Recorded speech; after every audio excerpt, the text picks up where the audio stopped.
skills in the gaming. 1xBet. Look around. Screens are everywhere. They allow you to immerse yourself in another world, into hundreds of different worlds. Here you can be anything you want, and we will support you in this. OG, Team Spirit, 1xBet. If you are with us, you win. Hello, son. Hi, Mom. Pretty girl. This is Eva. Nice to meet you. Thank you very much. Your dad's just making his favourite dinner. It's duck. Come on inside. They're all probably too gruesome to tell you while you're eating at the table. How's your food? Is everything okay? Good, good.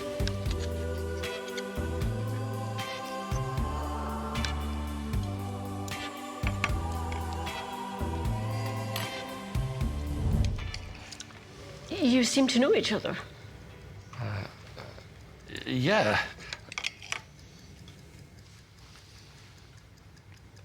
This is the new ambassador for 1xBet. Oh, I see.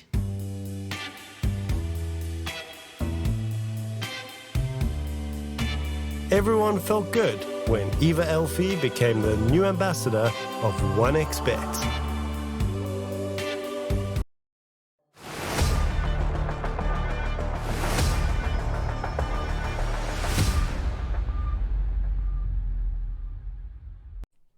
Welcome in, everybody. We're going to start here with some South American action, and to guide me and you through it, we're going to have Bowie alongside me. Bowie, how are you doing today, bud?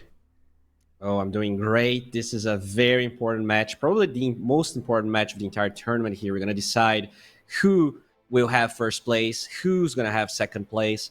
Honestly, second place might still be up for grabs because it kind of depends on how Invaders is going to perform in the next series. But yeah, Silk versus X5, this is what we're going to be casting, and I'm super excited because I kind of expected Invaders to be fighting for first place. Instead, we have Silk and X5. Well, oh yeah, they can't. No, could we go three-way tie if? Technically, yes. If it is a 1-1 and Invaders 2-0s, which is likely, you're right. Maybe they could still be first place. Yeah, I literally just coming in today to Group A for the final day, so yippee! I get to see how it all ends. Because like the points are a bit. I always forget how they work, to be honest, because it's like based on wins, but if you lose, you also get points. But I'm assuming yes, there's a chance if this is a 1-1 and Invaders 2-0s that it could be a tie. Okay. And we did see the schedule today, just to go through it quickly again. Silk and X5 playing for the top of the table here in this first series. Then we're going to have Invaders versus the Mad Queens coming through in the second series. And then to top off the day, Lava versus Carly. And I do believe Carly are going to have a standing here on the team. And yeah, we've got the three at the top, we've got the three at the bottom. The teams are separated, just now coming down to placements for each team to see where they do land. And Team Silk, X5, Invaders will be the top three. They will be moving on to the playoffs. And I do believe they get themselves points on the board already. And that's going to be, yeah, it's going to be a good start for them. But unfortunately, on the other side, we've got Lava, Carly, as well as Mad Queens that we will be saying goodbye to today. Somebody has to go out, and hopefully we'll see them again in the second season of the South American region. But yes, you are the South American expert, you know, looking at these three teams here that are at the top of the table, like say Invaders, maybe playing off that first place. Well, everybody here playing off that first place. So what was your expected lineup, like breakdown of the standings were you expecting coming through into Group A? So I honestly expected Invaders to be first place. I expected X5 to be second. And to be honest, I expected Lava to be third place. But Silk has surprised me a lot.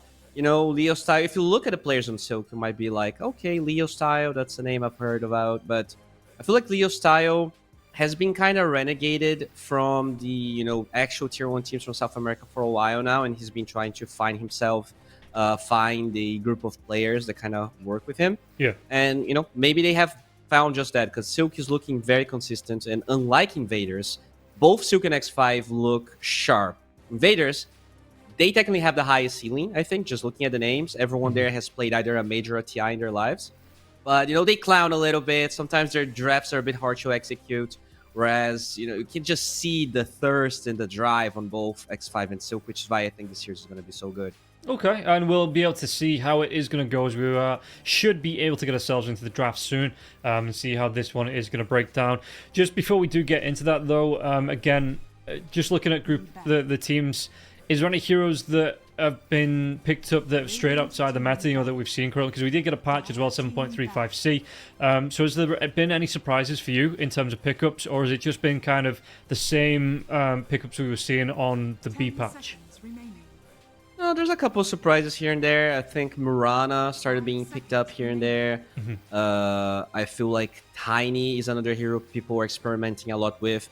Maybe not that much in this tournament, but during Dream League, I'm seeing a lot of Tiny just because Puck is this menace and you kind of need to find ways. So there's like first pick Tinys happening. And it's not because Tiny is good. His win rate in Dream League is 30%. But you just want to have it against Puck if he gets picked up before the last phase, which is usually when it's banned. Okay.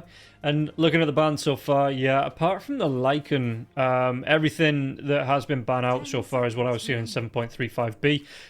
The Mars still an absolute menace. In fact, I think it was it Noticed that did the build? You got the Brooch, you got the Rapiers, and he just started deleting heroes in Dream League. So he's still a really incredibly strong hero, the Mars. And yeah, I don't think we're going to be seeing him get through all too often here in the South American region. Yeah, I'm surprised by the Enchantress instead of the Chen being banned. That is one thing that kind of surprised me. I feel like the Lycan is just, a hermit thing. This guy is just the Lycan pro. He did impress with Visage as well in 1 or 2 games, I believe. The guy definitely has kind of a different hero pool than most offlaners. And they're going to go for the techies here. So Chen still available, Doom still available. Definitely a couple of very strong heroes in the pool right now. Yeah. Techies, again, for I can't say for how long, but he's just been a really nice pick. Maybe a year, over a year. Yeah, this beginning of the last DPC. He's a bit of a menace, but he's nowhere near as bad as he used to be. But really consistent hero at the minute. You've got that blast off in from a distance, get those stuns if you land on the heroes, and the amount of damage that he puts out in the lane as well. It is fairly disgusting what this hero can do. Meanwhile, on the other side, Team Silk goes straight for that Ember Spirit first pick. So, do you think even with the slight nerfs to the Mage Slayer, still a really good pickup on this Ember Spirit? Yeah, I think that here's solid. I actually think it was Silk that played offlane Ember Spirit in one game, so they were not afraid to flex this hero. And it somehow kind of destroyed the laning stage. I was very impressed by how their Ember Spirit was able to play out. We'll see if it's going to be, just as impressive as it was from Ryu. But, yeah, if you can just get a Mage Slayer very early, this hero actually becomes sort of a tank. He doesn't have a stun in the sense that, like, a Centaur and Mars have it. But it is a tanky hero. Once you have Max Flame Guard, the Flame Guard talent, and the Mage Slayer, this hero is almost impossible to kill. And what do you match up now? Because X5, they see that the Ember Spirit's coming out straight away. Like you say, there was, Team Silk, if they play that in the offlane, it might not 100% be guaranteed. But what are the priority heroes here for X5 if it is going to be coming up against this mid lane Ember Spirit? Yeah, I mean, that's the tough part. I think most of the techies combos you usually see, Mars techies or Centaur techies, those are heroes that the Ember can dodge with Sleight of Fist, most of the disables. But maybe a DK is one option they have here. That instant stun against Ember is very annoying. And it is a hero that is still available. So they did ban, have to ban Visage here instead of the DK just because you're playing against Hermit. So that could be picked up. But, honestly, Hermit, he's been playing Kunkka literally every game. I think if it was banned, he picked it. Yeah. I'm just expecting the Kunkka to be his choice anyways. Okay. Looking through Team Silk, they're actually going to start to burn through some of this reserve time here now as well. Okay, no. Coming for the pick into that so the line, they get it on their side, means it can't be counted out here for the side of X5. And, coming up against that Ember Spirit, it is a fairly nice pick. So, yeah, Team Silk, they just lock it in as one of their supports in X5. I wonder what their response is going to be. Looking at the bans, that Visage is out of there. It is gone. Shadow Demon's gone there as well. Batrider taken out. Vengeful Spirit as well as the Scarith Mage. Timbersword gone as well. So, yeah, again, not... well, maybe the Scarith Mage there as well wasn't super common in that last one. The Visage, neither was he. But apart from that, standard bans coming out from both sides really here. Yeah, nothing that crazy as they will grab that Kanka. There was one game from X5 where they flexed the Kanka mid rather than giving it to Hermit, but because the Visage and the Lycan are banned, I'm not sure if they have anything that he would be, willing to play more than this Kanka. He's looking very proficient, very good. You can actually find the Ember if you get the perfect combo, right? But it is not that easy to execute. If you get the Sleight of Fist properly, I think 9 times out of 10 you should be able to dodge the X-Torrent combo if you have a target to Sleight to.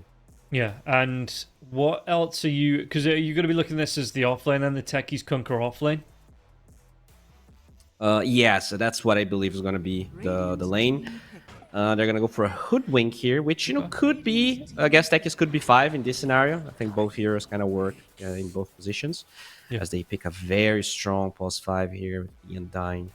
Yeah, and we've seen the Hoodwinks as well, whether this is going to be the same build, but the build that I've been seeing from the Hoodwink, Rotovatos into Mage Slayers, you go back for the full Gleipnir later on as well. Even as a support, it's that build, if it comes out, it's a really nice one to have. So X5 already have a lot of catch on their side, and the Techies follow up onto that one. But the Morph comes out, so the Morph coming out against the Kunker potentially here. How do you see this lane going for Team Silk if it is going to be the off-lane Kunker? It is a pretty strong lane for the Morphling. I think this is one of those lanes where you just get pretty sad. You have this healing coming from the Undying. He's just going to be bullying everyone. So yeah, I think this is one of the strongest combinations you can probably get. We'll see if they're going to be willing to flex this Kanka mid to get a better matchup. But honestly, I'm not sure that matchup exists. It's still going to have to be a melee offlaner probably. I don't remember Hermit playing anything that's ranged besides the Visage. Yeah. Well, you can probably pick your carry here if you're X5, if you expect this Ember to be offlane, but they do have that flex. Yeah, I was just thinking that X5 might still go towards something like the Faceless Void. Scotty Builder, good catch on the Morphin as well if you get that Chronosphere off. Good catch on the Ember Spirit. Then... do X5 have any Invoker experience as well? Maybe Quick Spirit Vessel? Yeah, I'm pretty sure Sebas can play it. If you pick the Invoker now, though, you probably would get the Faceless Void ban, so they go for that Pango instead. Okay, yeah.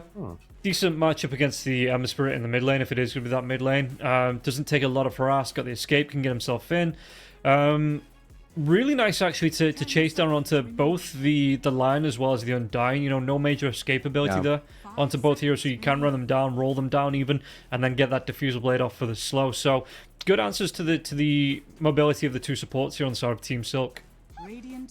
Yeah, I like that. Also, the mana draining aspect against Morphling is good. You do have to take away the Puck just because it is... it's just an overall really strong hero. The lane is good against the Pango. And now for Silk here, they do have to bend some carries. Looking at their range supports, I'm assuming something melee here. I think the Void that you kind of talked about is probably the obvious one. Yeah. And the second bend is kind of the tricky part. Yeah. What else? They actually ban on the Slack. Okay, yeah. No, can get on top of the Morph and keeps him locked down with a Pounce. Again, another Scotty build that just does really nice on the Morph if the Morph wants to shift up into strength. Slack loves that all day long. You're going to be able to steal those stats away from the Morph. Yeah, that's nice. Definitely hear that. If December is offlane, definitely hear you can kind of crush him there. If you want to protect December offlane, I think you might be able to ban, either Monkey King or Ursa. Those are the melee guys that kind of get you in your face. Don't care about having their mana drained against the Lion. So... just on the top of my head, those are heroes that kind of jump to mind. But I think Void's still the best ban. Just in terms of locking down this Morphling, and even the time dilation is very annoying against the Ember Spirit. Yeah, and yeah, I wouldn't be surprised to see that ban out now that they went for the Pango next. They actually ban out the Troll. I suppose Silk have final pick here, so they are going to be able to respond to whatever X5 pick up. They can shift that Ember Spirit back into the mid lane if they're thinking about putting this in the off lane, depending on what the pickup's going to be. So, yeah, they can respond, but the Troll is a little bit of a surprise to me, though, that ban. Yeah, the hero's definitely growing in popularity. I was looking at the win rate in Dream League, and I think it's like Never mind. It's 25%. Yeah, but I did exactly see what- one game where he won. That must be where the 25% comes from, because I still think this hero is absolutely garbage. You know, I think there's very, very niche picks where it does work, but for the most part, and 25% kind of proves it. Though this hero it's terrible, it's awful. It needs a full rework.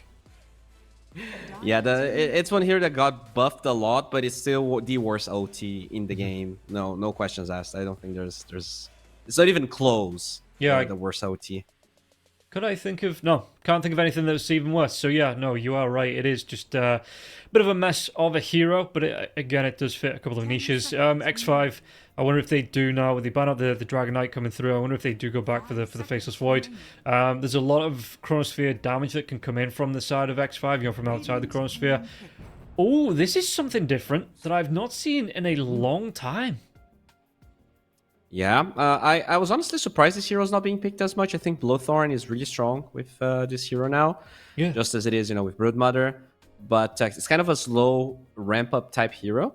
10 seconds. I guess they just want to be greedy here. They're like, okay, you want to play December offlane? Sure. We're just going to get this PL. You're not going to be able to pressure us at all. And eventually I'm just going to drain all of your mana. You do go for the Primal, which I really like here from Silk. I think that's a good answer. Whether it's going to be the mid, yeah, it is going to be that mid Primal with the offlane Ember from Rio. Okay. Looking at both lineups, preferences coming into game number 1 between the two teams. Are you leaning one way or the other? I think I'm leaning Silk. Their lanes look very strong. This Primal against Pango is good.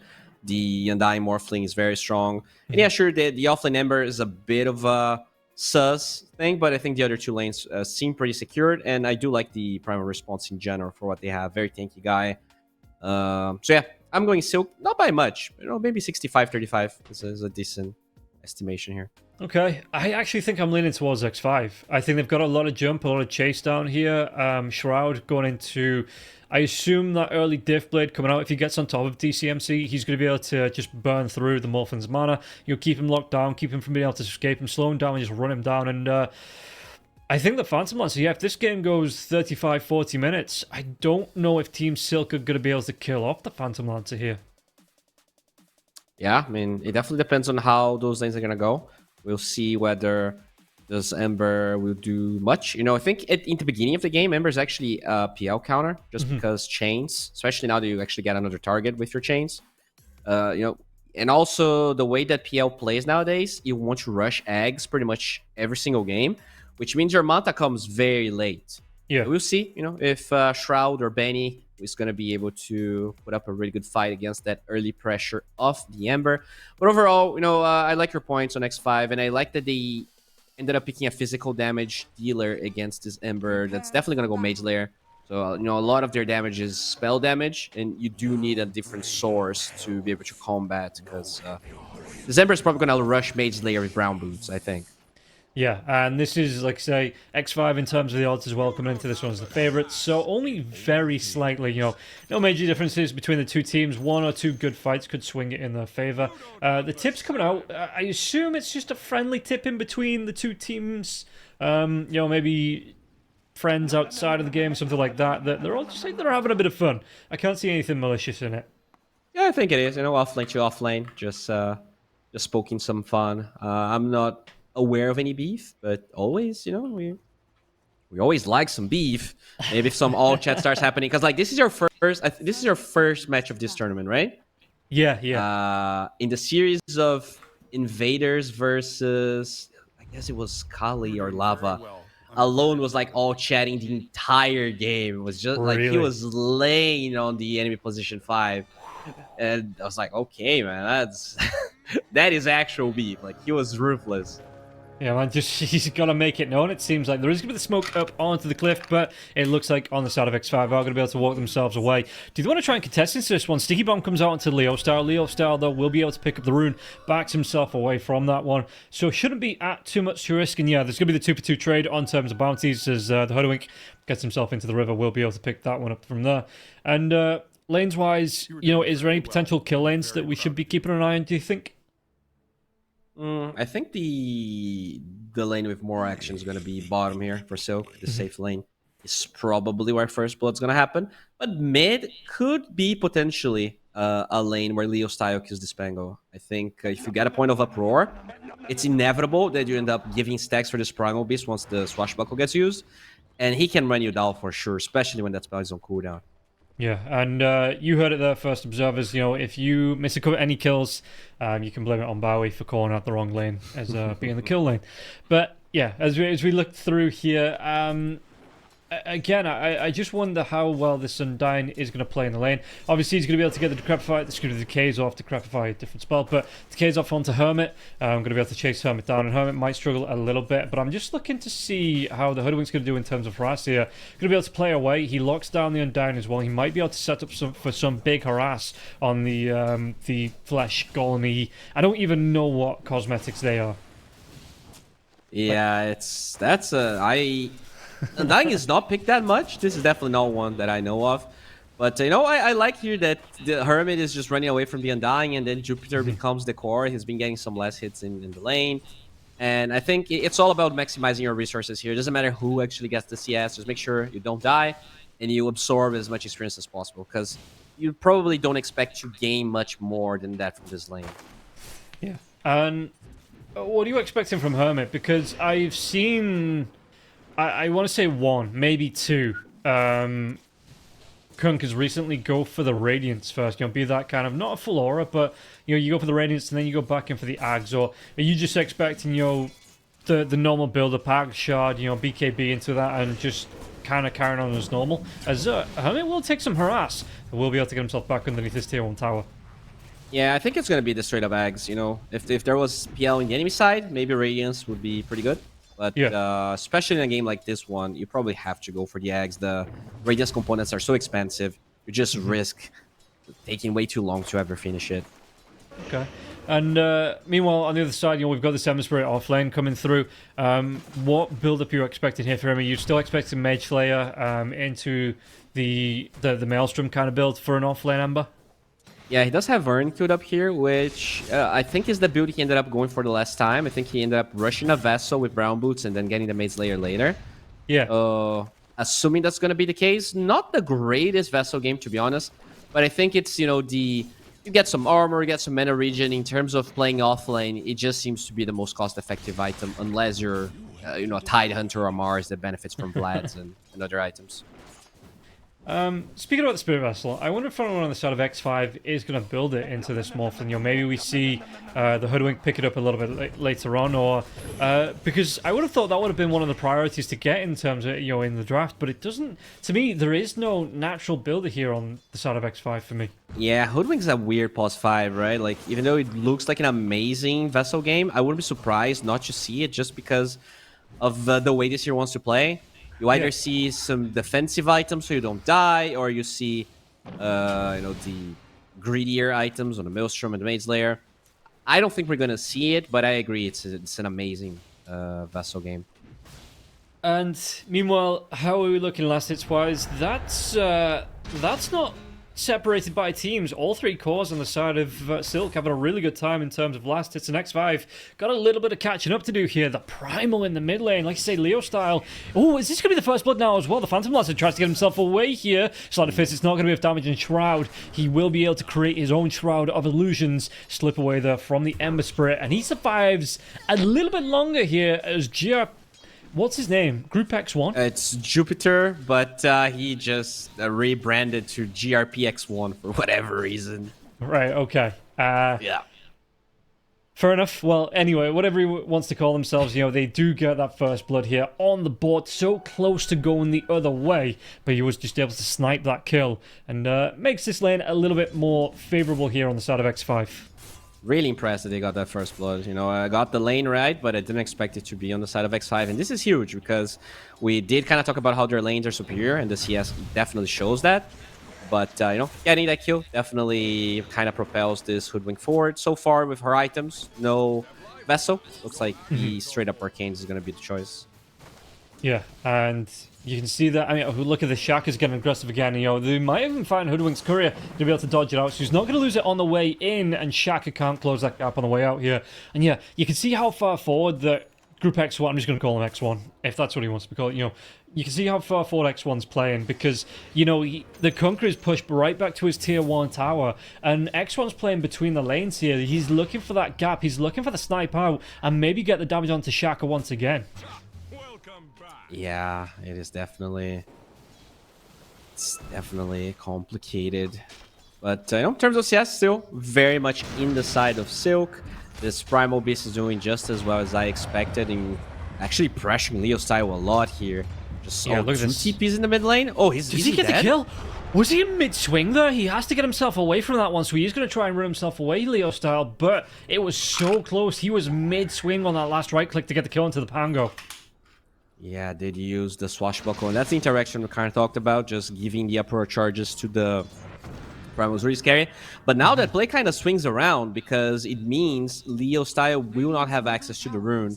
He's just going to be slightly too late with that TP. So he is forced to defend the tower, and the rune's going to be... Oh, okay, he's going to... I thought the supports were going to be there for him, but alright.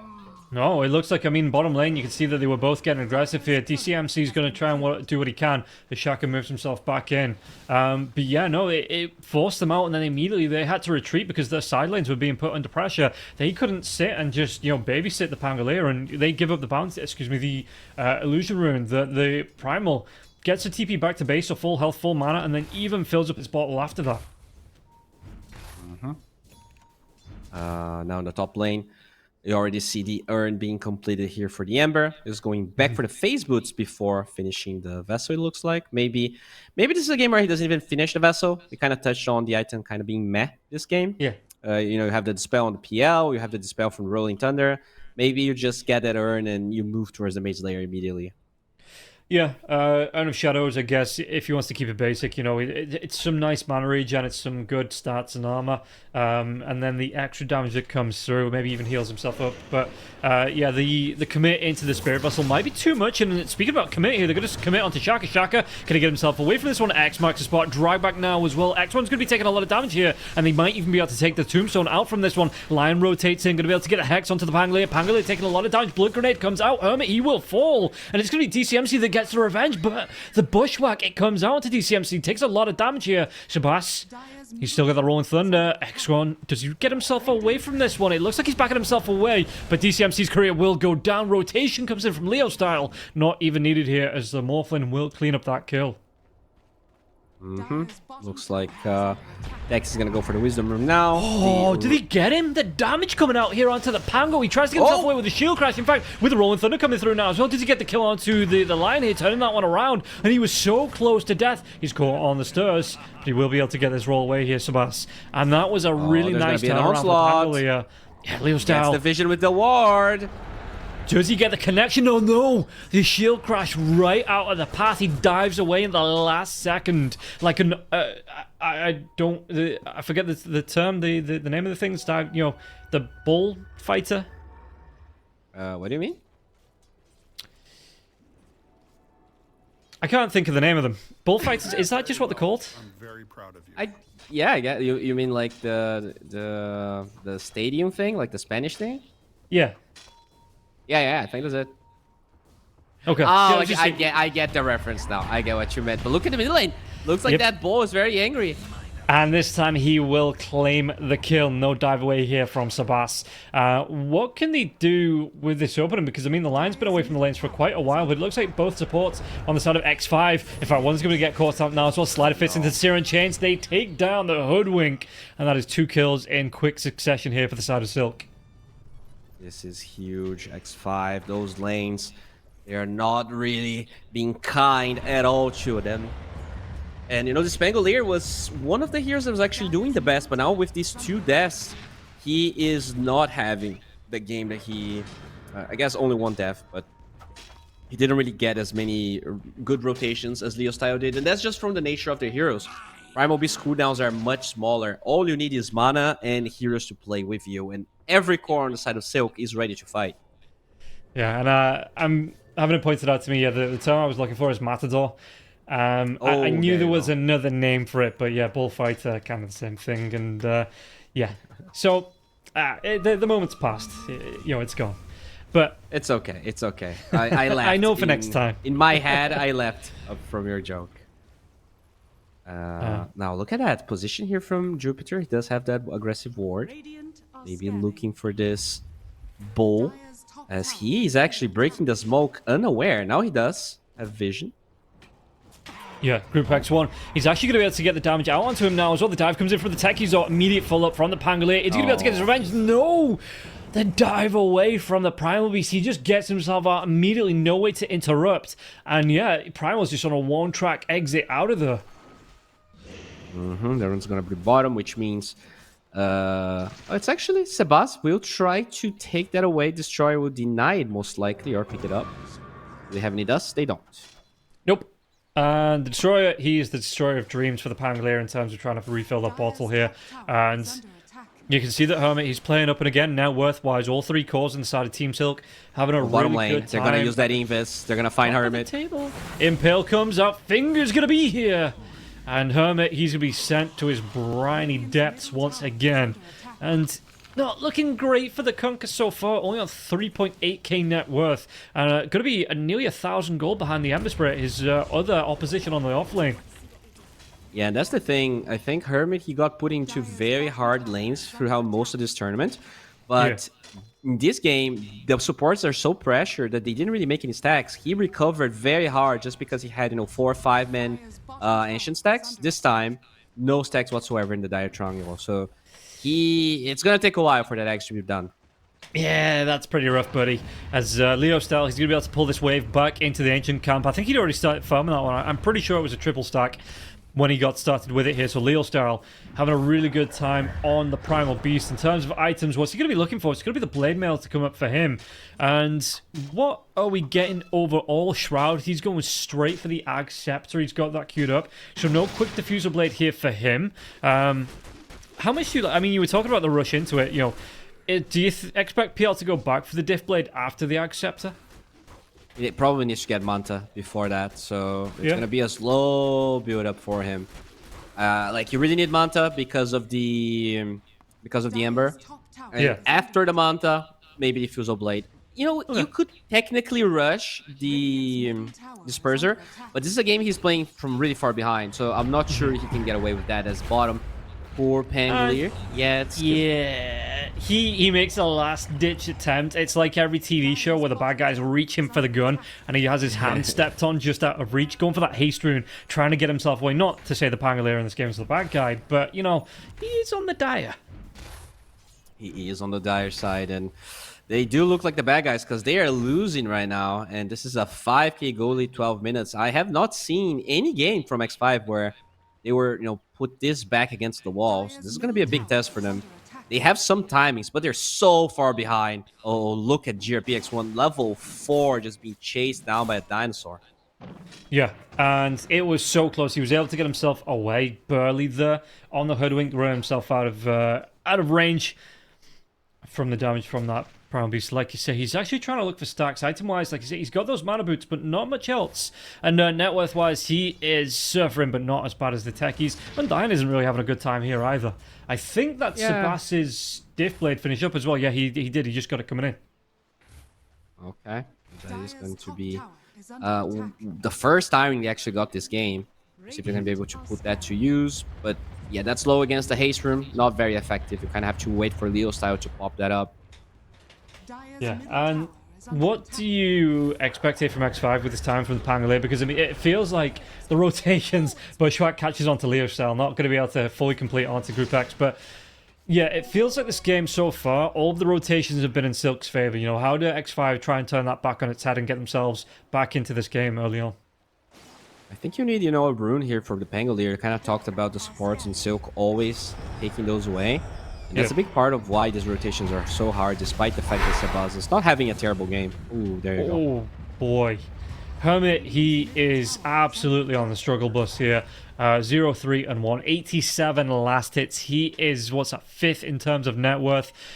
It's not looking good for him at all here. He's going to go straight for, it looks like the Ags. to come out, so he does want that water park quickly and, you know, to be as effective as possible here. Techie's going to get cheeky, take away one of the stacks in the triangle, and, yeah, shouldn't be able to do anything about this here with the Undyne. In fact, well, the Ember Spirit rotating in, they might actually will be able to take the Techies down. Even pops the Tombstone for that. Okay, yeah, that's some pretty big commitment. But angry that the stack got stolen, although the two Mustachio boys are still there. Now they're going for this PL. Oh no, he does have HP from the Seed of Serenity. Will turn that around. Yeah, and what can they do for this one? They're going to go in with Rolling Thunder now as well, doing a lot of damage here onto Leo style because you do have that amplified damage to him, but it looks like he's not going to try and finish the job. Leo style, big tanky boy, has that blade mail available to him here as well. 3 infused raindrops left in his backpack. So, in terms of damage now, I mean, it was a good idea, just couldn't get the damage off to get the kill. Tower does fall down on the bottom lane. They did go through the Twin Gate here. Are they going to be able to get the tier 1 tower in return? As it looks like Hermit, he wants to help out Sebas to take this one down with the amplified damage rune wearing off. What can he actually do? Swashbuckle into the cleave from Hermit. Yeah, he should be able to do a decent amount of damage to this tower, but I don't think it's going to be enough to actually fully take it down. Yeah, I mean, this is good though. They're going to force some rotations. The first time where X5 is actually able to force something out of Silk.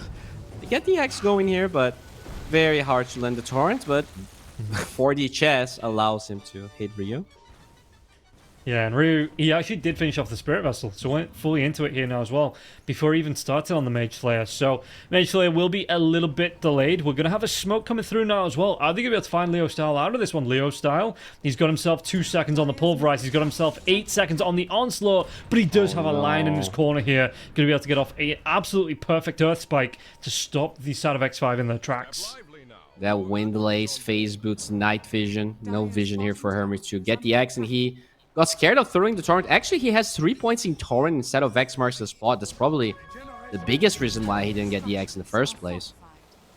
Yeah, and this is going to be, I mean, it's going to be, what, 500 gold, just over 500 gold now. Dive on the back line, so can they get the kill? There's going to be the sharpshooter coming out onto the Undyne. Undyne takes a lot of damage. Chase comes out Sebas. And look at this one. Group X going to be able to get himself away. Spirit Vessel not going to be enough Navage. Has those 1 charges now as well. X marks the spot onto Rio. Sticky Bomb should connect. No!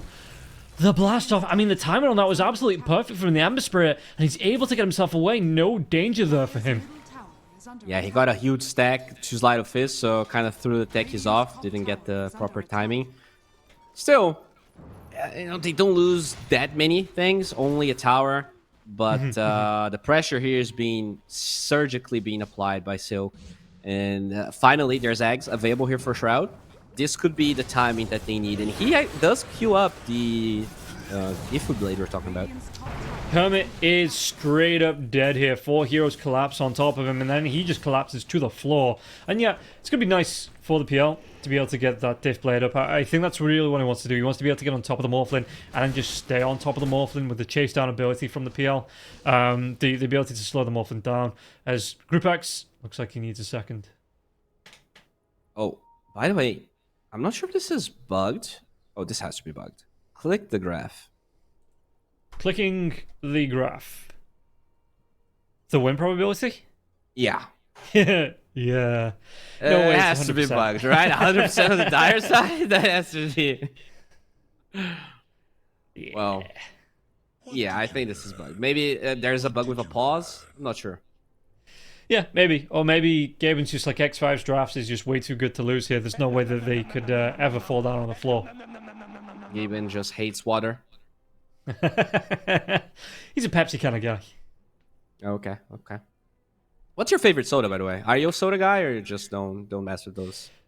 I do. I'm gonna sound really sad now. I do on like, see, because we're going late night Dota. For me now, I'm gonna be going for all 3 series. I do have a crate of Pepsi ready to go, but like I don't really drink it. I'm a water boy. You know, I'm fully on. Right. Every so often I'll have a cup of tea, you know, something like that. But for the most part, yeah, I'm just a straight up water boy. All right. I'm a Schweppes guy. I mean, I honestly, I don't drink that much soda anymore. I used to be a sugar fiend, but if I can choose a soda, usually Schweppes is my go-to. Really like it.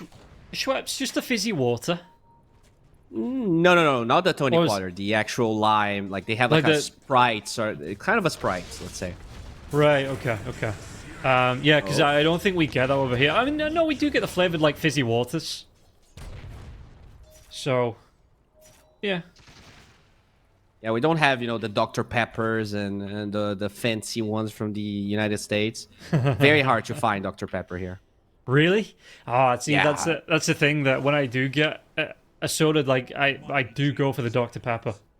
Oh, man. I love it, but I only get to drink it when I'm casting lands, which, let's be real, it's not that often. Not as much as I would like. Well, fingers crossed there's at least one coming up at the end of the year for us. Oh, yeah, I did hear about it.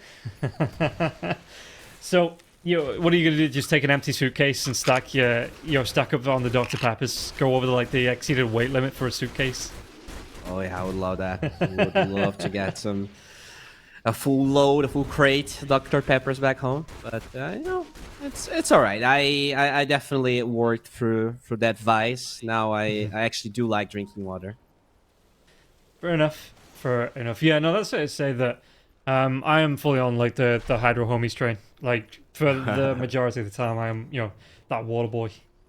It's just that it's not that I don't like water, but I like the fizziness. So usually I always drink some sparkling water or something that at least has some action going in my mouth. Yeah. Speaking of action, Leo's still going to be pushing up onto the tier 2 tower here. Got his teammates behind him. How are they going to try and do with this Shroud? Just using those illusions to push back. And he's going to be able to clear through, especially with this Aghanim Scepter. Going to be able to clear through the crowd of Silk's creeps really damn quickly. They will defend, but that ward is going to be there. Could be used in the future here to try and gank Shroud or whoever else is showing up. The smoke from X5 seems to be fruitless. At best, I'm going to get some vision somewhere. But, yeah, that's weird, right? Usually the Techies team is the team that never gets smoked into, and the team that can get some good rotations because of the mines, but they've been with their back against the wall for a while. Yeah, you can see it on the map that they've still not taken down the tier 1 tower on either side lane. I think they did get the tier 1 tower in the mid lane, but they've not really been able to cross the river just with the amount of pressure that's being applied now. Are they going to be able to apply it onto the Morphlin here, though? Waveform comes out, X marks the spot, so they should be able to get themselves away. Group X in the trees, TP comes out, and the Hoodwink, yeah, he's going to be fine. Hermit, he does it on foot. He just hoops himself out of there. Okay. Hermit did finish that eggs. We do see the Morphling with the Phylactery and the Vlad's Manta. He's huge. They could even Rosh if they want to. They just want to brute force Rosh right now. I do believe they have the means for it.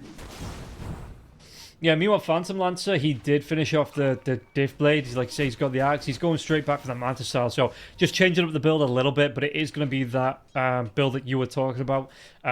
What do you expect after that one? Because is the buff to the butterfly enough? And we might actually see a kill. It's going to be onto the techies. He just straight up pops. Oh my. That's very scary for Yanbura. He just gets taken out. And that Roche possibility, I think, is now a reality. They're just going to run into the Roche pit. Yeah, and even with 14 seconds on the clock here on the techies, I don't think X5... they are grouping up, and they could get the Phantom Lancer through the Twin Gate to try and contest this one, but this Roshan, it might be a little bit too quick for them. Yeah, you can see the Phantom Lancer. He might just opt to push down this tier 1 tower. Has to be really careful about the backstabs coming through, though, in the Twin Gates, because Team Silk, once they take this Aegis, they could look to take down that Phantom Lancer if he's too risky here as well. Yeah, he's not going to risk himself, just sending the illusions, farming as much as he can, and, he's keeping up in farm with the Morphling. But I think the biggest problem is somehow this offlane Ember has more net worth than pretty much every core on the side of X5 besides Shroud. And let's see how they push it on this one with the Aegis, because with this control, what are you expecting them to clean up, try and look for all the outer tier 2 towers, or is this just a bit of a map control coming out for Silk? No, they can definitely get the tier 2 towers. You have this Morphling, you have the protection of the Undying. No shard for the Tombstone yet, but they're so far ahead that I don't think they even need it. Okay. They're going to be able to get the Torrent Connect. DCMC, yeah, he gets himself away from there. There was the Spirit Lance coming out from the Phantom Lancer, but, he was away on the waveform, and DCMC is going to be fine. And At some point, I'm just going to call him Run DMC. That's just going to be a thing that happens. Maybe on one of the really EMCA? late night casts. Yeah, yeah. Well, he's doing a really good job here just controlling bottom. They force everyone from X5 to the triangle, which is very well guarded with those mines. So this is cool here coming from X5. But yeah, the gold advantage just doesn't budge. They're not farming enough, and Silk is just making use of the map much better. Yeah, and as we can see, not bugs. It's still 100% faith here from the side of Dota Plus in favor of X5. What the hell? Huh. Go on. Okay, I mean, that's 100%. Okay, why are we casting? Let's just No, it is allow bugged. reality to settle in. Apparently, yeah, it's been bugged for the past few hours. So, Okay. yeah, it happens, and hopefully it'll be fixed soon.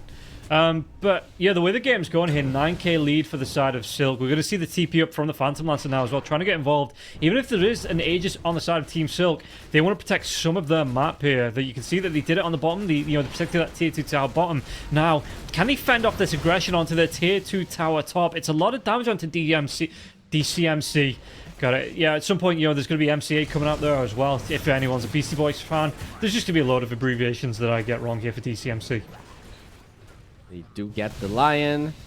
And they did a lot of damage to both tier 2 towers, but not really falling. So overall, X5, defending, kind of posturing aggressively, but without overextending. They're doing a good job considering the situation they're in. And yeah, looking through, because the Ember Spirit, Maelstrom, he's got the Mage Slayer. What's he going back into here with the Helm of the Iron Will? I want a Radiance, man. I think he's going Shivas. Yeah, he's going very into Shivas. Yeah. I really would like to see a Radiance. It, not only makes him super tanky, but it's always nice to have that against a PL. Yeah, the Ember Spirit turned the heat up to 11. Really is going to start to look to cook, I guess. I mean, the Shivers is still nice. The Veil's going to be really good as well, because that's another way to deal with those illusions. And yeah, I was speaking about it a little bit, asking your opinion on the Butterfly versus the Heart here for the Phantom Lancer. What do you expect to come out after this Manta style? It really depends how he's feeling about his survivability, because, Blowthorn is amazing in this game. You can kill all the supports with it if you have it.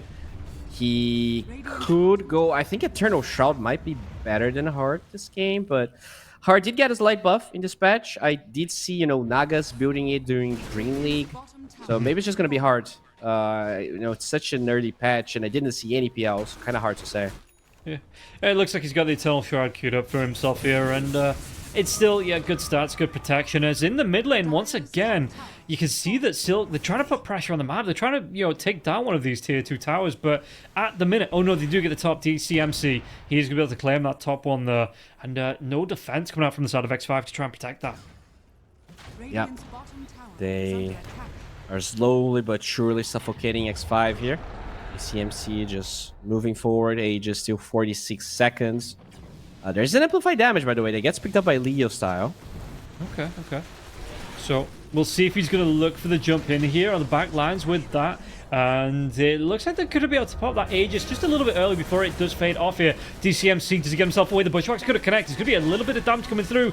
Ooh, but not enough to get the kill onto the Morph. The Morph, yeah, he's going to be chased away from this one. The rest of the side of Silk going to be chased away now as well, because it feels like X5, at least from taking that Aegis, they don't have the momentum in the game, but they have a little bit of momentum. In fact, they're even going to be able to chase down Shaka with the Shroud Illusions, just slaying that Undying now. But jump in, they get the kill onto Yanbura. He's going to be taken down by the Finger of Death. What can he do, though? Because this Primal Beast, he's going to be taking a hell of a lot of damage. Tries to get himself away with the Onslaught. It's going to be the Sabas chased down with the Rolling Thunder. They do take down Destroying now as well, but Leo style, he does go up. Everybody else goes south. It looks like he might be able to get himself at least into the trees. Blink Dagger available. He's going to have that TP out now as well if he needs it.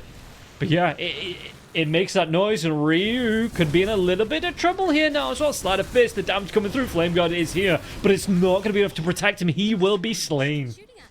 Yeah, he had no TP, had no Remnant, ends up being chased down to death. And really good from X5, another tower that they defend. Sure, that it's going to take a little bit of damage here from just DMCA illusions, but they are definitely doing the poke that they have on X5 is really good. You have Swashbuckle, you have the Hoodwink, you have this PL. It's really hard. It's easy for them to kind of set up Silk in a position where they can burst them down. Like, they don't have to fully commit initially.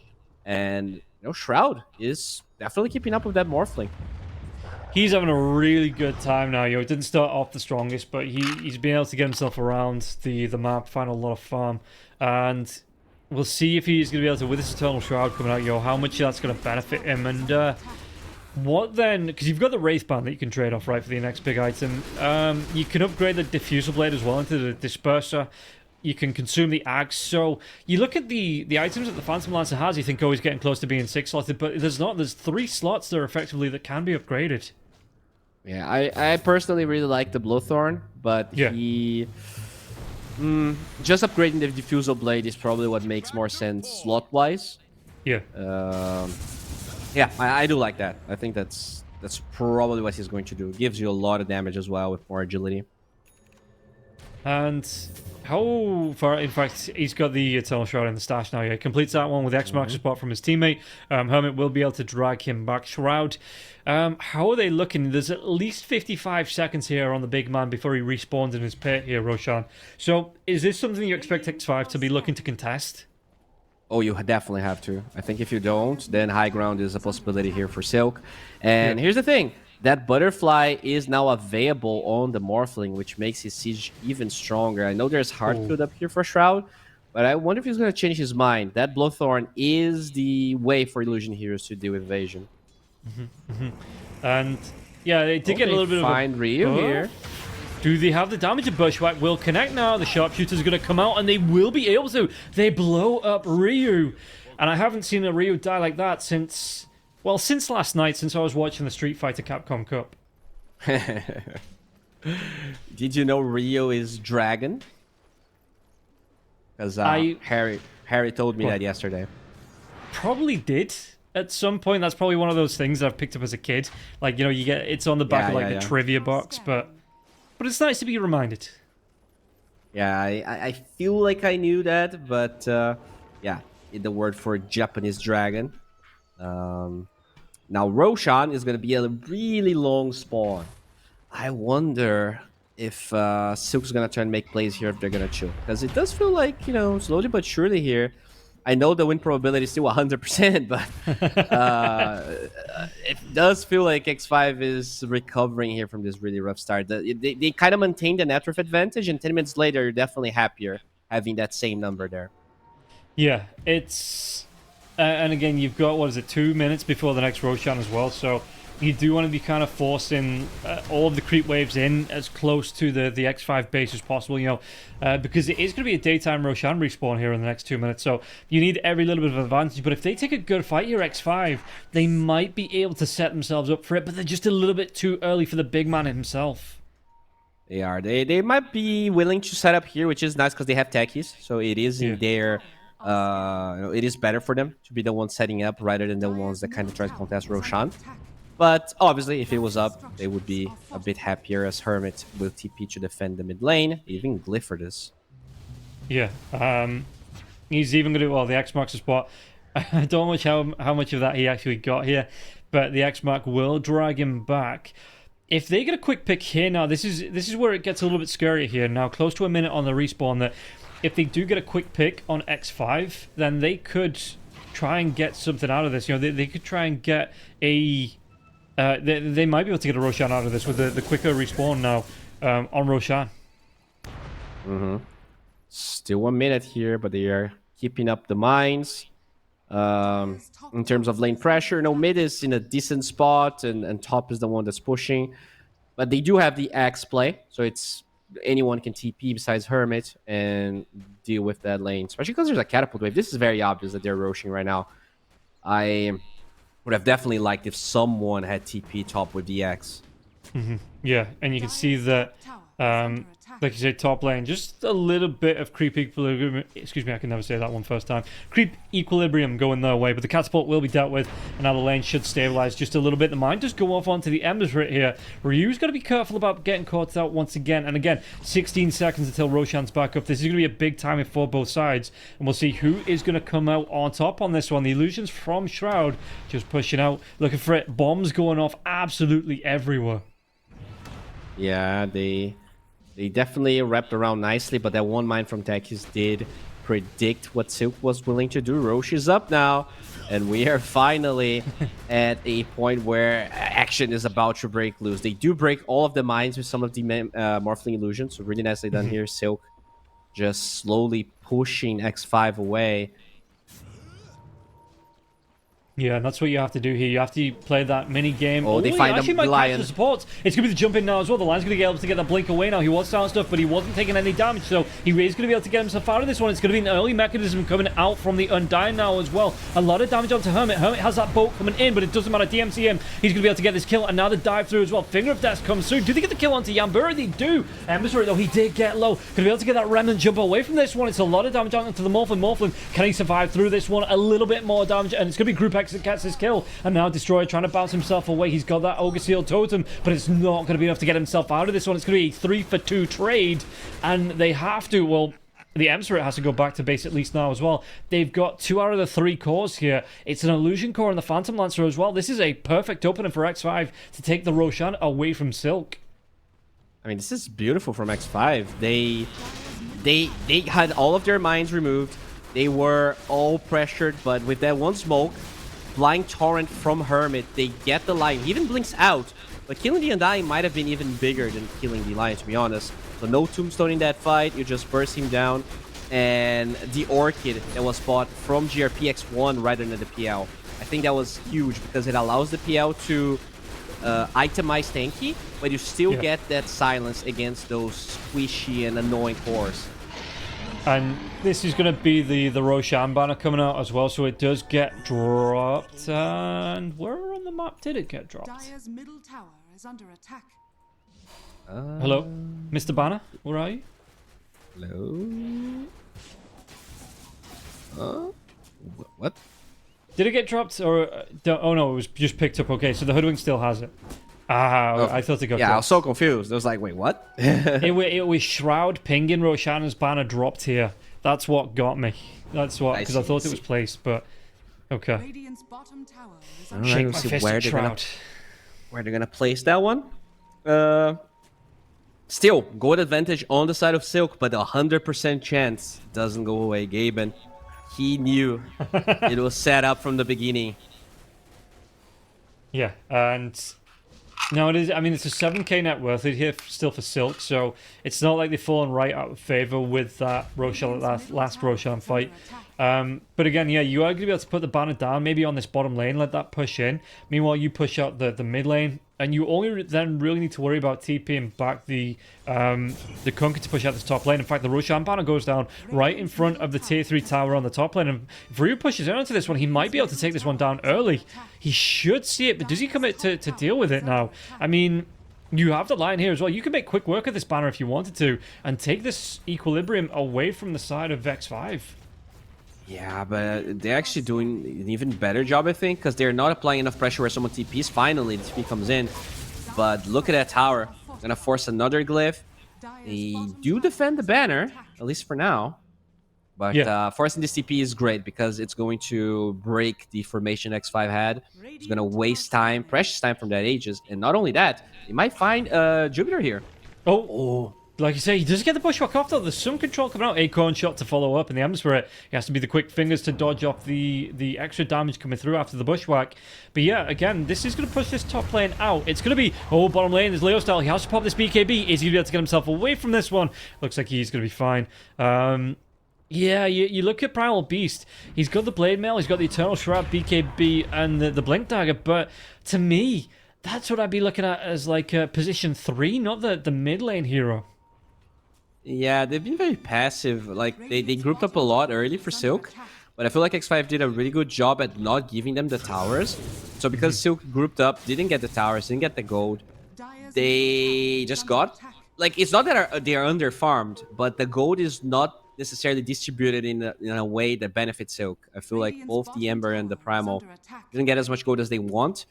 And this Morphling, as farmed as he is, he can still die. Like, it's a weird position for Silk, and now they're going to try and force that Aegis. Still 2 minutes here for X5. Let's see how much they can do. Yeah, you can see that Ryu here on the top lane. He's trying to push it in. He's trying to keep this Roshan banner from having an impact, but it does mean he's going to be putting his team at a disadvantage here for the the tier 3 tower for this uphill battle. And Shroud, he comes in, like you say, he's still got the Aegis for a little bit longer now. And Leo Style, what's he going to be able to do? He gets himself on top. There is going to be the mana drain now as well. He instantly cancels it off. And he jumps himself away from that one, maybe worried a little bit about the reaction from the side of X5. And I think, well, Ryu, again, top lane's challenge, still push this one in. It's not a lot of damage left onto this tower, so he should be able to take it down. In fact, he takes the banner down first, but what can they do here in terms of trade? Because it looks like he's going to lose some of his tier 3 tower. Does he come back to this one, or is he just going to try and Raxus? As you can see, that there's going to be the rotation coming in from the Pangolier. X marks the spot now as well. Try to slow Ryu down, but it doesn't matter. Ryu, he takes down that range Rax, and in fact, he might be able to get a little bit more from this now as well. Yeah, they have to TP someone back in. This is okay. Finally, Amber actually leaves, but that's still precious damage near melee barracks. They trade one tier 3 for tier 3 in range, even though X5 has the Aegis. Just goes to show how, you know, Silk still controls this game just by the way they're pushing these waves. And Shaka. Oh, he's caught out in the middle of the minefield, and the best thing to do is just don't move. And yeah, he's going to take a little bit of the explosions to the face, but in the most part, you can see that X5, they've already moved themselves away, so he's not in too much danger. Danger might come from X5 now that the age is about to expire. You know, they got a couple of towers. They did pressure Silk a little bit, but generally speaking, I do feel like it's Silk's time to shine now with that Aegis on being removed. Yeah. Conker going for some utility here as well. Just looking at the items, he's got himself the Sheep Stick, he's got the Veil, Ag Scepter, going back in towards the BKB. So it is like a full utility build here for Hermit coming out on the Conker. And I assume after the BKB, he might go back for the full Shivas. Yeah, I suppose. Shivas is going to be on the Primal. He already has it. So I think that's why he changed his mind. But oh, look at that. No, on the Conker, on the other side. There's going to be the jump in now. Lion gets caught out. A lot of damage coming through. He's going to be cleared up. Shroud does get the kill and jump in. What can they do? The BKBs have to come out from both cores here, it looks like now as well. Gem on the deck, and Leo Style, he actually turns himself around to pick it up. There is going to be that Spirit Vessel coming, the Spirit Lance coming in onto Leo Style. Leo Style now, can he get himself away? He's a big tanky boy. Backlines the Finger of Death. They take down Hermit. That's a lot of utility down here on the side of X5 with the techies as well as the Conker being dead. And in fact, they're not even going to stop here. They take down Sabas. And can they finally here? I mean, they've already taken down the tier 3 tower, one lane of racks on the top, or excuse me, one racks in the lane on the top part of the map. Can they get any more of this? Maybe take down one or two more of these tier 2 towers as well. That was an awful fight from Sabas. He was chasing Leo Style. He missed his first Rolling Thunder, then he missed the blink on top of the Leo Style, then he missed the Swashbuckle. It put everyone in a terrible position, and Shroud, oh no, is he dead here? Yeah, he's caught out. There is going to be ultimate coming out from Leo Style. That's a lot of damage coming out now. He's trying to get himself away with the Doppelganger, but the damage, it still starts to stack up, and now he will be able to run himself away back to safety. But again, with two team members down, you are going to be losing that full lane of Rax. It's a double catapult wave pushing in now as well. And the rest of the lane gets cleaned up by Leo Style. And they're going to be able to go back into the mid lane tier 2 tower. It should fall. And once again, this pressure is going to mount from the side of Silk. Somehow still 100% here for X5. But it does feel like things are changing very fast. Yeah, the siege on the side of Silk is better. Their wave shove is better. So when there's no wages for X5, it definitely feels like they have to be extremely careful. Even that PL, 4,000 HP, a lot of magic resistance can still be run down by 2 or 3 heroes. And it's, yeah, the radiance is up for them straight like you wanted. He's going to go back for his Ag Scepter. Item-wise, anything else big we should be looking out for here now as well? I mean, Group X has gone straight in for the Maelstrom, so I assume that's going to be the... No, it's not just a Maelstrom, because he's going to go in for the end disc here on the Hoodwink. He's got queued up, and not the Gleipnir. Oh. Just playing here for a fight. Yeah, item-wise, I guess the eggs on the Techies is up, but we did see that in a couple of fights already. PL going for the Abyssal is a surprising thing for me. I don't see that item that much anymore. I don't see, like, you know, a black hole or something that is BKB channeling that you necessarily need. I don't, you know, as a last slot, I feel like these items maybe be too expensive for what he wants to do. Yeah. And just looking on the replay, like you say, that Sabasi tries to get himself out. He tried to get on top of Leo style here. Had those illusions chasing down, but once he got caught in the trees there, the immediate TP out, there was just no way for him to get him away. If it had dove past with a shield crash, or if he dove past the trees, or he still had that rolling thunder going, he would have been able to get himself away. But just being caught in that little gap, it just cost him his life. Yeah, and he forced the entire team to kind of chase the Primal. Really hard here to chase down. But, you know, things like that happen. You see another replay from that other fight. That was a much better Rogue and Thunder. They actually take this fight convincingly. Yeah, I mean, this game is starting to get really hard. I expected this PL to feel stronger right now, but it's not necessarily what's happening. Even at the level 25, he finally queues up. Yeah, I definitely prefer that he queues up the Blowthorn. But you need to either backpack your treads or eat your eggs before you get it. And Blowthorn is one of the most expensive items in the game. And yeah, no, it is. So we'll see how much it's going to take to really get there here. And again, it's going to be another long Roshan respawn. 2 minutes 40 seconds on the board here for the big man, and they are queuing up around here, so both teams, we might see something break out as two smokes coming out. Lion will be affected from that now as well. The Pangli are going to be the only one who walks himself in, and now it's going to be the Phantom Lancer, the only one not smoked up.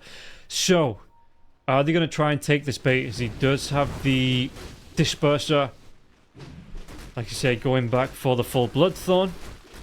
Ag Scepter, Ag Shard, it is all there for the Phantom Lancer. He's got that kind of like 7-8 slots available, and he's just looking for the upgrades now as well, like you say. Neither team, though, it looks like. In fact, they're going to TP back Shroud with the X mark because he's going to be able to use these illusions to push out, and it's going to be now fight breaking out. Nope, just the Morphlin illusions. Just trying to get some scouting out doing, but no real commitment from either side just yet. Yeah, they know that they forced the TP now here, and that is really a big problem X5 has had the entire game. Just not being able to handle the illusions and still stand in the places they want to stand, force the fights they want to force. Look at Ember forcing mid. He's going to force top as well, and he can easily just come back with the Remnant. Whereas for X5, it's just not that easy. Really good scan here. Know exactly where X5 is. And the jump in. Do they get anything from it, though? Backlines is right at the backlines here. Yanbur is actually the furthest one forward. Shroud now. He's just looking for anyone. It's actually going to be Leo style that gets to dive in. Kunkka going to be taking a lot of damage. What's he going to be able to do? He still doesn't have that BKB now. And Hermit's going to be taking a lot of burst damage coming out. The Morphin's going to be able to clean him up. Chase down onto Shaka. Shaka trying to get himself away. Looks like Shroud. He might just be leaving here with the rest of his team behind him. Shroud, what's he going to be able to do? Trying to get himself away with the Doppelganger, but he is on the run. Ryu now jump in the Hex. It's onto the right hero. Do they have the damage? Have the lockdown now. The finger comes out. Shaka's going to be careful. He's taking a lot of damage. Glimmer Cape comes out onto Destroyer, but there's still going to be a lot of damage onto Shroud. And Shroud, he's trying to clear up these supports before he gets himself away from this one. Doppelgangers himself up to the high ground, though, but he leaves Sabas behind. He is the only survivor with 4 heroes up on the side of Silk. I don't even know if they want to wait for Roshan. They're just going to march up onto the high ground right here and now, and there is no buybacks on the side of X5. Yeah, that's way too defensive of a build, I think, on this PL. He just doesn't have enough damage. If he had that Blowthorn instead of the Heart, I think that fight could have gone way differently. But in general, it was just Silk fighting the back lines. The Amber kills the Hoodwink. They eliminate the Kunkka because of the jump of Leo style. And then X5's team fight is just wide open. This seems like a GG without even taking Roshan, unless this PL finds a way to miraculously defend the base. I guess one buyback seems to be enough, and now Roshan should be what Silk wants. Yeah, and they do get that the base break effectively because you have the range racks down in the mid lane to about 200 health. Okay, the melee rack's still full health, but you have these two side lanes pushing in now. So X5, every time they leave the base, it is going to be a major risk for them, depending on how long they do leave it out. And like you say, that if Silk look for Roshan, in fact, this might be the next fight because you see the techies, he's already starting to plant these mines around the Roshan pit. He's looking for that early warning system here. And no, bottom lane, Leo Style comes in. Does he go to Group X1? He's not going to go for that blink onto the Hoodwink. Just tries to put a little bit more pressure on the base and keep at least 1 or 2 heroes from the side of X5 pinned back here so they can't really contest for this Roshan take. Yeah, Yambura, as you said, getting some vision nearby, just making sure that they are set up for this fight, and the problem is the waves. Look at that. You already have catapults taking away towers. If they just delay this as Silk, you can force X5 back. Hoodwink is in the base. She's showing they know they have the numbers advantage. Just gonna join the pit here. Yeah, dive in, more dive to the very back lines here. DMCC's going to be able to get the kill to Yambura. Hermit's going to be next. The Pulverize comes out from the Primal Beast, and still, he doesn't have that BKB available to him. He had to buy back, so that's going to be all of his gold now. He's not going to be able to get it off immediately, though. With that Mines, do they get the kill to Shaka? Shaka's going to be taking a lot of damage. Rolling Thunder will connect, though, and they might be able to get 2 or 3 out of this one. In fact, they're going to get 2 or 3 buybacks out of this one, but they're waiting around the outpost for everybody to TP back in. Conquered, he's dead. That's a dieback. Techie's going to fall next, and he might even be able to get the kill onto Phantom Lance, and now Sebas trying to do his best to keep his carry alive here. Shroud chasing down and Destroy. Destroy's going to try and bounce himself away with the Ogre Steel Totem, but it is a 1v5 here from Shroud, and I don't know, Phantom Lance is good, but is he that good to be able to get a 1v5 fight as the Illusion? It's going to be the one that gets picked up here, and the Pulverize, they have the reveal, they have the damage. I'm pretty sure this is going to be GG. Yeah, if it's not GG, it's just, they're just going to be delaying this. Yeah, there you go. They're going to go straight up. Only buyback on PL. He actually was, I think if he sowed his treads, he would have the Blowthorn. But, you know, better said than... I think if you're the only one with buyback, you might as well do it. But yeah. They were kind of forced just to run at the Roshan pit and maybe didn't have time to send his career there. Well, he is going to buy back because, again, don't forget, this is the fight for first place here, so you don't want to be giving it up at the drop of a hat. He is going to do his best to 1v5, 2v5 now because the Hoodwink is back alive, but is this just an overwhelming force from the side of Silk? The Pulverize once again comes out. They've got the lockdown onto the Phantom Lancer. Damage coming through onto him. Yeah, he's going to be broken. He is going to be cleaned up. It looks like Shroud. They even take down the Hoodwink for good measure, and I don't think the Techie's coming back up in time, and he wouldn't have been able to defend it himself anyway. So... in terms of looking for that first place, Silk, they have taken match point up against X5, and X5, they have to come back for the draw here in this 2-game series. But if they do, that might open up the window here, and we'll see maybe if Invaders are going to be able to sneak that first place. That has to be demoralizing for them, you know, losing to Ember off lane. I think it's just not something you see at all, but Ryu... somehow makes it work every time. This is the second or third time I think he did it in the tournament, and it just looks decent, you know? He just makes it work. I think moving forward, they're going to need stronger lanes. That Morphling Undying just destroyed Hermit. I think most of the Conquer performance I've seen from him were impeccable. But this one, very far from that, and a part of that, he was just so poor. Yeah, looking at the net worth graphs, the player net worth graphs, there's a clear separation between the top 4 and the rest of the pack, and Hermit, he is solidly in that middle of the pack there, and yeah, it is a very big detriment when you're offlane, because that's what everyone, hopes for their offlaner, right? Get that early aggression, try and shut down the enemy safe laner, follow that up through to the rest of the map, try and get the advantage for the rest of the team, and Hermit, it just felt like he had very little impact in this first game. Yeah. Hopefully, they're going to find, better hero or just better lane for him so that things work out. To be honest, though, I do feel like X5 played really well. It was a huge advantage for Silk from the beginning of the game, and they made it, honestly, quite competitive. I think the way they defended their towers was very nice. But at the end of the day, it is very tough to play against a huge net worth lead like the one they had. Yeah, so that is going to be it for game number 1. We're going to take a quick break and see if X5 can they fight back, potentially make it into a tiebreaker situation here for first place, or is it going to be Team Silk taking that top spot? We'll find out after this break. 1xBet and Eva Alfie present betting on all esports events on the website and in the 1xBet app. 1xBet. Play with Eva.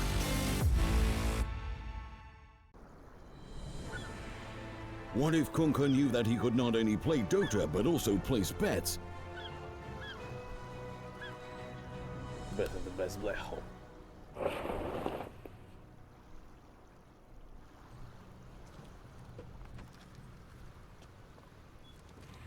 1xBet, bookmaker company.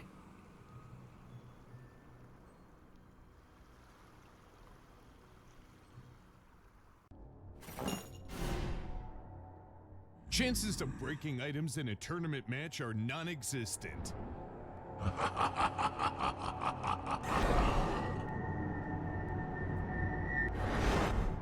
chances of winning at 1xBet are always real.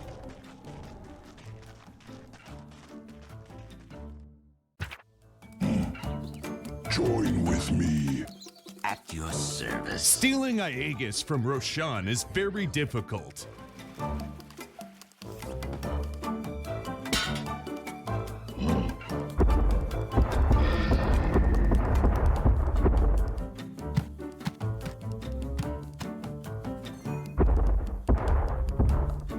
Winning at 1xBet is super easy.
Let's go.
Use your skills in the gaming. 1xBet.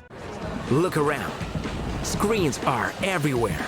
They allow you to immerse yourself in another world, into hundreds of different worlds. Here you can be anything you want, and we will support you in this.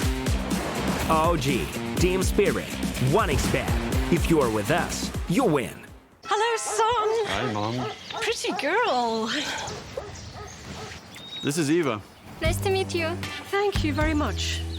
Your dad's just making his favourite dinner. It's duck. Come on inside. They're all probably too gruesome to tell you while you're eating at the table. How's your food? Is everything okay? Good, good.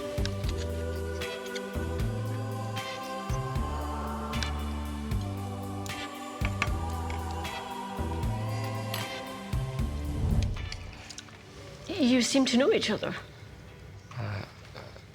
Yeah.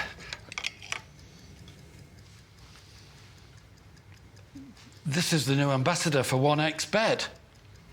Oh, I see.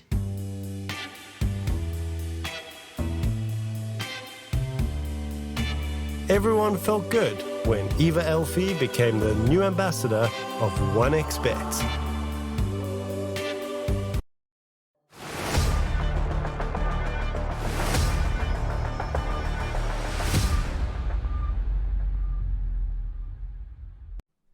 Welcome back, everybody. We're going to start here with a second game between Silk and X5, and it's looking pretty good already here for Team Silk. They are 1-0 up. If they win this second game, they will take first place, and X5, they might actually have a playoff here for second place between Invaders if they win their game. So we'll see how that one's going to go a little bit later on tonight. But back to this one, Bowie. Looking at this second game, you were talking about stronger lanes here for X5. What are you expecting to see right off the bat here for their draft, do you think? I think their opener was good, right? They got the hoodwink, and I think overall it played well. The problem was that they forced the Kunkka too early, and then the response of the Undying Morphling came out. So I don't think you can grab that hero too early anymore. In general, though, I do feel like they felt boxed by the bands of Silk, the Lycan and the Visage being removed first and second phase. Maybe put them in a position where they're like, all right, this is the only hero we're confident in. And if that's true, I mean, Think has a huge advantage over them because you either have to force the Visage first pick or you have to still pick the Kanka and somehow find a way to make that lane stronger. I'm not sure that is possible. So, that is one of the strengths and weaknesses of Hermit in metas where Zoo is very prominent, where you can pick Lone Druid, where you can pick Lycan, Beastmaster. He shines. But in a meta like this one, it does feel like his normal hero is pretty much only Kanka, and he's going to have to show a bit more, I think, if X5 wants to take the game out of Team Silk. Yeah, we'll see how they're going to be able to adapt here. Like I said, the Lycan and the Shadow Demon already gone from the side of Team Silk. Meanwhile, X5, they ban out the Ember Spirit this time. Okay, so they don't want to be running that one back. And it is going to be the Ench as well, so we are going to see something different. What were the bans in the last one? It was the Mars and the Timber in there as well. What else got banned? Mars in place of the Ember, for sure. And then it was Batrider and I want to say TA, but I might be wrong. Maybe. But yeah, no, it looks like there's going to be at least one of those heroes getting through here. And I wonder, I mean, because Team Silk have first pick here, it's the Primal Beast ban out, whether they ban and then go for the Mars themselves. Yeah, I can do that. It's pretty good. It also kind of take away the center from the hero pool pretty much by doing that. Silk now have to decide if they want to ban that Mars or if there's, maybe even Visage that they want to remove just to kind of shut down the possibilities here for Hermit. Oh, there you go. Ban center. Okay. Take Batrider. Okay. Yeah, and no real big commitment here. We see it as a position 5, position 4 and 5 coming out all the time at the minute, this hero. So you're not really giving too much away for your draft. It's just a really nice hero to have. One hero that I don't think we saw any of in that last game was the Doom. I don't even think it got banned out, and it looks like X5, they just stopped straight in for that Vengeful Spirit pickup. Okay. Very good against Batrider.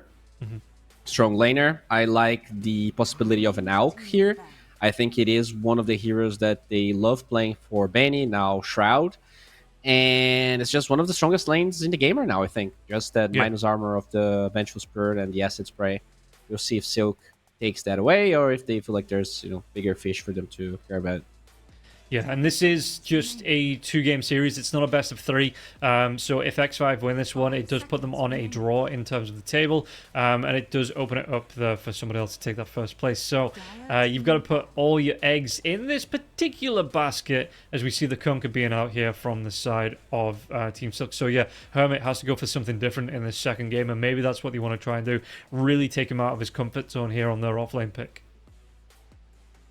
Yeah, interesting, Ben, because I had the impression that Silk was just going to leave the Kanka open since they beat it. Because they didn't, I'm assuming this Batrider is actually going to be a 5. I feel like this indicates that their lane is not going to be as strong as it used to be. Yeah. So that's why they removed the Kanka. We'll see how things are going to pan out here. But I'm not a big fan of the Kanka ban. I think like when you take a game, I like that in the first game, you just kind of want to force them to play something else without having to commit for the ban anyways. Yeah, we'll see what it's going to be. Both teams taking a little bit of time here to get through their draft of Vengeful Spirit. Like you say, they if they wanted to here, X5, they could just go straight into that Alchemist pick that even if you do pick it up early on, it's not really a lane that really ever loses. Even if it doesn't win the lane, you're not a particular lane that loses its lane and obviously always has that kill threat. So I wonder if they want to pick it up here and just get that one. You'll keep their next pick secret between Team Silk as the next 2 picks for them. They actually go for the Brew. Oh. Okay. That's the Hermit hero. They're going to go for it. It's interesting versus Batrider, right? You're going to have the Dispel against the Lasso. You can just lift him up. And if it is going to be a Batrider 5, then you're pretty happy because it doesn't really threaten the Brewmaster at all. He has the slow from his Rum as well as the extra move speed from the Wind form. So you're pretty happy here. We'll see if Silk, if they're going to go for that Undying, I guess, plus range hero lane because the Morphling did get banned for X5. Yeah, I was just about to say that. Yeah, X5 just like they don't want to see that hero again. Did really well in the lanes, and maybe X5 just like better way to deal with it is just to take it out the pool.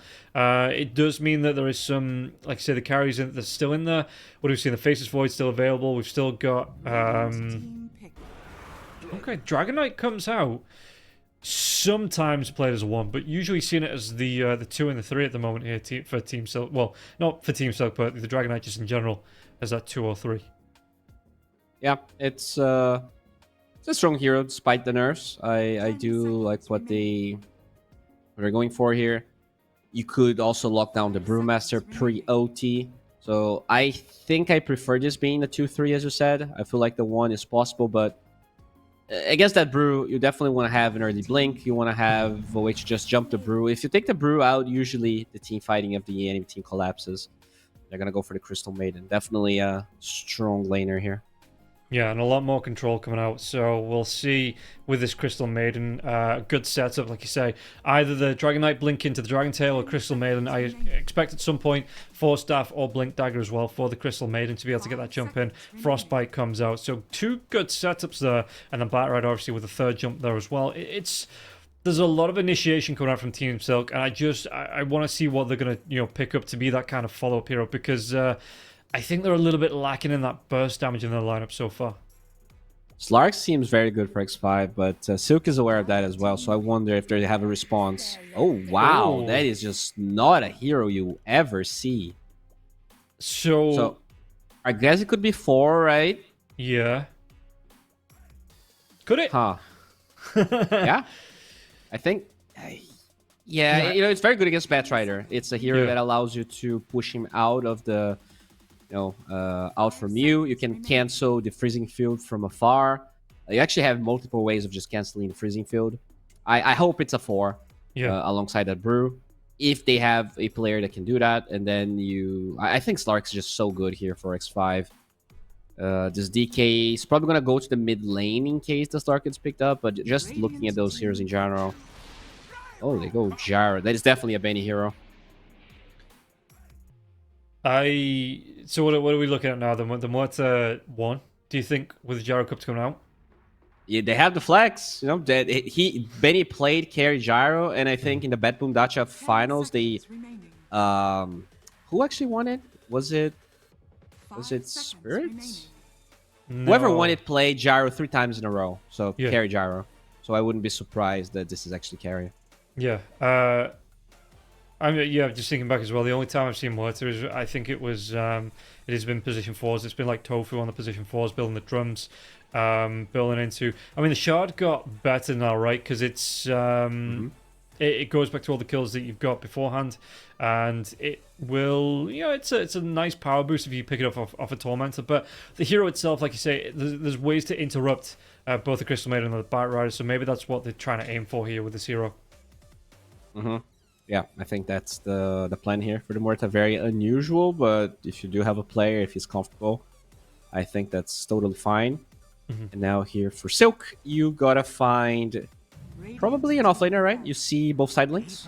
Oh, they go for the Kato here. So Dragon Knight off. Keep it like mid. It could be Kato 4, just because I've seen Dalai Lama play Bet 3 today.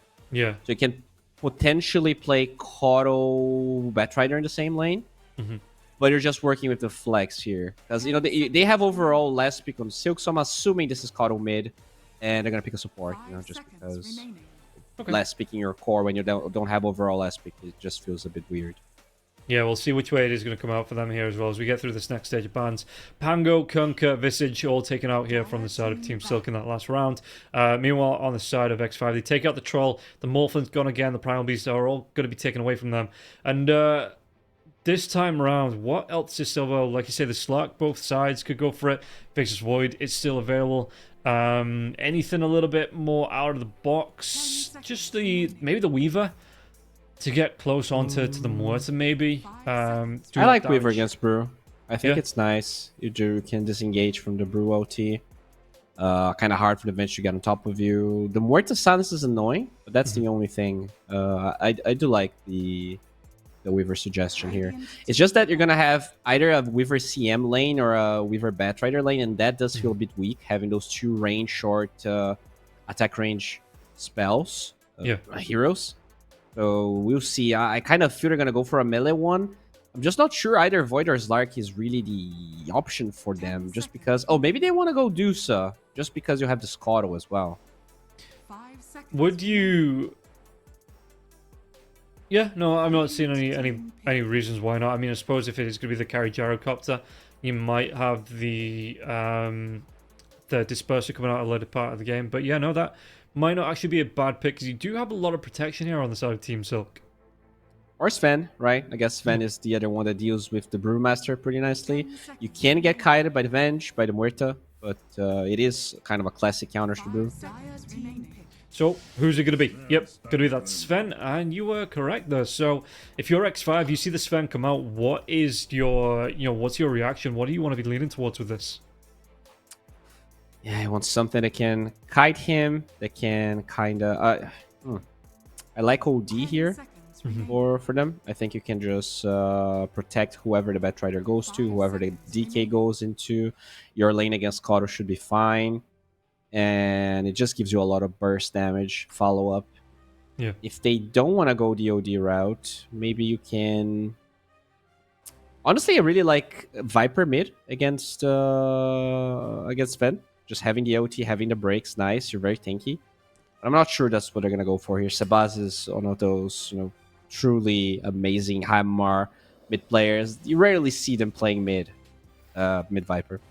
Yeah, I was going to say, I think that was a suggestion that we came up with like 4 or 5 times for the Southeast Asian League, and then just no one wanted to pick that Viper up. So yeah, we'll see what it's going to be. He's got himself 25 seconds left on this final pick, and yeah, maybe enough to get themselves back into a competitive position here for first place. So looking at these two teams, we've seen that Team Silk in that last game, there was some good fight back from X5, but it felt like that for the most part Team Silk were in control. So hopefully here in the second game, X5, they might be able to get it going. We get a 3-way tiebreaker going here. After the final series of the day, they go for the Invoker. Okay. I like this. It's going to be high tempo, can kill the Kato. You have the gap close with your Ghost Walk. The Vessel is pretty nice here against the DK and against the Sven. Yeah. I like this X5 draft a bit more. It is very over the place, though. I think there's some question marks. How good is Brewmaster in this patch? You're also playing as Sven. Is Muerta 4 still viable? Is Gyrocopter even good? Like, I think we don't have enough data to say that for sure. But as I said, Bat Pundacha, the team that won played carry Gyro 3 times in a row, just won all 3 games. Yeah. Maybe they're on to something here. But after seeing Silk play game 1, I kind of want to go with them again. I just feel like they're playing at a better level, higher level. Yeah, I think that the Sven might be at risk of being kited out here before he gets the BKB. Maybe he goes for an early one. But the push potential coming out from Silk with the Dragon Knight, I just think that looks a little bit scary to what X5 have. So if Team Silk gets some early momentum, they might be able to take this map control, and X5 might not have a way to get themselves back into the game. Yeah, we'll see what's going to happen here. Once again, we're split, but I do feel like the game's going to be entertaining. Game 1 was didn't have that many kills, but it was definitely kind of a nail biter. So do expect just as much from Game 2. Yeah, and yeah, looking between the two teams, like I say, that I just think Team Silk coming in with the momentum, it's going to be in their favor. They're going to have that confidence coming into it, and again, they want this first place. They want to be guaranteeing it, so they're coming in with the fire, and X5 coming in to just deny it. Maybe look for those playoffs. Maybe even to give it over to, is it the Invaders? Yeah, to give it over to Invaders there as well, who could potentially, if they 2-0 in their last series, might be able to jump above both teams. True. If this is a 1-1, I mean, they are probably 2-0ing just because they're going to be playing against Mad Queens, which means, you either kind of settle on being third place here. If you are, obviously, if you lose here and you are X5, you're kind of settling for third place. Yeah. If you win, you're still going to have to fight for second place because you're going to be tied with Silk. Yeah. So I'm sorry. Yeah. Well, no, they will be tied with Silk, and yeah, you can't do the head-to-head because this is where the draw comes from. So it is going to be a little bit messy for these two teams. So we'll be able to get ourselves into it. There's just a pause in game. That's why there's a little bit of delay. That's why we're still on the draft. So we should be able to jump into it soon. And yeah, I'm looking forward to seeing how this one plays out. Looking forward to the rest of the day here as well. Again, this is my first day on South America, so I'm always interested to see the teams. It's a little bit of a shame that it's going to be on the last day of Group A, that I'm not going to be able to see, you know, how everyone's going to be able to play up against everybody else. But it does mean that I get to spend a lot of time on Group B as well, and looking at teams like Infinity, Akatsuki, great name by the way, and you know, Infamous there as well. So there's some really good names, you know, some great teams that I'm looking forward to seeing. Yeah, I have the Dragons as well, the Brazilian Pride playing. I really like Group B. I think it's going to be very interesting. And unfortunately, I cast a lot of Group A, so not going to be casting that much of Group B. But I'll be watching. I'll definitely be spamming chat, some, you know, the highest amount of memes possible. And there we go. We finally have a game. And the odds, definitely, you know, after Silk, I expected the odds to be a bit on their favor. But still, I think both odds seem... I mean, I would take either side, you know, if I was a fan. Right, what is Go 13? I am honestly not sure. Go 13, huh? Yeah, I don't know. That's a high level meme I'm just not aware of. Okay, fair enough. Maybe, yeah, something between the two teams or in the region itself. That just a bit of an in-joke, maybe. Or maybe they're just like, you know, we'll fight out when, you know, whoever's got the most kills at 13 minutes takes the game. Yeah, looking at these two teams again, they are just playing it safe, playing it as all five, playing in a pack. Dragon Knight from Rio is going to be a little bit forward, so we could call him the Rio Knight. But yeah, it looks like from either team, they're not going to go for any major engagements. It doesn't look like early on, although there is Silk now starting to move over back into the mid lane, so we might see a little bit of a skirmish come out, especially if this Dragon Knight tries to get cheeky and take away this bounty rune away from 5 heroes. Yeah, he might be putting himself in a pretty sticky situation here. They get invasion of him. Look at this. They have the dead shot. They have everything. Blood Grenade comes out. Group X is going to be the one that picks it up. And that Dragon Knight, yeah, just walked himself into a 3-man blender. And he's going to be coming out as mush. Yeah, that is a very different start from the Ember of that game. Number 1. First blood for the position 4 on the side of X5, and yeah, we'll see how well this DK is going to be able to do, because this is a really hard lane. Look at that. GRPX1 still staying close to the secret shop. If they killed this Rio DK again, that could be a nightmare. Yeah, it ain't going to be great, especially if he has to do the Walk of Shame, and we'll see. I mean, Rio is going to push up here, so... But he's got the Batrider behind him this time. He's going to offer him... In fact, what's he gone for a level 1, this Batrider? It's actually going to be going into the Flame Break. So yeah, he's going to be able to get the knockback. And Ryu is going to offer him a little bit of protection in the lane. Yeah, bottom lane, we already see the Brewmaster dragging the wave. So he doesn't want to be laning at all against that Sven plus Crystal Maiden. And we're going to get 3 lanes at some point when they meet. Yeah. It's going to be the move through, like you say, through that river. He's just going to try and pull it back close towards his tower, maybe even behind the tower as well. Just try and get as close to his tier 1, get as much farm out of this as possible. And in terms of how this lane goes, you know, how does the Brewmaster traffic? Is it just that you're the constant pull-throughs, or does he want to be looking to even look into early jungle here for the Brewmaster, do you think? I think once you get level 3, you're probably safe, right? You're going to have your stance as well as the slow from the rum. Yeah. But level 1, level 2 is very annoying, especially when the Sven has mana. He didn't really buy any mangoes or anything, so he's going to run out of juice eventually. You know, mangoes on Shaka as well. But the early levels are definitely annoying. Okay. And how then do you want to play... Again, kind of similar question on the Sven. Is it very... aggressive until that level 3 comes out for, or is it just gonna be a bit of a trade lane here for the two teams? I mean, Sven is mostly just farming, but if the Crystal Maiden finds GRPX1 out of position, if you have a Blood Grenade, which she does, you can definitely, you know, slowly wear down Hermit and get a kill. But he actually ended up going for the Drunken Brawler before the Cinder Brew. Not a Brew player, but I don't see that very often. So just wants to have that evasion. Yeah, he looks like he's getting himself in as well, trying to harass out. build-wise, it looks like he wants Hand of Midas straight into the Acceptor here for Brewmaster, so no early Radiance it doesn't look like for the hero. Or Vessel, right? That's kind of Yeah. what we saw from Ryu game number 1. But Hermit has different plans here. We'll see if he's going to be able to get those plans. But let's watch the mid lane now. It is a overall even here. Slight advantage towards Sebas, but I imagine Leo Style is going to start making some stacks for himself to kind of offset that. And yeah, we'll see how this mid lane plays out. You know, have you got any favorites between the two heroes, or is it just, like you said, just waiting for Leo Style to be able to find extra farm? In fact, Sebastian's going to be taking a lot of harass here. Cold Snap coming right back through onto Leo Style, though. Leo Style has to run himself away. No finisher for either side. Level 4 on the Invoker, but not that. I mean, even just that 1 point into the Exhort, that's a 200 damage pure Sunstrike that could come out. So, do you expect him to maybe take an extra early level in that Exhort, or are we just going to wait until around level like 8 or 9 to pick that up? Maybe we'll get it at 6 or 5. I think his mana is really a problem right now. He's just unable to get the EMP from the Kato just because he's really fast, has that horse. So struggling to really use the spells and get mana back, which is what the Buzzwhack's supposed to do.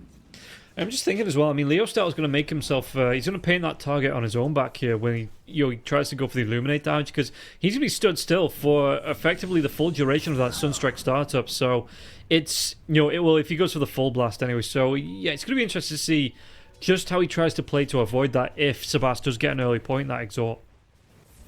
He does get that 5, still holding on the point. No, did get the Wax for now. So it's just going to be chilling. No stacks from Leo Style as well. Usually most Katos that I see, they start getting some stacks for themselves, but he's been just staying in the lane for the most part. And build-wise, what are we expecting out from the Keeper of Light, do you think? I think he's gonna go for the Vessel. Yeah, he already has the urn, so usually, Vessel travels into a big item is what I see. Whether the big item is gonna be E-Blade or Eggs or Vice, really depends. But finally, Leo Style getting a stack for himself here. And getting pretty close to that 6 as well, which is when the Kato starts rotating. Ooh, okay, Cold Snap into the EMP. There's going to be the rotation coming out now as well from the Wurter. Tornado will connect onto Leo Style, but the dead shot is going to miss, and Leo Style, he's not going to be forced into the waiting arms of the Invoker. He will be able to get himself safely under the wings of the Destroyer Batrider, and it was so close. If that dead shot connects, I think Leo Style goes down there. Yeah, that was pretty sad here from Jupiter. He missed not only that, but the silence as well, as they will go here into DCMC, and he is dead. Well, DCMC, that is not how we started that last game. It is not the run back coming out from him. And yeah, on this Sven, I mean, this is kind of the thing, right, as well, that I was talking about in the draft. If you can kite out this Sven, which you are going to be able to do on X5, everybody on their team has some form of kite. All you need to do is stop this fast BKB for the hero, and he could be in a little bit of trouble here coming into the second game. Oh, for sure.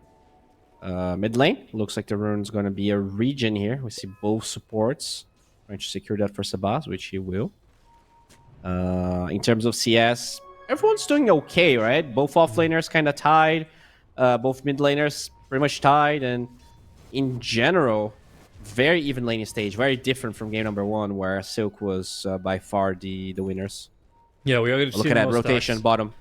Oh, do we get the jump on here? It's going to be a lot of damage onto the Brewmaster. He is only level 5, so he's not going to be able to get that split off. Not available to him, and they're going to be able to get some immediate revenge onto the Sven going down. He's wasting so much time here, though, Hermit. Even forces out the Soulbind bow in the mid lane. They're going to be able to get, again, an immediate response onto the Batrider. Batrider, Tornado will connect. 3 heroes around. Even the TPM from the Crystal Maiden, though, they shouldn't keep him alive. In fact, it might just put the Crystal Maiden on the buffet. Does he get the kill? He does. He takes down Yambura first, and it looks like both heroes here from the side of X5 don't want to stick around too long to see who else moves themselves into the mid lane. Great flame break from the Batrider there, but look at that Sebas going for Shaka now. Not a lot of vision, but now that shot lands, Was that follow-up? The creep is going to be on top of him. He's even going to use the Fairy Fire now as well. A tornado onto the Crystal Maiden. It's going to be the Haunting Wave. Yambura, he's going to be the one that claims that kill. So comes right back into it and gets that kill onto the Crystal Maiden now. And the Illuminate damage. Do they get the kill onto Muerta? Muerta's going to be taking a lot of damage, but look at this one. The cooldown, the rotation from Shroud. He's going to be able to get one. Does he get two from this now as well? Sabas, the Blood Grenade comes out. Everything. And Sabas gets himself a double. Huge moves. And look at that. They're going to steal the stacks as well. This is a 3 or 4 camp large stack that the Kato was doing for himself. Huge moves from Shroud and X5 starting the game with a bang. Yamba is going to be so careful, you know. He was taking the aggression coming through from those creeps, and he was one round of attacks. Oh, okay, got TP back. Yeah, he's one round of attacks from being killed off here, and you look at this one. It's going to be the Falcon's Blade for the Gyrocopter. What do we expect for the build-up to Shroud going to be? You know, do you want to be going for the Ags for the side gunner? Is it Diff Blade into the Disperser for the extra aggression? How do you want to build this for the Gyro? Yeah, I think it's definitely going to be Ags. I guess the farming item is the question that I have. If it's just going to be the Falcon Blade, if it's going to go for either Crystals or Maelstrom. It does feel like Falcon Blade kind of became the norm again for some reason. Yeah. But yeah, I feel like Ags is definitely going to be that one. And then you can go for the magic build, let's say, just because you are against that Warcry and the Decay as well. Or if he's just still going to get the Daedalus just for the extra physical damage. Yeah, and I mean, it's not just the Warcry, right? You come up against the Dragon Knight that's going to have a load of just armor built in. So I wonder if they go for the breakability coming out here for this Gyrocopter. Maybe go for the just be able to get on top of this Dragon Knight and shut him down before the rest of the team can respond. Yeah, I really like Maelstrom here for the Gyro for multiple reasons. Not only the armor of both the DK and Sven you talked about, but also the mischance that Kado's going to apply on him. You cannot miss the Maelstrom procs. So that does like allow you to still do damage in those fights before you have your BKB or when your BKB is on cooldown. Bottom though, fights brewing and Destroyer is going to be brewed up. Do they have the damage yet? Tornado comes out last second. That's going to stop the twitch. Somebody's going to finish the kill. Oh, they all walked away thinking somebody else was going to get it. And the Bat Rider, he should go down. But it's just going to waste so much more time. That was definitely a bit clowny, but that's why Bat Rider is a top tier support right now. Don't expect the hero to ever survive being just meshed down by 3 heroes, but he is a different breed. Yeah, and X5 not following the ABCs, always be confirming kills, but you know the K doesn't fit in there. Yeah, just a little bit of a clowny thing. They did get the kill in the end. Shroud, he's still finding the farm, top of the net worth, and flat cannon built in, so he's gonna be able to keep up pace with the Sven with the built-in cleave from the Sven.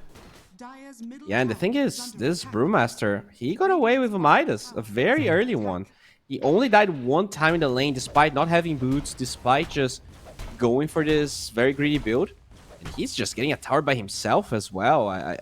You know, you expected DK to take that tower a bit faster, but we might just pretty much do it at the same time here. Yeah, and Hermit this time, he's had a way better start. You know, they put pressure on his Sven, forced him out of lane. He's getting his farm. He's finding the items that he needs to as well. Like you said, that Hand of Midas is going to boost him up. So they move Shroud down here. It looks like they are going to trade off these tier 1 towers. There you go. Pretty much at the same time, but slightly faster on Hermit.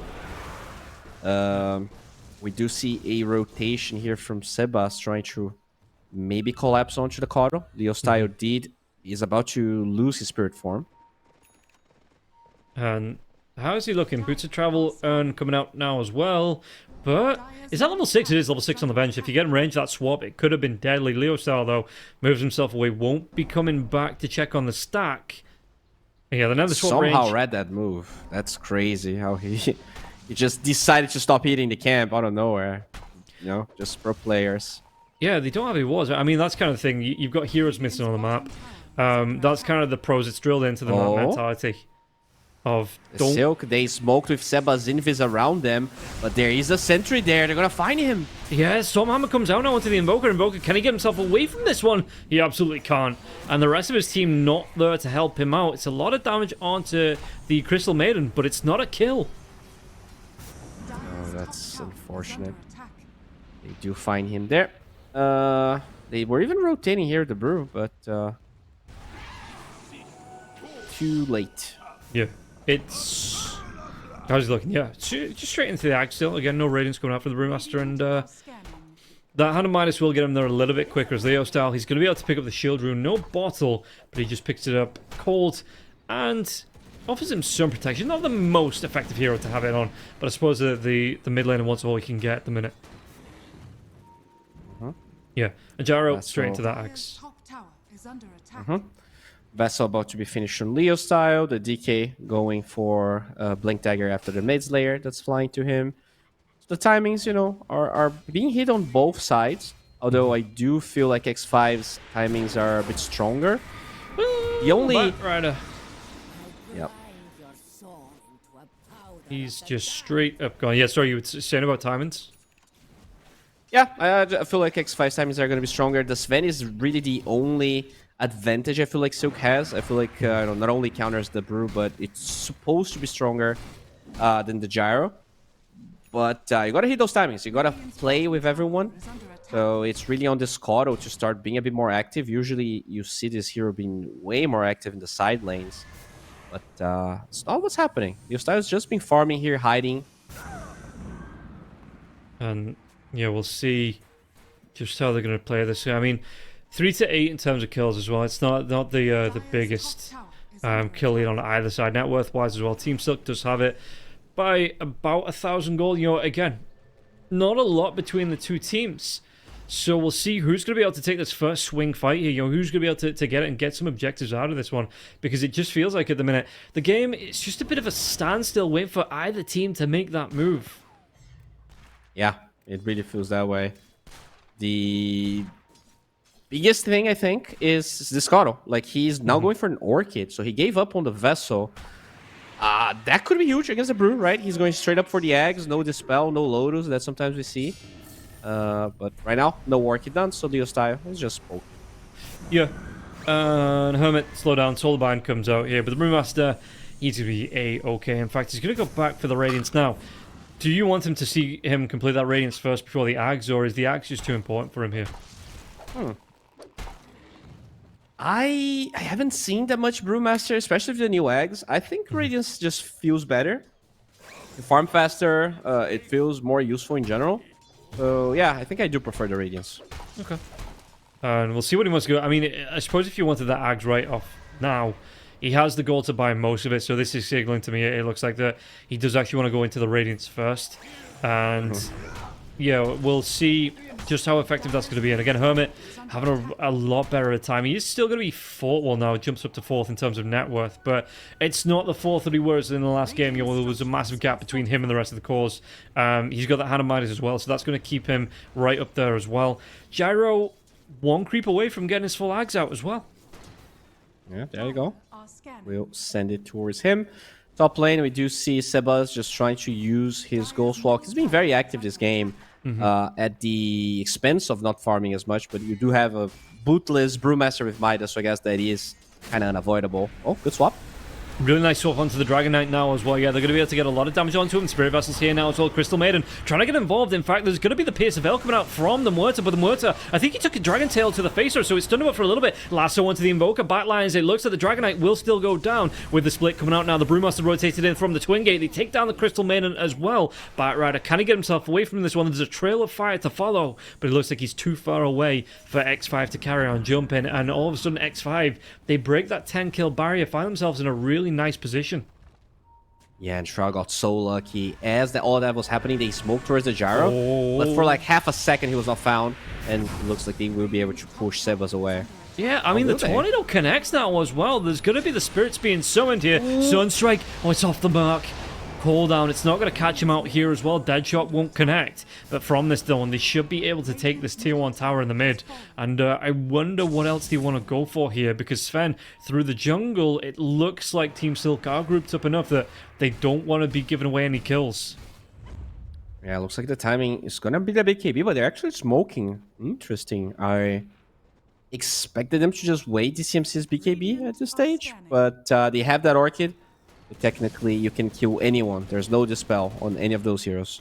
Yeah, jump comes in. They're going to be able to find the Gyrocopter. Like you say, the sounds comes out from the Orchid. Chase down Stormhammer to connect. The damage coming through, and Gyro is straight up dead.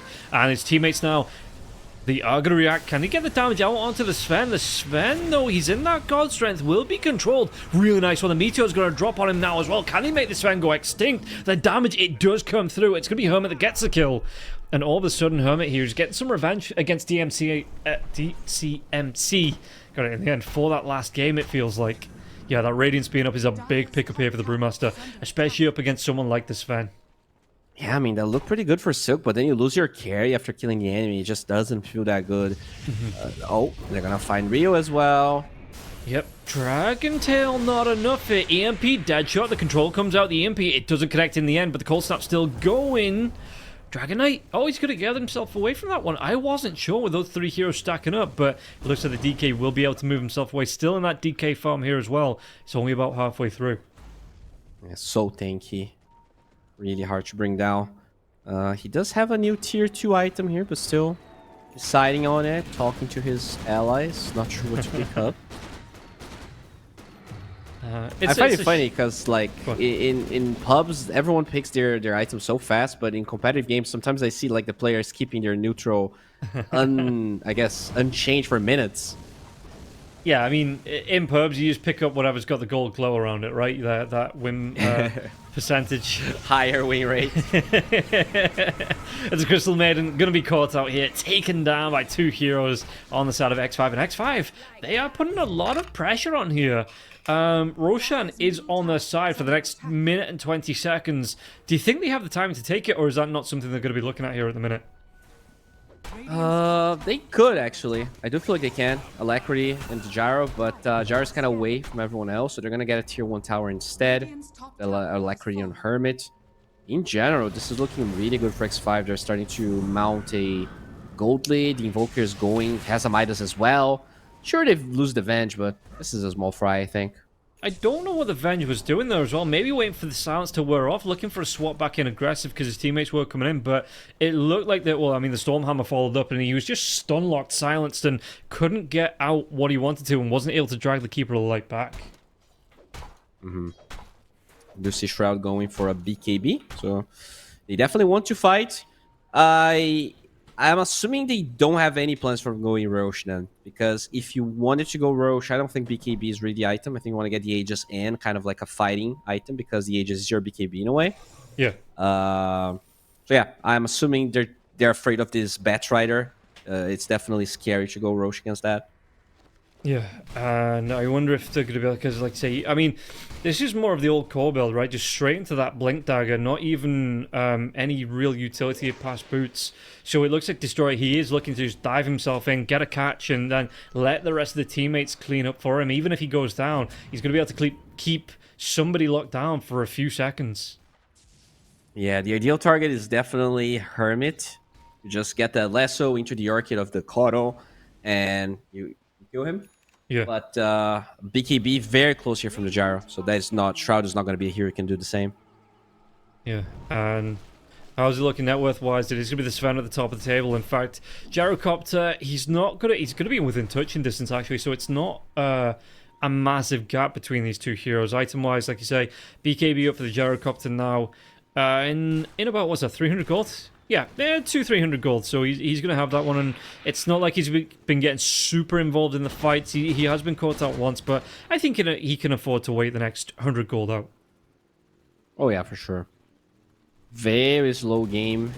Maybe even slower than game number 1, to be honest. Because at least in game number 1, Silk was ahead, that they tried to force towers, whereas here, both teams are like, oh, I mean, this even thing is pretty comfortable. Let's just keep farming.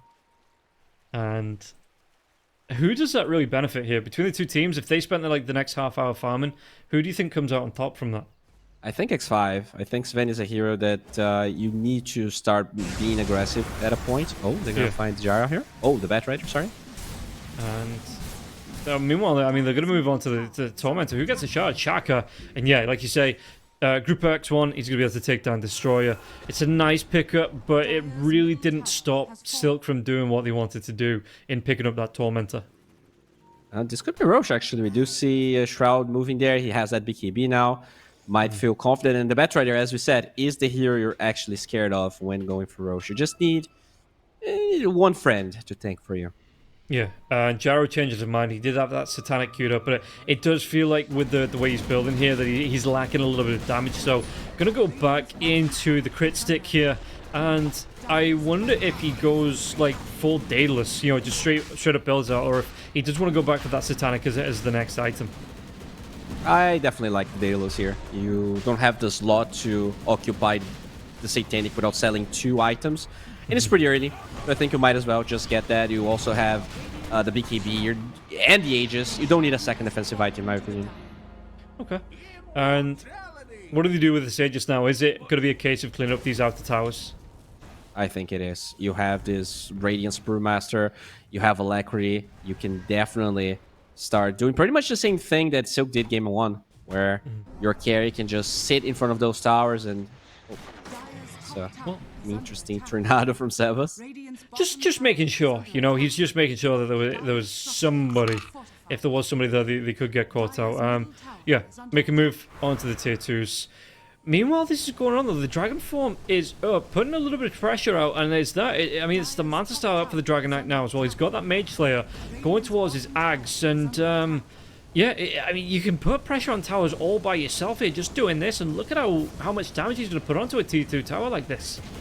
Yeah, they want to defend, so they will come here. I think, you know, one of the big mistakes we saw from X5 was they couldn't really go for moves without losing towers. And this time they want to make sure that they have the actual advantage in tier 2s, in map presence. And I think this is nice. Now we can just go group everyone and take the tier 2 tower top. And yeah, so how's Batride looking? Batride just wants to go to the 4 stuff. So yeah, he wants to get in, out, shaking it all about with whoever he catches on the lasso. In terms of what he can do outside of that, though, what are we looking at? The Firefly and the Flame Break. Is he just playing this sacrificial jump in, get out, and not really planning to be alive in these fights? I think his role right now is just cutting waves because, like, they don't want to fight. This DK is not ready. The Coddle still needs this BKB. So, you know, that is the advantage Batrider has. You can cut waves, but he does get fined here, and I think Sebas should be able to eliminate him. Yeah, Tornado comes in. There's going to be that Spirit Vessel on top, and it was...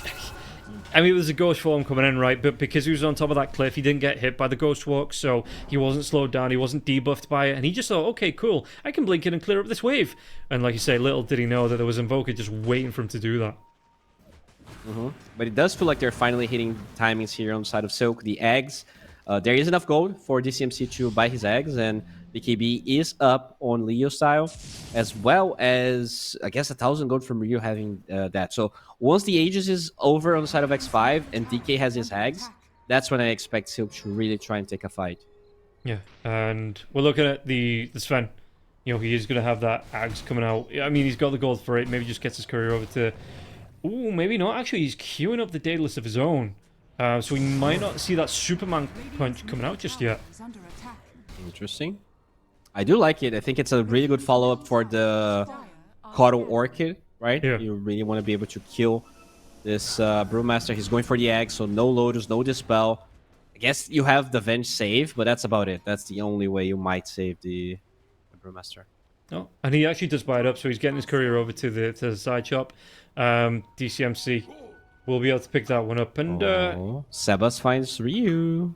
Does Ryu get out of this, though? Because he's got his TP. He's got no Blink Dagger, but he's a big tanky boy going towards his own Ag, so he's already got that booster. He's got himself the double onto. Jump coming in, and it looks like the entire team's going to rotate onto this one. And yeah, the damage coming through onto this Dragon Knight. Can he sustain it? The swap comes back right into the middle of the EMP. He's got that Spirit Vessel on top of him now as well, so he's not going to be doing a whole lot of regen in here. And you can see that Sebas, he was so confident. He was already leaving the fight site. Yeah, and he was looking for his Batrider, but he somehow didn't find him. He just crossed the Batrider in the triangle, but now maybe looking for Leo style. He does have a BKB though. It's not an easy kill whatsoever. Yeah, and it looks like Leo style, like you say, yeah, he's going to have that BKB, nothing to interrupt that one, and the damage, not enough to get the kill either. So he's going to be able to get that TP away while this is going on. We've got DCMC, he's going to be going for that Superman punch, trying to take down the Tormentor on his own, but you saw that if it had carried on, he would have lost pretty much all of his health, and yeah, it's a bit of a war between the Tormentors and Heroes, and sometimes it feels like the Tormentors are winning. Yeah, that's a weird OT from him. So now, even though the age is about to expire, you're not gonna have it for the next 40-something seconds. And there you go. Daedalus up on Shroud. This is looking really scary. Destroyer being chased down. Yeah, Tornado Spirit Vessel still got him now as well. The Sunstrike's going to be off the mark, jumping as well from the Wurter inside the Diet base. So one more right click. No way to stop it from dislodging. Excuse me, no way to dislodge that right click, stopping it from getting the kill. And it will be a pickup there from Sabas. Yeah, they're trying. This Batrider is really trying his best to just get vision, open up the map. But he's being punished very often. This Invoker is just so fast, and the travels just make it really easy to pin the Batrider down. And if you're now looking at this game, you see the 17-5, but it's only a 3k net worth lead here for X5, and we don't know what the win probability is. It's still broke. The swings, they are going back the way of X5. How do you want to play around this one if you're Team Silk? Yeah, I mean, that's the thing. I feel like the way Leo style itemize doesn't synergize with what they're doing. I don't think he's going for a greedy enough build if all they want to be doing is farming. Okay, so they will smoke, and that's kind of my point. I feel like you have to be active as soon as possible. They don't have the Sven nor the Batrider, though. They could end up finding more heroes than they were ready. Oh, Sebas. Damage coming through now onto the Invoker, but he's got backup. Group X is going to be here. They take down the Invoker. That's like Group X. He just drops his W. He just like, yeah, straight up out of that. Doesn't want to carry on going on to this one. He did get a shot. I mean, I thought he got a kill, or in fact, he's 5-0 and 10 on this Muerta, right? I thought he got at least one kill inside that Pierce the Veil form, but it looks like he's got no bonus coming through when this axe shot got picked up. Yeah, I mean, he definitely got a lot of kills in the laning stage before that was where he had that. So, unfortunate. Yeah, when you click on his spell amp, it is 0, so it's no visual bug. He definitely doesn't have any shard stacks. Yeah. I think that's why this shard is bad. Like, it's just, especially as a support, it's hard to even if you retroactively get it, usually you're doing damage with your spells, not necessarily your Pierce the Veil that lasts so little, right? Yeah, but I suppose, I mean, once you get that to level 3, it's a 45-second cooldown, and what is it, like a 8-second uptime, so it's enough that you don't have to throw it out at the beginning of the fights, but if you throw it out towards the end when everyone's low, especially with a gunslinger going as well, you can clean up 2 or 3 heroes, and that was something that I saw, God, how many? I don't know how many patches ago. Like when Muerta was the top pick for like safe lane, you were just kind of like you were getting heroes low, you're whittling them down, and all of a sudden towards the end of the fight, you pop that Pierce of Hell and you clean up like 2 or 3 kills. Yeah. Hopefully, especially if he gets that alacrity, we might be able to see some very fun highlights. Roche, 15 seconds here from spawning. X5 seem to be in control. At least map-wise, map control-wise, they are the ones making moves. Silk, barely moving, to be honest. But there's even an MKB on this Sven. He's scary. They just never really try to fight as 5. And I think this is the moment. They're grouping all together. Yeah, and it's going to be a really quick rush on 30 seconds on the clock here. If they wanted to, they could park this Pandal in the pit with the Brewmaster. Just keep them going here. Smoke comes through, though. He was spotted, by the way. A ward just expired very close to where they smoked. So X5, they are ready. They are ready. They have that eggs with the little Stormy Panda and even the Sentry. Oh, yeah, so the smoke will break. There you go. Yeah, he's going to be the furthest thing forward now as well. There's going to be the jump in Invoker coming around behind here. So the smoke breaks, like you say. Still 3 heroes on the side of Team Silk that have that one going. Dragonite going to send his illusions here just to try and scout this one out. We'll only see Hermit's Pandal in, though, and it's not going to be enough. Do they sneak themselves into the Roche pit? It looks like they want to get themselves in and around there, but they can't overcommit into this pit because X5, they are right on top of them. Yeah, there you go. They both know the Roche is up. Position of Silk here is really nice. We saw a very similar fight the other time. But this Panda, man, this Panda is really what makes this hard. It's just so easy for them to get vision. Yeah, and what can we do? We still see the Dragonite illusions coming through. Just trying to scout out Are they going to get cheeky and go in the pit while this happens? Because it looks like X5, they are away, but there's going to be the Sunstrike into the pit. So it sees the Sven, and Sven even gets stunned up a little bit there. And from that bash from Roshan, so yeah, all of a sudden X5 making a beeline right back towards the Roshan pit. It feels like we're in a bit of a dance around this pit, and I'm not sure which way it's going to go. Yeah, GRPX1 just dancing around. The Dragon Farm did end, so it's a 30-second window here that X5 should have.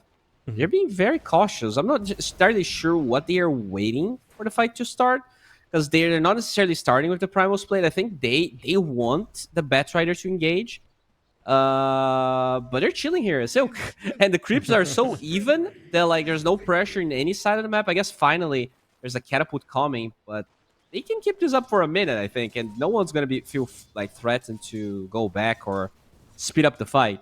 That's the second Dragon Form they're using. Okay, there we go. Jump comes in, they're going to be able to get the lasso locked down onto Gyrocopter. Gyrocopter's going to get really down low, pops his BKB, but he doesn't have any way to get that life back. He is going to be cleaned up, and now, well, you can see on top of the Vengeful Spirit, the Vengeful Spirit throws out that magic missile. It doesn't matter, though, because 4 heroes, DCMC, he's on a double kill. Is it going to be a triple kill now as well? It's actually given over to him. The triple kill is confirmed. And it looks like this is going to be right back into the pit from that. And in fact, with this going down, the Dragonite Illusions pushing out this bottom lane, they might have time to take down a tier 2 tower from this for free as well. This is unacceptable. The fact that the Gyro was there and there's no swap when they initiate is crazy. I mean, they were all information. Like, as the Gyro, you expect to be swapped out, never happened. Just a mistake from Silk. I'm sorry, a mistake from X5. There's no going around that. Yeah, no, it was a great jump through on the Dragonite there, that they got that drag back on the Gyrocopter. Venge was trying to make a beeline towards it, and the Dragonite jumps in, gets that Dragon Tail stun off, and says, "You ain't going nowhere, mate." And even get the reveal onto the Mortar. Mortar, yeah, just straight away cleaned up at the end of that fight. Okay, so Sven gets the ages, and even though it seemed much better for X5 this time, Silk, slowly but surely, they were so patient this entire game. Barely trying to make moves. And when they go for that move, it took them like a full Dragon Form duration to even decide to initiate. But yeah, they were surgical. And yeah, we'll see how they're going to try. I mean, look at this one. You have the... Is that the Earth Panda there with the destruction going? I think it is, right? That he can just sit, hits the tower. And that's so gross. Like that, I always thought... Well, not always, but... I currently think that Panda just needs a little bit of tweaking on the damage number it does to buildings. Yeah, remember what it was at TI5 when Wings won TI with that? Just alacritying that Panda. Like, they nerfed the hell out of that and it's still super strong. Yeah. We'll see if Icefrog's gonna do something about that eventually. I wouldn't even say TI5 was the last TI. Where it was just like, you know, teams were picking up that Brewmaster purely because of if they got into the base, he was cleaning up bases on his own. Yeah, but like at TI5, it could like literally, if you had Alacrity, it would like 3-shot a barracks. It was like, yeah, it was honestly just crazy how strong it was. Like, it's still strong and it was like totally broken. But yeah, I mean, the game still kinda even, like Sven, just because of the nature of God Strength, if they misuse it, if they kind of force a fight where God Strength and Dragon Form get used, X5 can still take a good fight despite the ages. Well, we'll see how that is going to go. Solovine here on the Gyrocopter, not going to force out that BKB. Does the Gyro have a Satanic? Does he have that heal coming out for him now? No, he does. He didn't have it in that fight. It was very close, but he had to finish it. Right, okay. And yeah, just casually gonna go for the rapier. You know, why not? No brooch first. He's just straight in for that. All right. Definitely. I mean, this is actually a really good brooch game if he decides for it. You know, against that all that armor from the Sven. So, but yeah, no, it looks like straight away, just rapier. And I mean, like, if he can keep protected by his teammates, he has that lineup that it is going to offer some protection. They're going to try and base race this. They're going to base race with the Earth Panda. There you go. Yep, coming through. And just look at how quickly 250 damage on the bonus building damage here for the demolish. They have to force out this fortification. So does the Pandolin, once that fortification wears off, they're going to be able to clean up the creep wave. And it looks like it's only Leo style back defending the base here. And yeah, he's going to be, again, just comes in, goes back to whacking this one. And he's going to be able to break that tier 3 of his own accord. So what else can they do? Backing themselves away. Yeah, like you said, there is going to be that backstab coming through here from the side of Silk. Who can they catch out? If they get the jump, look at how quickly Jan Burre would be able to respond if Jaro got jumped, though. How closely he's playing. But in the trees, just trying to stay out of the way, stay out of the vision from the side of Team Silk. He does have that extra cast range of the Psyche headband. And now, I mean, this is huge from X5. There is Aegis on the enemy side, and you're the one that forces them back. You're the one that gets the tier 3 tower first. Looks like Leo style TPs to the top side, so he's showing. But okay, they will force it. That catapult wave is very annoying. But yeah, it's like you say, it was a bit of a game of chicken there, and it felt like X5 they got a little bit more than they deserved, just because they could push through on that the Earth Spirit Pandolin and just take the building by himself. Hello. Lasso, drive back Muerta is going to be the force staff now as well. The Superman punch comes in from the Sven, will be able to get that kill, and all of a sudden, yeah, no Muerta for the next 45 seconds. 30 seconds here for the Aegis as well. Let's see how much they're going to try and pressure this. Damage comes out onto the Gyrocopter. He's going to be stuck in his tracks for now. Dragon form's up now as well. That's the black dragon form here coming through. And he's going to be able to just melt through these towers. Even just using the illusions from the Manta style here, it's a great siege tool. Yeah, I do like what Hermit is doing. Just trying to spam the Storm Panda. Use your Q on the illusions. Lift the Sven when he tries to hit. But they did cut the wave. So it means that the Aegis will expire here before the tier 2 even falls. Again, not a bad move from X5 at all. Yeah, because that's the thing, right? If they lose that tier 2, it's not just the mid lane tier 3 tower that's at risk, but it's an open Raxa on the top part of the map. So it would have been a big opening for Silk to try and take advantage of. Looks like Hermit just going bottom. Gonna try and make the same move he did the last time. Have the Earthbend at bottom, have Invoker, and Sabuz is nearby. And that's how you can force Silk back. That's how you can kind of dictate the pace of this game. Somehow, the team that doesn't have the Sven is the one that's forcing them back to the base when they just get close to the tower.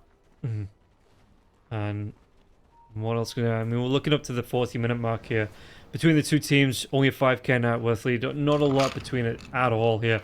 And one good fight could break, one good fight will break the base. So we'll see. They're going to be able to get the Frostbite here onto the Storm Pandolin. The Storm Pandolin, though, gets himself out. And it looks like he's going to change it. Yep, just comes in again. There we go. He's got himself that Primal Companion Earth Spirit. Let's go, Pandolin. baby. And the Solar Crest. Alacrity. Boop, boop. And that's a Rax for literally no commitment, because you're not even putting a hero at risk. He literally almost got a full lane of pairs. Good swap. Lasso, yeah, great swap now as well. What can they do with this one? The Gyrocopter is going to have that BKB going. They get a kill into the Vengeful Spirit now. And the cooldown's going to come through. Whose BKB is going to go down first? The Sven is still going to be going with him for a little bit now as well. He's going to go for the right clicks. Superman Punch comes over the top onto the Muerta. The Gyrocopter's going to get really down low. And the Force Staff, it's not enough to bounce him out of this one now as well. So they've got 2 kills onto this one. Can they chase for a third onto it now? And the buyback's not going to be available for the Muerta, but is here for the Gyrocopter as well as the Venge. Really good fight, though, from the side of Silk. They did lose Rax in the bottom part, but they got a really good fight. They took down 3 heroes, and it makes it just a little bit rougher now if X5 want to get involved in their base defense. Oh, there's an amplified damage here for the CMC. That was so close. Sven was pretty much dying, but then the double heal from the Illuminate Spirit form came in, and he somehow got enough heal. The mischance of the Kato also affecting this Gyro. He has no MKB. Now, after this really good move from X5, they just got outplayed. Slightly outplayed in that team fight, and they're going to be forced to buy back this Gyro, I think, or lose at least one side of barracks. Yeah, and this is, like I said, this is going to open up the rest of the map here. There is a tier 2 tower on the bottom lane, but it's going to be a lane, maybe even 2 of this. They take down the melee racks, they just back themselves away, so this lane will always be pushing in now. Bottom will be addressed by Shaka, so no shenanigans there. Both sides with no glyph. I wonder if X5 is gonna try and make the same play just because I'm not sure what else you can do. Oh, well, you can Roche. Roche actually, that was a 3-second spawn for some reason. It was a really quick one here, and yeah, they are going to make a move towards it. Whether they get here in time, though, can they force this one out? They are showing mid, though. He is really close from that rapier. Well, I mean, they might just Roche fast enough. They have to smoke right now. They have to get in there, and Gyrocopter actually opted back into the Satanic. He has that one that he can sell. Might want to go into that rapier here now as well. That might be the answer to all his, or definitely his enemy. Yeah, rapier comes out, so 25% damage amplification, spell amplification, excuse me, and the extra damage on top. But are they going to be able to get here in time to contest this Roshan? You have to go. You heard the roar. The Sunstrike is there. Yeah, that's God Strength. They're going to get it. Invoker TP's in, yeah, he's going to be able to get this Aegis, and it's going to be going the way of DCMC now, and the jump comes in, split's already out for the Brewmaster. Do they have the control? Can they instantly pop this Aegis onto DCMC? What? Why? Why would you pause there? Oh, Lord. Okay, let's get back to it, I guess. Let's go right back into it now as well. Crystal Maiden going to be spun up through that cooldown here. Maybe a bit of miscommunication because the cooldown, it looks like it might have been enough damage. He popped this Aegis, and it looks like the Invoker of the backlines should still get the kill onto the Crystal Maiden Spirit. Oh, he has a refresher. Enough. Yeah, he's going to be able to get himself away, though. The BKB's going here on the Sven. Sven, can he get himself away from it? Chase down. He's invis, but how much longer? Spirit Vessel on top of him now as all the Ice Wall will fall. And it looks like Sven, one more right-click. Anybody connected onto it? Invoker! He just needs a little bit more. The Stormhammer comes out. The chase down onto the homing missile. It will take him down. Has that buyback available. Really good fight coming out. And that rapier was perfectly timed here from the side of X5. Oh, that's bad. Especially because he used the refresher to recast everything. So if he just refreshed and died, his buyback would actually have way more weight than he has now. This could be megas, man. This Brewmaster, we just saw how fast he can push. They have some waves mid, sure, is pushing, but Sebas has travels to go back and address bottom. This is huge. No tier 2 tower here for Silk in any of the lanes. Yeah. And like I say, do you force out this buyback now on the Sven? Because this is going to be... There it is. Earth Spirit Panda takes down one building so quick. If you blinked, you would have missed it. And now he's going to focus on this mid lane now. I think he's only going to buy back for the third lane because he still doesn't have his BKB. 24 seconds for that BKB. They have a second glyph on the side of Silk, so... Oh, but they're going to try and go for the jugular here. Yeah, it looks like they just go straight tier 4s, and the Brewmaster Pandaling, he's right on top of it now as well. The cooldown, trying to create some space. Look at the right clicks coming out. Sven, he's going to be forcing this buyback, but is it going to be enough? Because they've had that protection. Jump in, though. Lasso. They've got the drag back onto this Gyrocopter. The Gyrocopter, it doesn't matter. He's still got the heals coming through from the Satanic. He's just going to be able to stand and sustain with a flat cannon, but the right-click damage coming through. Is it enough to get the kill? They take him down. The rapier, it trays back to the Sven, but the Sven instantly dies. This is going to be a big cleanup now coming out from the Dragon Knight, though. Can they get the kill onto the Invoker? The protection's coming out from the Will of the Wisp, and yeah, that split damage, it's not going to be enough to finish off the racks. Gyrocopter buys back. I think he wanted a second rapier queued up now. Can they get the kill into this Dragon Knight? Because he's defending, he's doing his best, but they split the damage out, and that is going to be game number 2 going the way of X5, so we still don't know who's going to be at the top of the table. Alright, that was very spicy. That was, you know, for how slow of a game we had, I'm happy that we had such a fun ending there. Yeah. You know, gotta appreciate the balls here in X5. Just get the rapier. They got lucky that the Roshan was taken early from Silk there, because it meant that the Sven's God Strength was over when they engaged, so they just get that first life really easily. They were all separated, and then you just go straight for the throne. They don't get the megas. Yeah, that was really cool from them, and I think, yeah, we're gonna have to depend on tiebreakers now, because we're expecting a 2-0 from Invaders into Mad Queens, which means, yeah, there we go. They are probably gonna tie, and remember, our tiebreakers now, I'm not sure if you're aware, they are 1 versus 1 mid. So we might have a 3-way tiebreaker with 1 versus 1 mid. And Invaders, 2 draws. So yeah, Invaders, X5, and Team Silk, they've all drawn against each other here. So if Invaders take this next best of two game series 2-0, there will be no way to differentiate the teams. They've all drawn against each other. They're all going to be on the same points. They're all going to be on the same wins and draws. So this is it might be, like you say, that three-way tiebreaker coming out. Mid 1v1s coming through for these three teams. Oh yeah, that's gonna be very, very spicy. Unfortunately, I'm not going to be here casting at least to see what's going to happen here with Invaders. But you and Otomo, I think, are going to be carrying on the stream, right? Yes, it is going to be me and Otomo taking over for you, Bowie. So thank you very much for joining me. It's always a pleasure casting with you. And we are going to be taking a break. I think we're a little bit behind schedule, so it's only going to be a quick one. And then we'll be back with a second series of the day, which is going to be seeing the Mad Queens coming up against Invaders. And Invaders looking to lock in those tiebreakers. But we'll see you first after this break.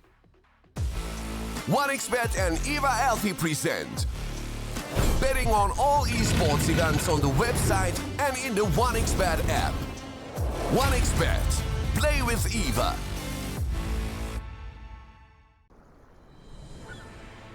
What if Kunka knew that he could not only play Dota, but also place bets? Better the best black hole.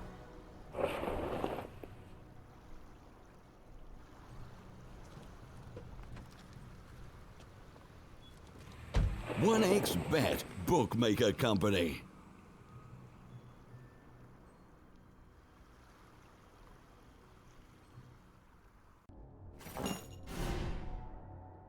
Chances of breaking items in a tournament match are non-existent.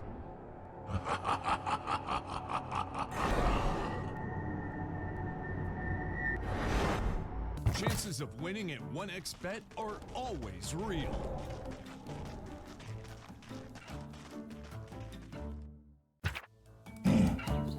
Join with me. At your service. Stealing Aegis from Roshan is very difficult.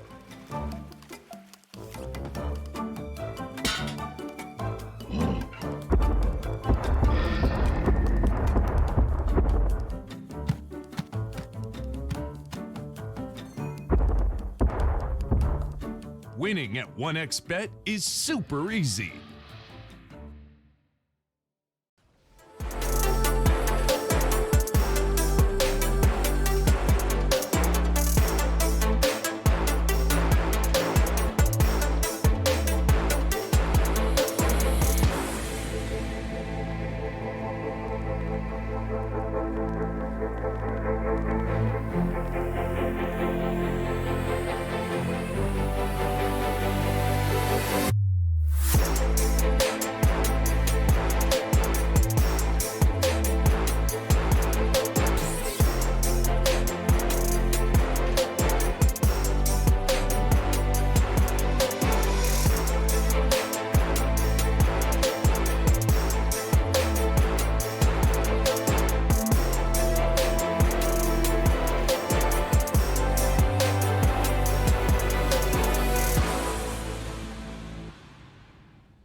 1xBet and Eva Alfie present.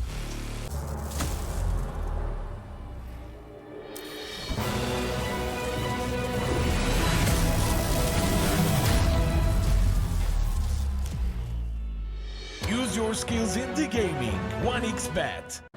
Look around. Screens are everywhere. They allow you to immerse yourself in another world, into hundreds of different worlds. Here you can be anything you want, and we will support you in this. OG, Team Spirit, 1xBet. If you are with us, you win. Hello, son. Hi, Mom. Pretty girl. This is Eva. Nice to meet you. Thank you very much. Your dad's just making his favorite dinner. It's duck. Come on inside. They're all probably too gruesome to tell you while you're eating at the table. How's your food? Is everything okay? Good, good.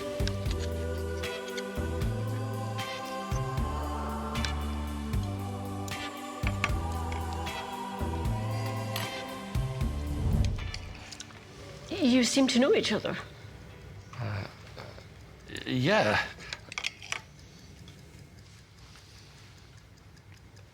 This is the new ambassador for 1xBet. Oh, I see.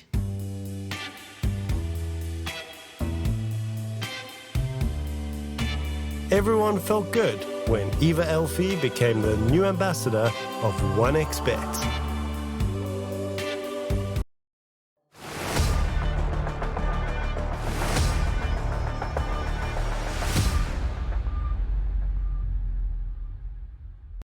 Welcome back in, everybody, to the second series of the day. It is going to be Invaders versus the Mad Queens, and this is Invaders looking to clutch it out into those tiebreaker situations. Otomo, thank you for joining me here for the late night Dota. Well, it will be in a couple of hours, but how have you been? Because we've not cast in a while.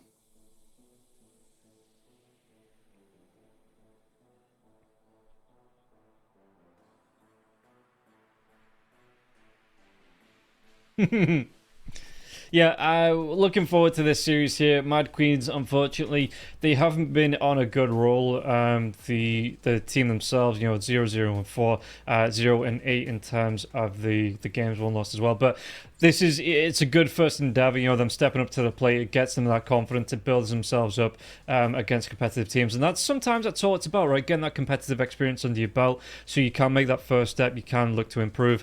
Invaders looking through, like I say, in terms of this one, if they get a 2-0 out, they will be able to join X5 and Team Silk for tiebreakers at the top of the table for that top spot. So that is what they are looking for here, because X5, Invaders, Team Silk, like I said before the break, every team is drawn against every other team. It is a big triangle of draws, and we have to break that with 1v1 mids. Well, Invaders, they have to win that one first, so they are going to be looking to take this series 2-0.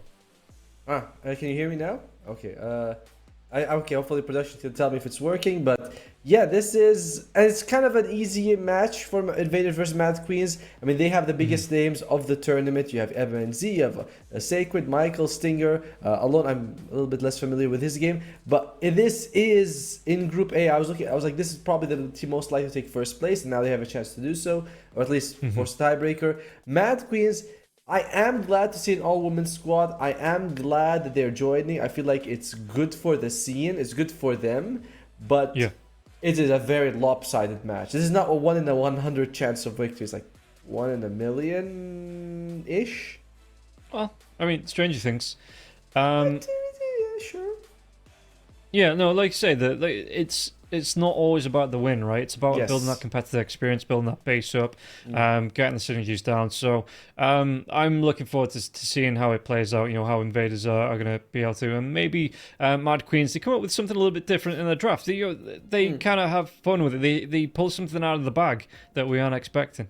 That would work. I mean, that would be great for them if they can do it. It's just, again, like it's good for them, like you said. The best thing is that they come in, they play, and they do their best. But most likely Invaders not going to give them a chance, because Invaders, this is important that they win this match. They want to force the tiebreakers. You get to skip one round of the playoffs. You guarantee yourself more EPT points, so you put yourself further in terms of the ranking for the eventual potential hopeful land that we have.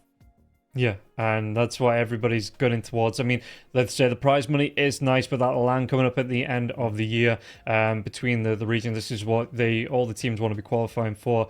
And yeah, you want to get as many points as possible. And like you say, if you take that position 1, you do drop into the semi-finals where the other teams drop into the quarterfinals. So you do get that lifeline on board. There is no double elimination bracket. You lose a series and you're out. So you do want to be starting, like you say, as safely as possible here. And we should be able to get ourselves, I think the match should be starting up in a couple of minutes. Looking through the Mad Queens drafts as well, just to see if they've been going for something a little bit different. It looks like, it's still standard picks for them, so it's all just down to the execution, it looks like. And from these teams, because I mean, you've been on the Group A, like I said, this is my first day. I've not been familiar with what the teams have been picking. Has there been anything we need to be looking out for either side out of the bag? Any niche pickups, any maybe pocket strats that might come out? I think Invaders are going to go for the very standard things like they pick a lot of Chen, they pick a lot of Luna. It seems like we have another lobby issue. Sorry about that, guys. We are sorry for interrupting, but because we are trying to make sure that we start the lobby. But yeah, like Invaders, their drafts tend to be very push heavy, kind of standard meta picks. They do add some little bit of interesting stuff like there's Dawnbreaker offlane, which I saw the previous time. That's kind of cool to see. Sacred played it. It's gives them a bit more global presence. But other than that, it's very standard. Oh, they had a Tusk position 4. Michael was great, doing great saves with the last time I saw it. So those are the two things I'm kind of like moving, like position 4 Dawnbreaker, position 3 Dawnbreaker, position 4's Tusk is pretty cool. I think we might be able to get the lobby in this time. Players are connecting. Hopefully we'll be in a second. But on the other side, for Mad Queens, they've been playing a bit of Snapfire, a bit of Death Prophet. So some heroes are a little bit less. Yeah. Well, I mean, not exactly out of the meta, but very much on the edge of it, where we don't see them as often. Yeah, and hopefully, nope. Okay, looks lobby like we're having again. Some lobby issues, and yeah, it's completely kicked me out as well. So hang on. Oh, you're kicked out? I'm not. Back in the broadcast channel. Oh man, wait. I should probably. Oh, I'm trying to join the lobby. Wait, where is the broadcast channel? It's not. There we go. I like how we both joined the wrong one together, and then we had to find the right one. Okay, going to remake the lobby. Oh no, Rob, add me as your friend before we get separated so that you can. Oh wait, what the invite Rob? Yeah, there we go. Yeah, sorry guys, technical issues. Hopefully we'll get them solved in the next minute or so as we get this next lobby up. Yeah, it's just unfortunately there is a little bit of delay going on. Like I said, so just being able to get into this, get this one started. Hopefully everything, knocking on wood and crossing fingers. It's no big deal. I mean, these things are very like it happens from time to time. Yeah. I think that if you are Mad Queens, you want to get rid of the Chen as far just get rid of Chen. Make sure Stinger doesn't get it, so you have a chance to play Dota. Otherwise, they're just going to get auras, run at you, and while the outcome of this match may look very much set in stone, that doesn't mean that you shouldn't play your best, because you might be able to you do a couple of moves, you learn something, you watch the replay, you're like, all right, the first 10 minutes we're kind of even. What were we doing right? When did it go wrong? Whereas if you give them the best heroes, their Timbersaw and their Chen, and you're like, oh crap, we just kind of gave away the laning stage from the start, and we had no chance to play Dota. Yeah, like I say, looking at the lineup themselves, like say 004 on paper is a really it's not great, but learning process. You come through, you get that experience. Me on the side of Invaders, like I say, they want to move them through. Well, we've got the time as well. Just looking at Group B, anyone standing out for you here? Any favorites to take that group and move through into those semi-finals from Group B? I mean, we have Infinity and Infamous as the sort of big names going in there. But I don't know the players from Infamous much. Infinity, I know Peppy, MJZ. MJZ was with MNZ for a long time. I think it was either on Thunder Predator or Beast Coast. They were together for the MJZ to the MNZ. It was kind of like that love story that never was, and it worked for a while. So I think that Infinity and Infamous. I'm trying to look at the names of the other teams, but oh, and of course White Dragons, Stabile, 4DR. Those are also big names there. What about you? Is there anything you're seeing? Yeah, I was looking at White Dragons, Costabile, 4DR, establish themselves. Like, even you look at Akatsuki, there's some names there I recognize. It's such a good name, that as well. out for the anime nerds. But yeah, it does feel like there's a bit of a spread coming through in Group B, so I'm looking forward to seeing how they play. And I do believe I'm going to be on most of the days, so I have a day off tomorrow, but I think I'm on every other day, so I'm going to see how it breaks down firsthand. Yeah, it'll be cool. And yeah, the Akatsuki. I like that they also their logo is very much what you'd expect it to be. Just a cat in the outfit of the Akatsuki outfit. Although it doesn't have the red clouds, which it should have, because you can see a bit of it. Doesn't have the red clouds. That would have been pretty good touch if they could have added. But it does have the headband, so it's still there. You know, I would have liked the clouds for sure. I think if they went for the headband, they went for the clouds as well. That's kind of getting a little bit too close, maybe, to having a bit of contact in it. You know, is that what we're saying? Come on, it's still good. Yeah, not sued, but maybe just told to change it a little bit. It's like when we had Team Blue Pikachu. And it was like they played in all these like tier 3 tournaments. He played in all these low level tournaments, and then as soon as he made it to the quote unquote big stage, it was just like no. Yeah, there's some sort of Alon's saying that and stay unassigned. You guys have to leave the broadcast and stay unassigned. Oh, really? Won't fix what they make. All right, so they're saying there's some sort of bug that we cannot be in the observer channels. I'm sorry, was it broadcast channels? Okay, how do I'll leave that one as well. And hope for the best, I guess. Interesting. Yeah, let's see what's going to happen here. That's a new one. Yeah. They're asking. Yeah, players can connect. We'll see if it works. Let's hope it works this time. I've never seen that one before, but there's always some sort of bug that happens. Do you remember? Did you have that problem when you couldn't? When they released the patch, I forgot what it was, but you couldn't log in. No, you couldn't log in. You couldn't join a game. Then you had to close the to open it up and quickly reconnect to play the game. No, I honestly never had that one. No, that was very recent. Yeah, Hang on. We've got a draft. All right, there we go. But I'm not in the game, so I don't know what's going on. Oh no! It's okay. We can watch from VMix. I don't know. Yeah, I'm surprised you can't. But yeah. So Mad Queens, they banned out the first two heroes that we were saying, which is the Timbersaw and the Chen. So they are like interested in saying, let's just play. Let's get some experience going on. I'm really liking that. And Invaders, they get rid of their own Dawnbreaker as well as Doom.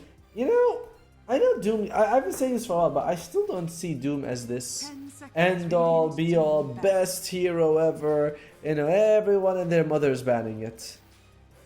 I just think it was because in the last meta there was a lot of health regen heroes being picked up. You know, it was a lot of it looks like we're just having to go in the old-fashioned way on the broadcast as well, because things aren't working like you'd expect. But yeah, no, it was a little bit of like say the health regen heroes being like the top of the meta. Oh, I'm in now. Cool. Yeah, there you go. Welcome back. And yeah, that Doom just having an answer, just being able to run down, just keep on top of the heroes like a Timbersaw, like the Morphling coming out, these high level regen here. It was just a pain in the ass, and teams just like, you know what, no thanks. I always thought it was because he's probably like the best Shiva's buyer. You know, you get because Shiva's was super good, so you can get Shiva's, blink in with the Shivas, and it's like, there you go, your healing's gone plus a Doom. So that was kind of cool-ish, but Shiva's got nerfed, he got nerfed a bit as well. Especially the Doom duration being 4 seconds less to level 1. That is a big deal. As Invaders, yep, they immediately open up with the Viper saying, we want to crap on one of your lanes, and there's not much you can do about it. Well, no, there is stuff you can do about it for sure. For instance, you don't want to go like double melee, and you don't want to go melee mid for sure. You know, I like that. Solid pick by the Wind Ranger. You want to get a bunch of range heroes so the Viper doesn't have that advantage slowing, or like a melee support and a range hero in the lane. Like, you want some range heroes in the laning phase so you can counter the Viper a little bit. Yeah, Wind Ranger specifically as well with the Wind Run means that the Viper isn't going to be able to spit back onto the Wind Ranger. You know, those right click switches, pretty much all of. I mean, the Nether Toxin is quite nice, but the Wind Ranger is never going to stay still for that one. So, yeah, early on until the Viper Strike comes out, Wind Ranger might be able to pull off even trades because the Viper is kind of designed to win that lane. So if it is going to be the Viper up against the Wind Ranger, it doesn't go as bad as other lanes could. For sure. Like I'd like that as well. Like to have that matchup. And plus the Wind Ranger is very flexible as a core, so you can just wait and see like, oh, okay, they picked Ember Spirit and PA, so we kind of know Viper is going to be off. And you can sort of slot her in, which is why I imagine that the next picks for both teams are going to be the supports, with both trying to sort of flex the Viper. However, Invaders actually doesn't have to reveal where Viper is going to be, because they can just pick 2 supports next. Mad King's going to have to pick a core at one point, which means that they're going to have to pick another core, then kind of wait a bit more to see where the Viper is going to be. Yeah. Surprised that the Tiny comes out like that. I know Bowie was saying that it's a nice pickup because Puck is an absolute menace at the minute, so you are able to flex it into the mid if the Puck does come out. Really good counter there. That I suppose, yeah, Mad Queen's just wanted to pick it up right before the next phase of bans, just be able to slot that in just in case. And it's actually not a bad pickup with the Wind Ranger, right? Because if you get that, the Avalanche tossed into a shackle, it's a lot of lockdown and a lot of burst damage coming through, where the Wind Ranger might be able to finish off heroes with the power shot to get the kill. I like it too. It's like it gives you a good amount of burst damage.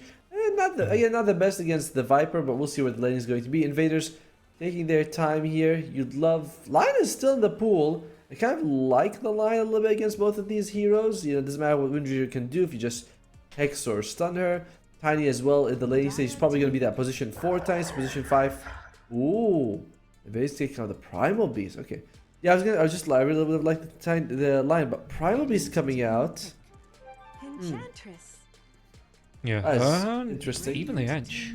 Yeah, so I mean, that Primal Beast can be flexed between like 2. It feels like the most popular roles for it are the 2 and the 4. Yeah. So yeah, you have. Yeah, it's a great 4. It's a great hero, and I'm glad that it's coming back into the meta because. Well, no, I'm kind of not, because I was hoping the Abominable Snowban skin would drop a little bit more for so I could buy it up. But yeah, for the most part, it's still a really solid hero. I always forget. Is Wind Ranger's Wind Run dispellable? I believe it is. Yeah, so that's why the Enchantress came up. They want to make sure they put the Enchantress against the Wind Ranger if she's going to be offline. Now, Wind Ranger's kind of being funneled, you know what I mean? It's like, alright, we're not going to be... We don't want to put Wind Ranger off because she gets Enchantress, so we have to put her in a different lane. It's like, is she going to be mid? Is she going to be carry? We'll see. But it's cool. It's kind of cool how Invaders kind of like moving Wind Ranger around. Could always stick her in the offlane. I mean, that's the thing, right? If you put her in the offlane, she'll be up against the Enchantress, so you don't want that. Will you not think this is going to be the Ench 4? Maybe the Primal Beast mid Viper off? I mean, that could happen. But I feel like it's most likely going to be the Enchantress 5. She's very solid to have in. That's her role. That's who she is. It's the safest way. Like we should go with the assumption that's most likely. You know what I mean? Yeah, fair enough. It's just. Well, I know it says Mad Kings, but they're Mad Queens. All right? Mad Queens. Yeah, they're Mad Queens. And the last time I watched them, they weren't playing with their full lineup. They had their position 4 standing in. I believe Mariari was a Red Monster standing, and they get Bloodseeker. Okay. Interesting. Bloodseeker. It does feel like now, if you're Invaders, you're thinking, all right, I can put this Viper, off lane against the Bloodseeker Crystal Mace. It's not the worst. On the other side, though, Crystal Frostbite, into Bloodright is also pretty solid. How do I like this Bloodseeker?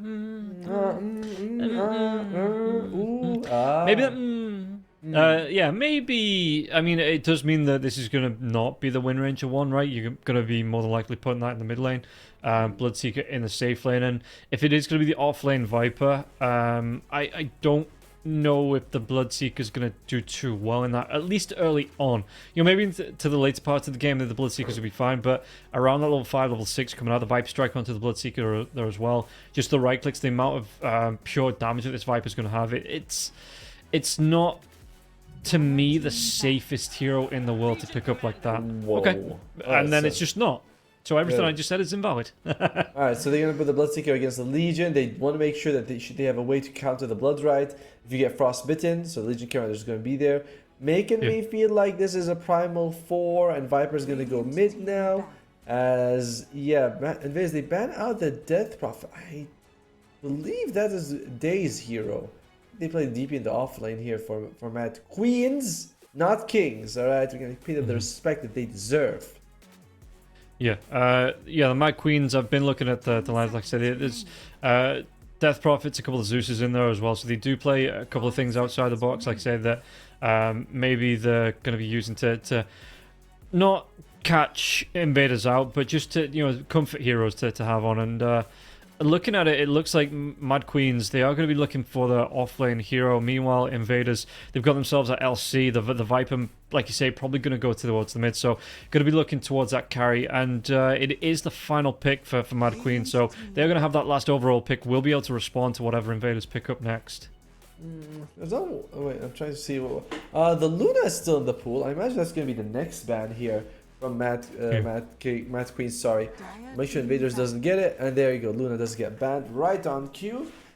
Who does that leave for invader? I mean, there's a lot of options for them, but who do you want to go for? Yeah, they don't have overall last pick, so they aren't going to be showing something here. You'd like it here to snowball. 10 seconds remaining. Yeah, invaders carry-wise, what have we got? We got the Faceless Void's been banned out, like I said, the Luna's been banned out, Medusa's gone. Maybe Gyrocopter. I feel like Gyrocopter is a hero that wants to stand still.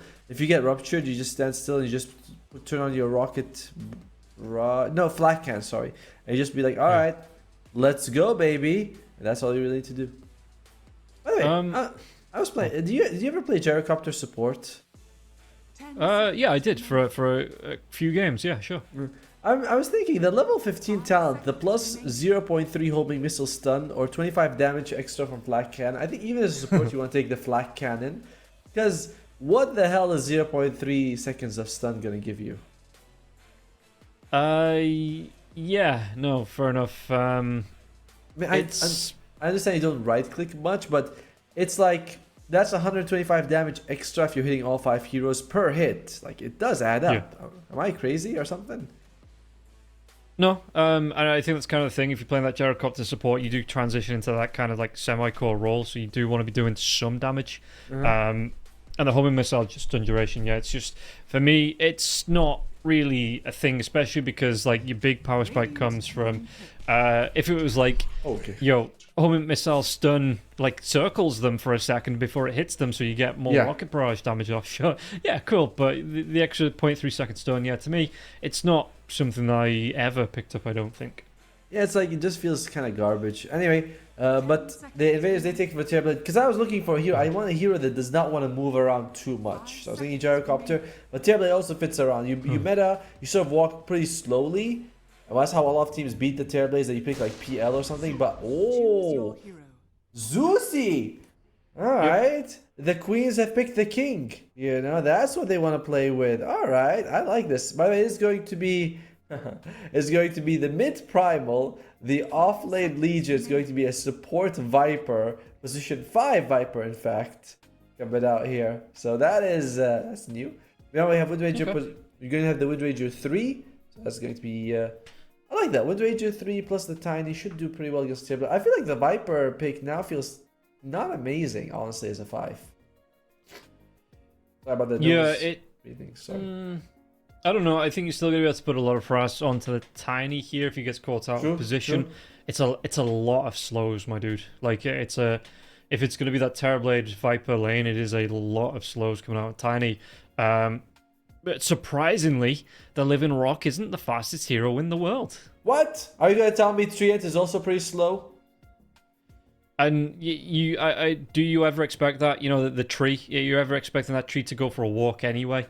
Well, I like the transition, by the way. It's like, we were on the draft, there was like us. I was like, well, I was not expecting that. And we have like a little zoom, and then it's us. And we're like, all right, there we go. Yeah, whatever your directing fantasies are, Tomo, you need to get on the other side of the camera and control those. Why would no, I like being on this side, but Overall, Mad Well, Queens... you can be on both sides. There's people that are on both sides of the camera, but that's what I'm saying. Like, if you want those fancy transitions, you have to be on the other side of the camera saying, you know, go. You want the slide cut. You want those, what are the Dutch angles. You want the transitions and... the lighting, everything, you know? Yeah, man. And the special effects. Well, hey, listen, what's wrong with being a little demanding? However, Mad Queens, the nice thing about Zeus is when you hit level 6, you can tell your side lanes to be a bit more aggressive and create kill opportunities for you with the ultimate. So I like the Zeus pick because of that. He's generally seen as a great counter towards the Terrorblade because of his massive magic damage and the distance he keeps from him. Pretty solid against the Enchanters, and because Viper's support, he should have a decent time as well against him. So, I mean, draft to draft, I really don't think that there's much of a difference. Like, too much. It's just that Invader's such a better team. Yeah. Well, we've got a bit of time as well. Have you seen this position 5 Terrorblade the pros are doing now? I hope I never have to see it, but no, I have not seen it. Let me guess, you max out Reflection, and... yeah. You max out Reflection. It's a good spell. You max out Reflection, you get the -4 second Reflection cooldown at level 10. Of course. So it's a 10-second cooldown on Reflection for 50 mana at level 4. You get Drums, you get Force Staff, and you just relentlessly chase heroes down. He becomes just this he becomes a, early human. Just that relentless hunter kind of thing. And it's fairly disgusting to watch, to be honest. It looks like Basio's going... I like that. Oh, damn. Oh, Kataro. Okay. Yeah, there is going to be... she rotates... She could be able to get himself away here, Day. Taking a lot of damage now, but it looks like, Kataro turn it around with the Metamorphosis. And Tiny, she takes the brunt of that damage, but Day had to TP right back to base. She just took way too much to be able to sustain that. I wish she didn't do that. I wish she'd actually just gone straight up to TP's top and, he uses the tangos to eat the branches, and that's it's fine. Because you are... This is time away from lane. She's not going to be... Well, she's definitely not getting anything from the first creep wave. So that's a bit of a problem here. You're getting no value out of the first creep wave either for the Tiny or the Wind Ranger. So that's definitely a big win coming out for Invaders at the top lane. Yeah. I was looking at the Reflection spell. So it's not bad. You can get a 40% slow, 110 damage illusions that you can't do anything about. Once you have the talents, because there's a level 15 talent as well. Not too bad. Although, unfortunately, Conjure Image is a useless spell in that situation. Well, you don't get that. You just max out Reflection, Metamorphosis, and and that's it. It's just you like I say, you relentlessly chase heroes down while they're slowed, and you're just getting all this right click off, popping your drums, and it's just a massive speed imbalance, and it's really hard to fight against, especially early on, because what do you really do against that? It's such a low cost spell as well. That's true, but it's not amazing at level 1 and 2 anyway in the laning phase. And look, in C when we play, if you pick a hero without stuns as a support, immediately you get flamed. This hero doesn't have how can he be a support? He doesn't have stuff. Could you just play a game for once? No, well, that doesn't change over here. Yeah, that's the exact same thing in Europe as well. Yeah. So have fun with that. It's look, dude, look. I know that your pubs are probably terrible, but C pubs are worse no matter what. And as Mariori, she might be losing her life. Yeah, she tries to get herself away. The Reflection comes out, and Mariori, it's a lot of damage stacking up, and it is going to be Kataro here. Picks up first blood onto the Tiny. Day's still in lane. She's trying to pick up what last hit she can here. Bottom lane, do they get the kill? They do. Lovely's going to fall, and this is going to be a bad opening here for the Bloodseeker as well. She's just not able to get up to this one. While this Viper is here, it's a lot of mana committed from the Viper, but she's struggling just a little bit in terms of last hits on the Bloodseeker.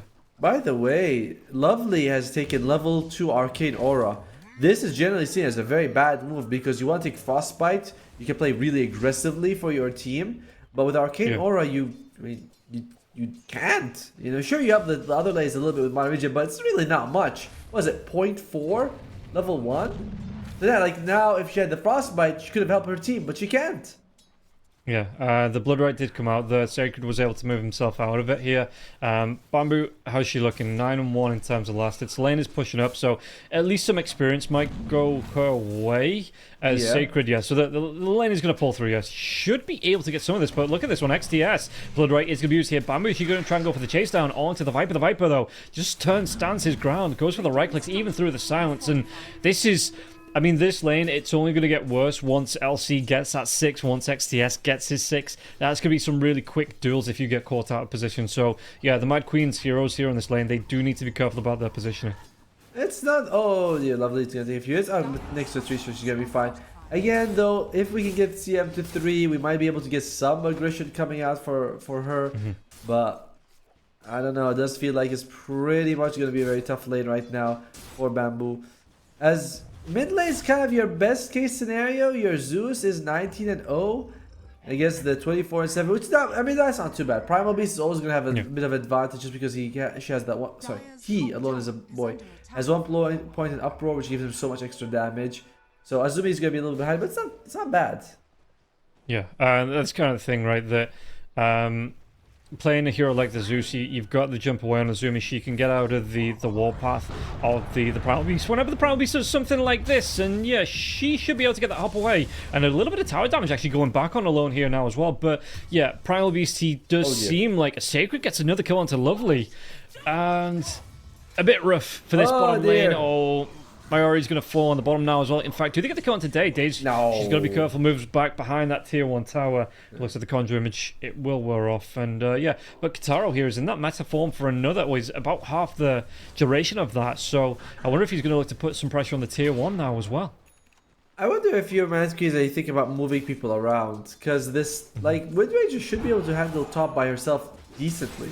You know what I mean? There's no real reason that the Tiger is going to be there and help out. Where it's like, not sure you're providing any value there. Lovely. Solid. Lane, yeah, Lovely's gonna be in a little bit of trouble now as well. The damage comes through. Will be able to take Lovely down. XTS, though. Can they get the trade off? It's a lot of heals coming out. XTS and Bamboo, she needs to run herself away from this one. Only level 4 on Sacred. Sacred, does he have the phase boots on him as well? Doesn't look like it. Nah, it's just Brown Boots who won't be able to get the chase down onto Bamboo and will be able to put some aggression onto the tier 1 tower. Bloodred comes out. I mean, Bamboo, she's playing a little bit of a risky game here. Top lane, Enchantress looks like she was trying to go deep here, and so was the Primal Beast, but they do get, I don't say punished, but they get pushed away here, as Azumi continues to be the only one on her team to really have a decent game. She's still fairly far behind. Well, not far behind, but there's still a distance between her and the Primal.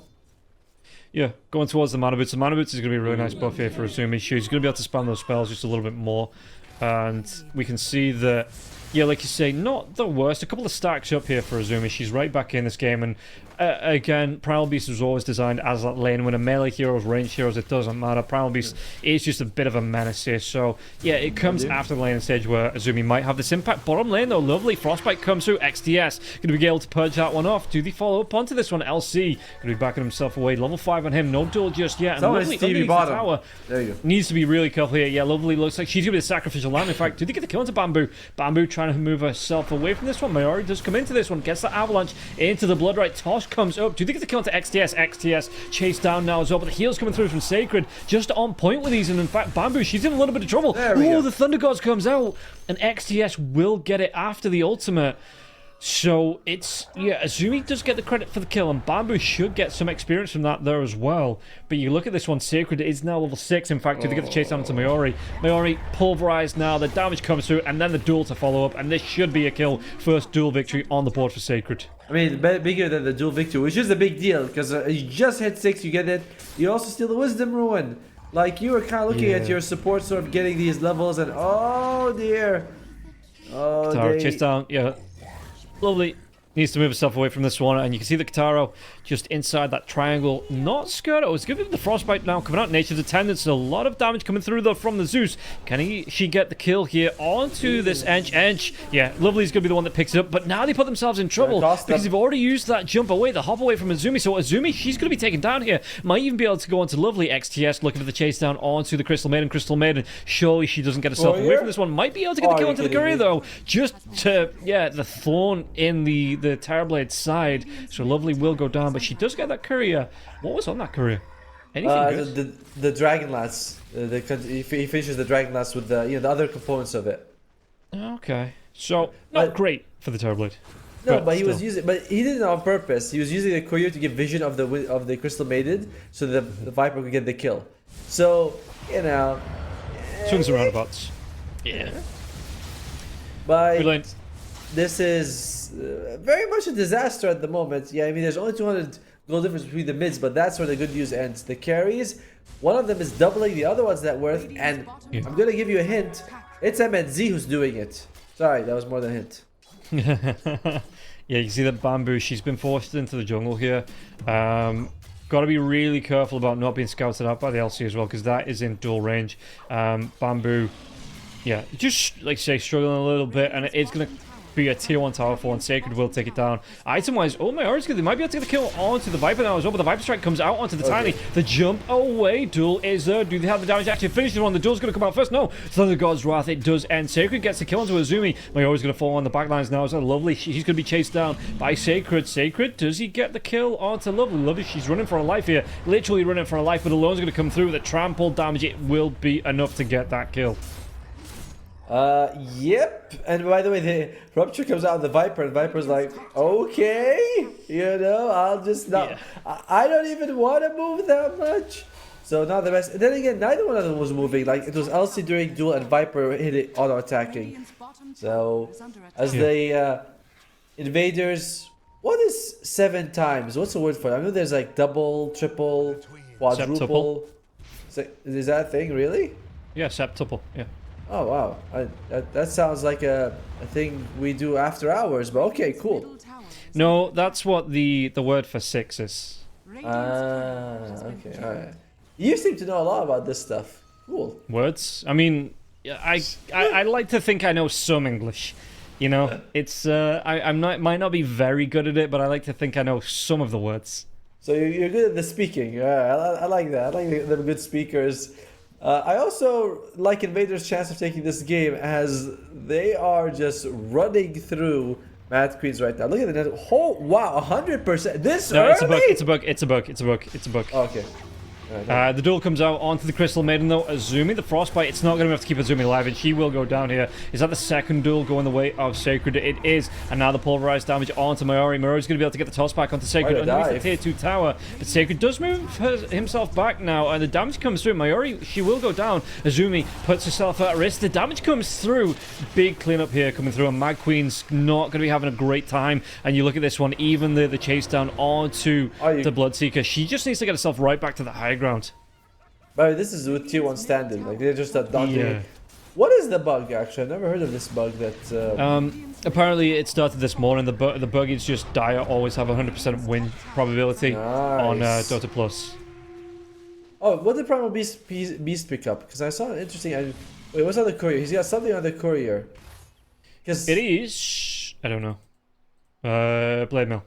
Okay, cool. I knew my eyes were seeing something else. Alright. Well, overall, though, Invaders, 11 minutes, 11,000 gold advantage. Very early to get that as the Pulverize comes out. That's going to be a dead Tiny. Mind you, this is a support Viper who's level 7. And yeah, it's he's going to be able to go even further onto this one now as well. The duel on the back lines onto Day. She's going to go down. And it's going to be lovely to follow. It's not going to be lovely for Lovely here. The Mad Queen's 2-20 here. 13k net worth lead at 12 minutes. Invaders having a really good time. In fact, I don't think they're going to stop here. They might just try and look to break the space. Coming up at 12 minutes. Yeah, if you're Mad Queens, I mean, maybe if Tiny had a blink dagger, you can jump in and toss someone away. And maybe if Zeus had an Aetherlens, you can slow them down. What does Zeus have actually? Zeus has only 4,000 gold. So I don't expect Kanda. Okay, so not Kanda, sorry, the Phylactery. Yeah, that's cool. That's not gonna help you much, but it's cool. Yeah, Kanda's a little bit of a ways away here for the Zeus. Yeah, like you say, not gonna be able to stack that one up, and it's it is rough for the Mad Queens at the minute here. 13 minutes in. Sacred with his own Blade Mail as well. He's got that duel coming back up in the next couple of seconds. No blink dagger, just going to go straight for the AC, it looks like, for the LC, because they have the control of the Primal Beast. They have the slowdown. Oh, Rupture comes out here. And the toss here to get Bamboo in right on top of the edge, but the backup comes soon now, and it looks like the Primal Beast going to be able to get that stomp out through. Gets a kill onto the Crystal Maiden. Ench is still alive now. I think it'll for any more of this one. Boom, she needs to run herself away. There is going to be that jump in. The duel comes through, and this is going to be some good control. Yeah, it's not going to happen. Oh man. Come on, no! Oh, they ruined it. Well, sort of reverse, isn't it? It's reversed now. Sure. Yeah, I mean, if you read it backwards. But, yeah, Mad Queens, they might want to consider... I mean, I don't know if they want to consider it or not, but it's looking like extending the game doesn't really help them in any way. This is a better showing of some of the matches they've had, which I know it sounds like this must not. It's like, even if you start off the tournament going 0-33, and then you go 2-30 against a better team, you're like, that is upward trajectory. Yeah, no, like you say that you do work on the synergy. In this case, it's not always about the win. It's about getting that experience. So they've got a couple of kills on the board, and it's going to be tapes that they can go back and look at, right? Yeah, it's going to be VODs that they can go back and review as well to help them figure out what they could do better, where they could maybe improve. With our expert suggestions, right? We'll be like, yeah. But I do think that, honestly, the Tiny staying top really did not do anything for the team. She could have gone bottom and helped them out a little bit more, or send the CM top. But I don't think that would have been a good option, because then Bloodseeker would have been up against Viper LC. There we go. Toss back onto Alone. Alone's going to pop that blade mail, though. What damage can he do? It looks like they're going to be able to get the clean onto Mariori. She just couldn't get back into the fountain in time now. And the duel onto the Zeus. Do they have enough to claim it? Well, the Pulverize not going to get the duel damage, but he will get the kill in the end. Rupture comes out here onto the LC. Viper Strike, though, it's just going to be clean up on today. And it looks like they might even be able to take down Lovely inside. No, going to be cancelling off that jump in there from Alone. They just want to clean up the space. They're playing it sensibly here, Invaders. They know that... They just want to, no thrills, no risks. Just get themselves through into those tiebreaker situations at the top of the table. Yeah, they need to 2-0 this, so it's not like they can be like, oh, we'll fool her. I was like, nope, we got 2-0. That means both games we have to make sure we win. And we've seen insane comebacks. I'm not sure that this is going to be one of them, but why even give the enemy that chance of coming back? Yeah, pay them that respect, and okay, 20k now worth 15 minutes.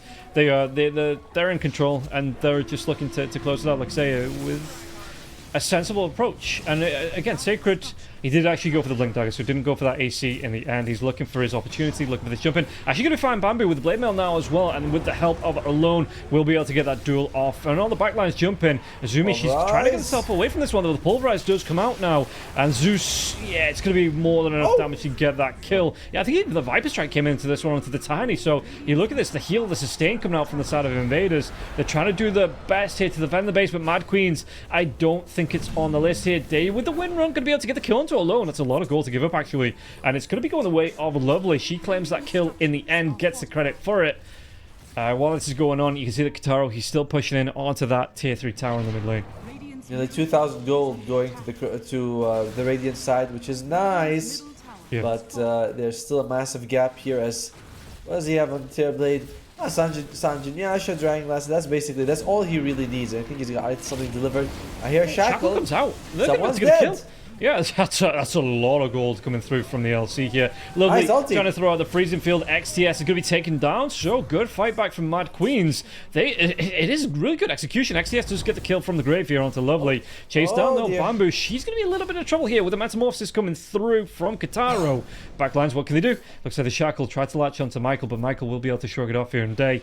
Yeah, she's going to be careful here. Alone is making a beeline towards her.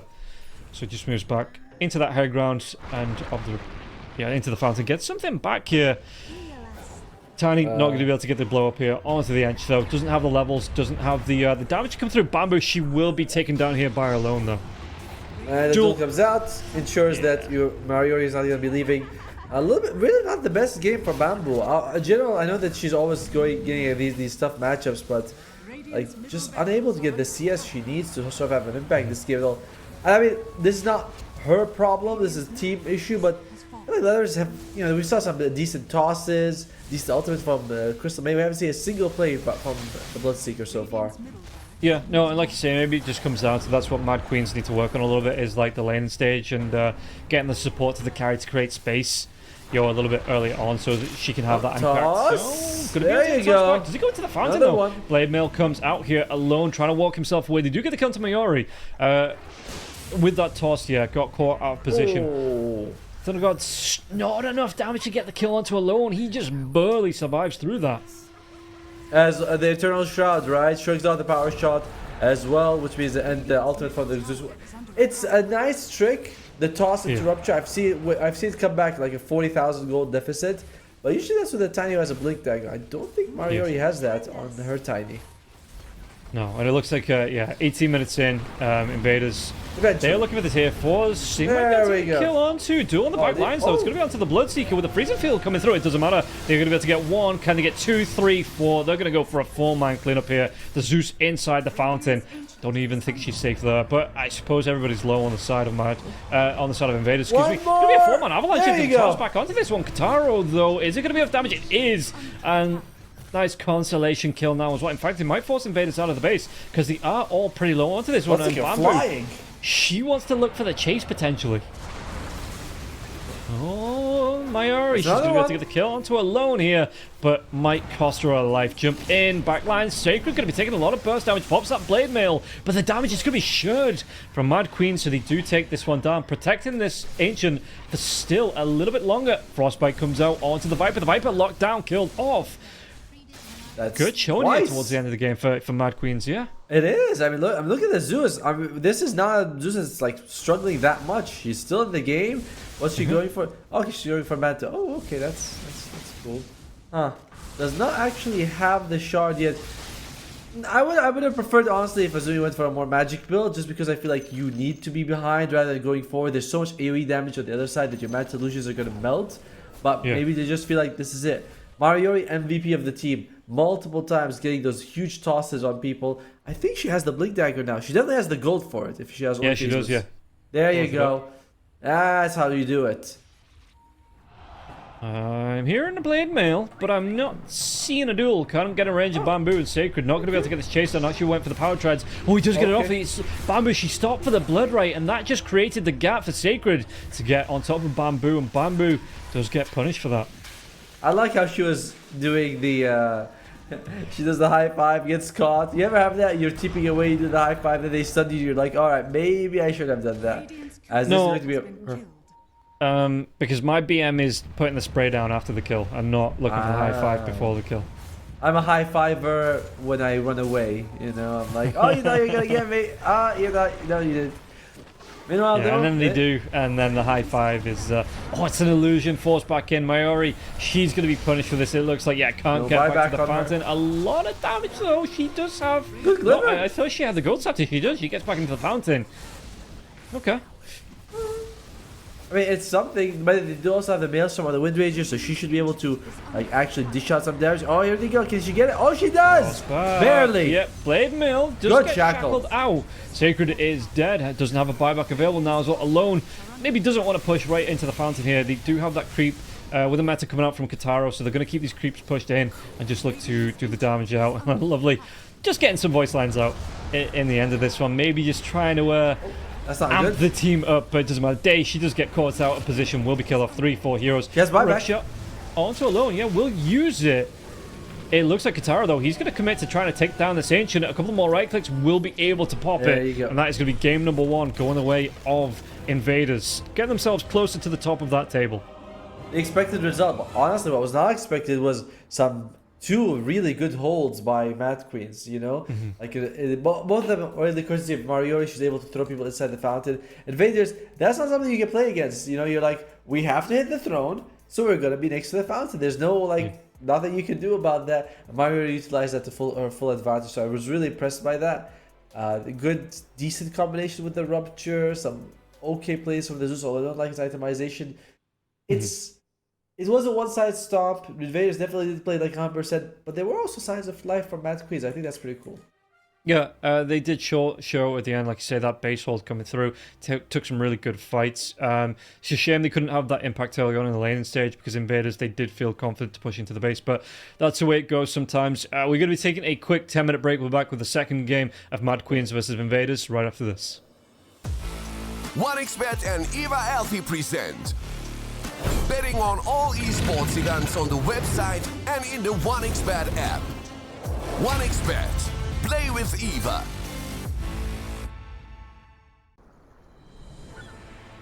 What if Kunka knew that he could not only play Dota but also place bets? Better the best black hole.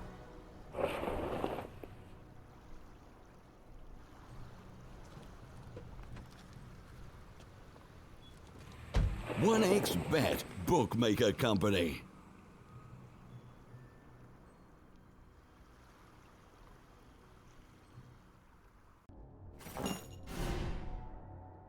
Chances of breaking items in a tournament match are non-existent.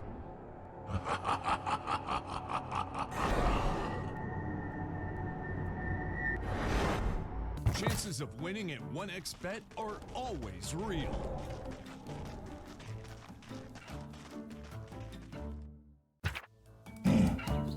Join with me. At your service. Stealing Aegis from Roshan is very difficult.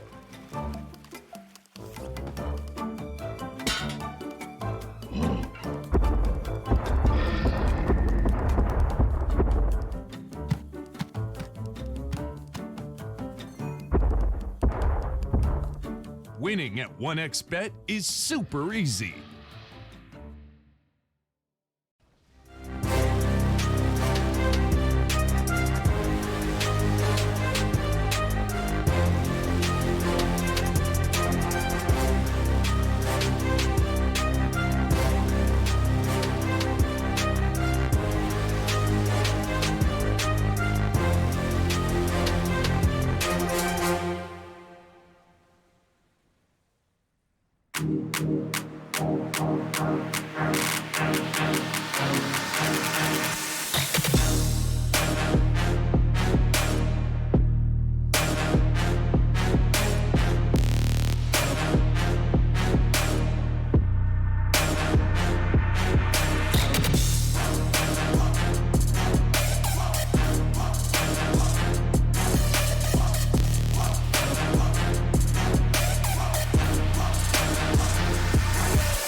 Use your skills in the gaming.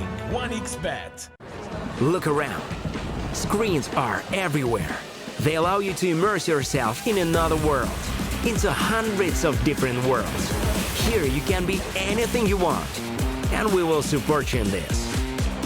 OG, Team Spirit, 1xBet. If you are with us, you win. Hello, son. Hi, Mom. Pretty girl. This is Eva. Nice to meet you. Thank you very much. Your dad's just making his favorite dinner. It's duck. Come on inside. They're all probably too gruesome to tell you while you're eating at the table. How's your food? Is everything okay? Good, good.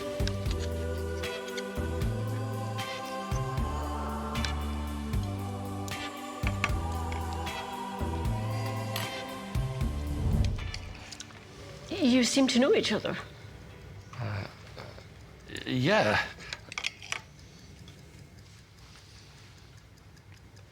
This is the new ambassador for 1xBet. Oh, I see.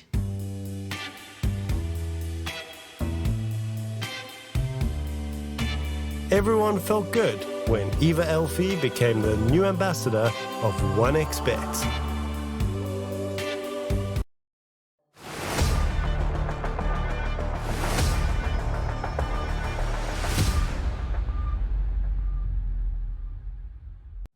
Welcome back, everybody, here to the second game between Mad Queens and Invaders. Invaders, they are on that roll. They're looking to invade that top slot here, get themselves into the tiebreakers with Team Silk and X5 Gaming, and they are one game away from doing so. Mad Queens looking to pick up their first win of the tour of the season, and I think Invaders, they're coming through as the stronger team on this one, so it might be Mad Queens. You know, there's still the Hail Mary plays you could come out with, you know, maybe get something in the draft, and yeah, I think everybody's expecting Invaders to take this one, move themselves through into that top slot. Atomo, looking at this one, you know, because towards the end there was some good play coming out from the Mad Queens. They took some good fights. It was in their pace. Maybe the toss back into the fountains helping out there. But what advice would you give them? Because they've got to look for stronger lanes, right? It just felt like that laning stage really let them down a bit. Big Pudge. Just pick Pudge.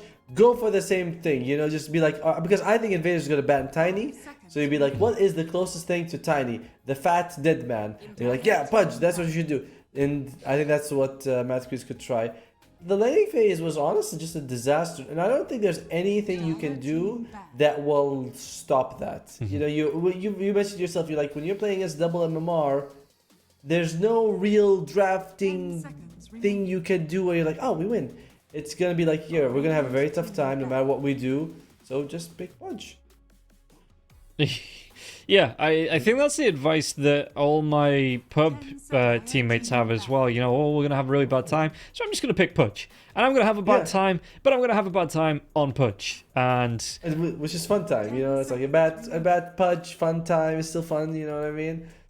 Oh. 5 seconds. Man, you know, I always get a bit iffy when I see someone on my team with a skill shot here. I'm always like, I always remember. You always have that memory of that person, not that person, but that hero missing 15 spells. Yeah. Void Spirit offlane the previous game.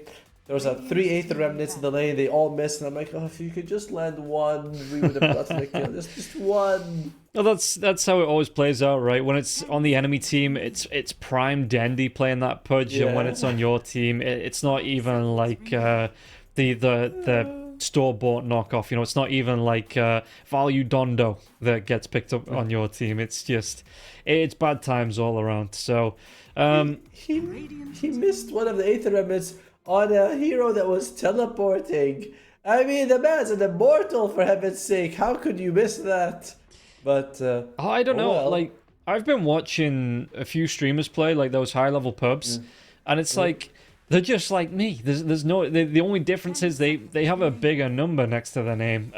Because some of the mistakes I see, it's like, how do you get to immortal and play like that? Like, okay, I get it. Not everyone plays perfect all the time, but you know, it's just like, is that what I'm setting myself up for if I grind out MMR? Pretty much, yeah. It's just you're gonna be some stupid is gonna go away, but some remains, and that's just how it is. As Mad Queens, they're like, you know that CM in game 1 that went 0-12.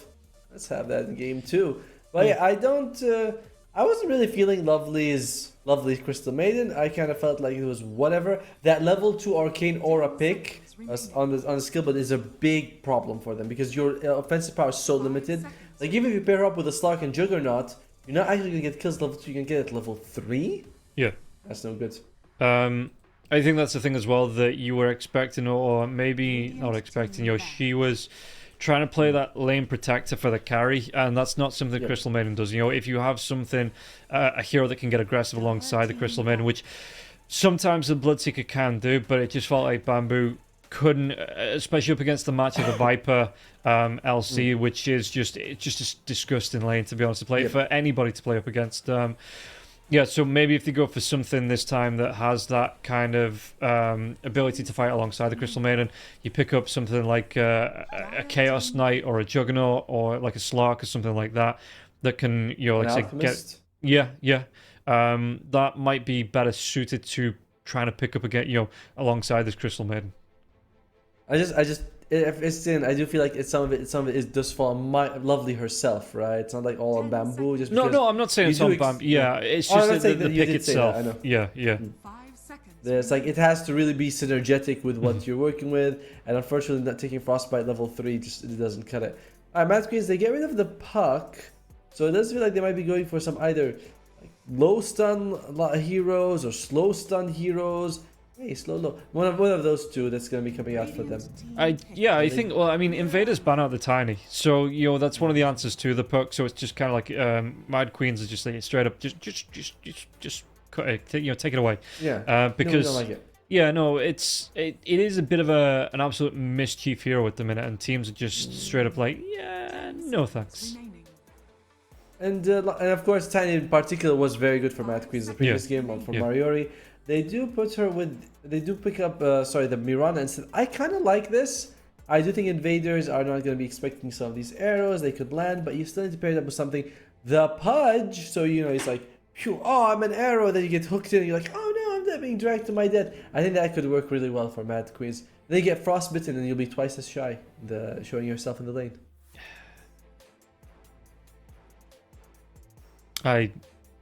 That's. Production, can we just kill Otomo's camera and mic? Just let me solo cast for... That was a terrible, just... I know. The play, no.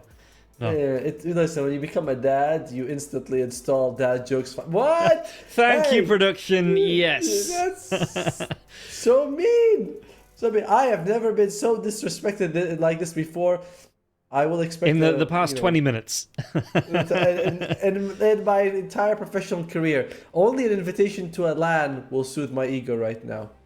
Well, we'll get onto that one at the end of the year. You know, there is going to be some caster qualifiers for that LAN there as well. So you've got to be So we'll rack up our own points. So yeah. Do we get to? Can we just play against each other? We each make a team. We make like a caster team. The caster team that wins. That's it. Because I'd like my chances then a lot more. You know. Yeah, but you get stuck with me. So That's fine. I'll drag you through. We'll go me and you. We'll just have to make sure who's on this. It'll probably be like Harry freaking Wingblade, in which case we will never win. But for invaders, they decide they want to win fast. They take that poke. Now this is a hero that Miran can do pretty decently against. Usually can jump away. This hero wants to stand still, so you always get sort of relatively easy arrows. Yeah. It also makes me think that Storm Spirit might be an option. You are, especially the Orchid, you jump on these two supports, very easy to get those kills. Yeah. Could open up. We saw them do Sabana in the last game, right? Or was that the series before? Am I just kind of, is everything melting into each other straight away? Ogre comes out, probably going to be the off-lane Ogre Magi with the Ench 4 potentially here. No, but again, a good tanky hero. He does a lot. You can just sit in the lane, just really soak up the damage. Puts out a lot of harass. Doesn't really worry too much about the initial burst coming out from the Moran and the Crystal Maiden. So it is something different. Invaders maybe taking this opportunity to try something different as well. I was gonna say it could be mid because we've seen Gunner from Nouns play mid. Like it's definitely a core role ogre, or very likely to be a core role ogre unless something Pugna becomes mid. But I like that. Mad Queens, if it is going to be an offlane ogre though, you'd love to pick. You can actually start picking some relatively strong lanes, like pick them mid. So I was gonna say mid vibe, but you can pick like a Slark or a Monkey King or an Ursa would be good. Then Ogre Magi is like, oh crap, that's gonna be a tough lane. Then you pick mid, you go for something like, I don't want to say Huskar, but something like that can give you a decent chance against him. So okay, I like the Mars. Yeah. I like the Mars a lot. I actually wouldn't mind the. No, I suppose it's only good against the Ogre because you got the Crap Fire on the Pugna bench with the Untouchable. I was going to say the Lifestealer. You've got the Mirana Leap in here. You've got the control on the lane with the Crystal Maiden. But yeah, I was kind of looking at it at the lens of it, the 1v1 with the Ogre Magi. But yeah, the rest of Invaders, it might not be the best pick. I mean, there's still again we're looking for a strong carry. I'd like to say a strong carry. I do not want to see a mid yet because you have last pick on Mad Queens anyway. So give me something like the Juggernaut, the Slark, the Monkey, the Ursa. Alchemist also wouldn't be so bad. I'm thinking, I think about Sven, but I'm like, I don't really want to see a Sven right now for Mad Queens. I want something a bit that's going to do well in the laning stage, rather than something that's like, I need you to make stacks, and then I need to go farther. I'm like, oh, grab. So our laning stage is going to, oh, Luna, okay. Okay. Yeah, I actually wouldn't have minded the Monkey King. Good with the Mars. Obviously, you've got the overlap with the two ultimates. Crystal Maiden in the lane. It sets up with a good rundown for the Frostbite into the, like say, the Balance Strike sets up for an arrow there as well. But Luna, again, this is where I'm looking at it. At that, if you get something for Invaders, if it is going to be like the Pugna Ogre Magi lane, how well is the Luna Crystal Maiden going to do? Because the Crystal Maiden doesn't protect the Luna. It's not like you're getting Undying or a Clockwork or those big frontline melee heroes. That's going to be able to sit in front of the Luna. The Crystal Maiden, we saw it last time. Lovely kind of got put at risk of every time the Bloodseeker got engaged on, she had to throw herself at the enemy team.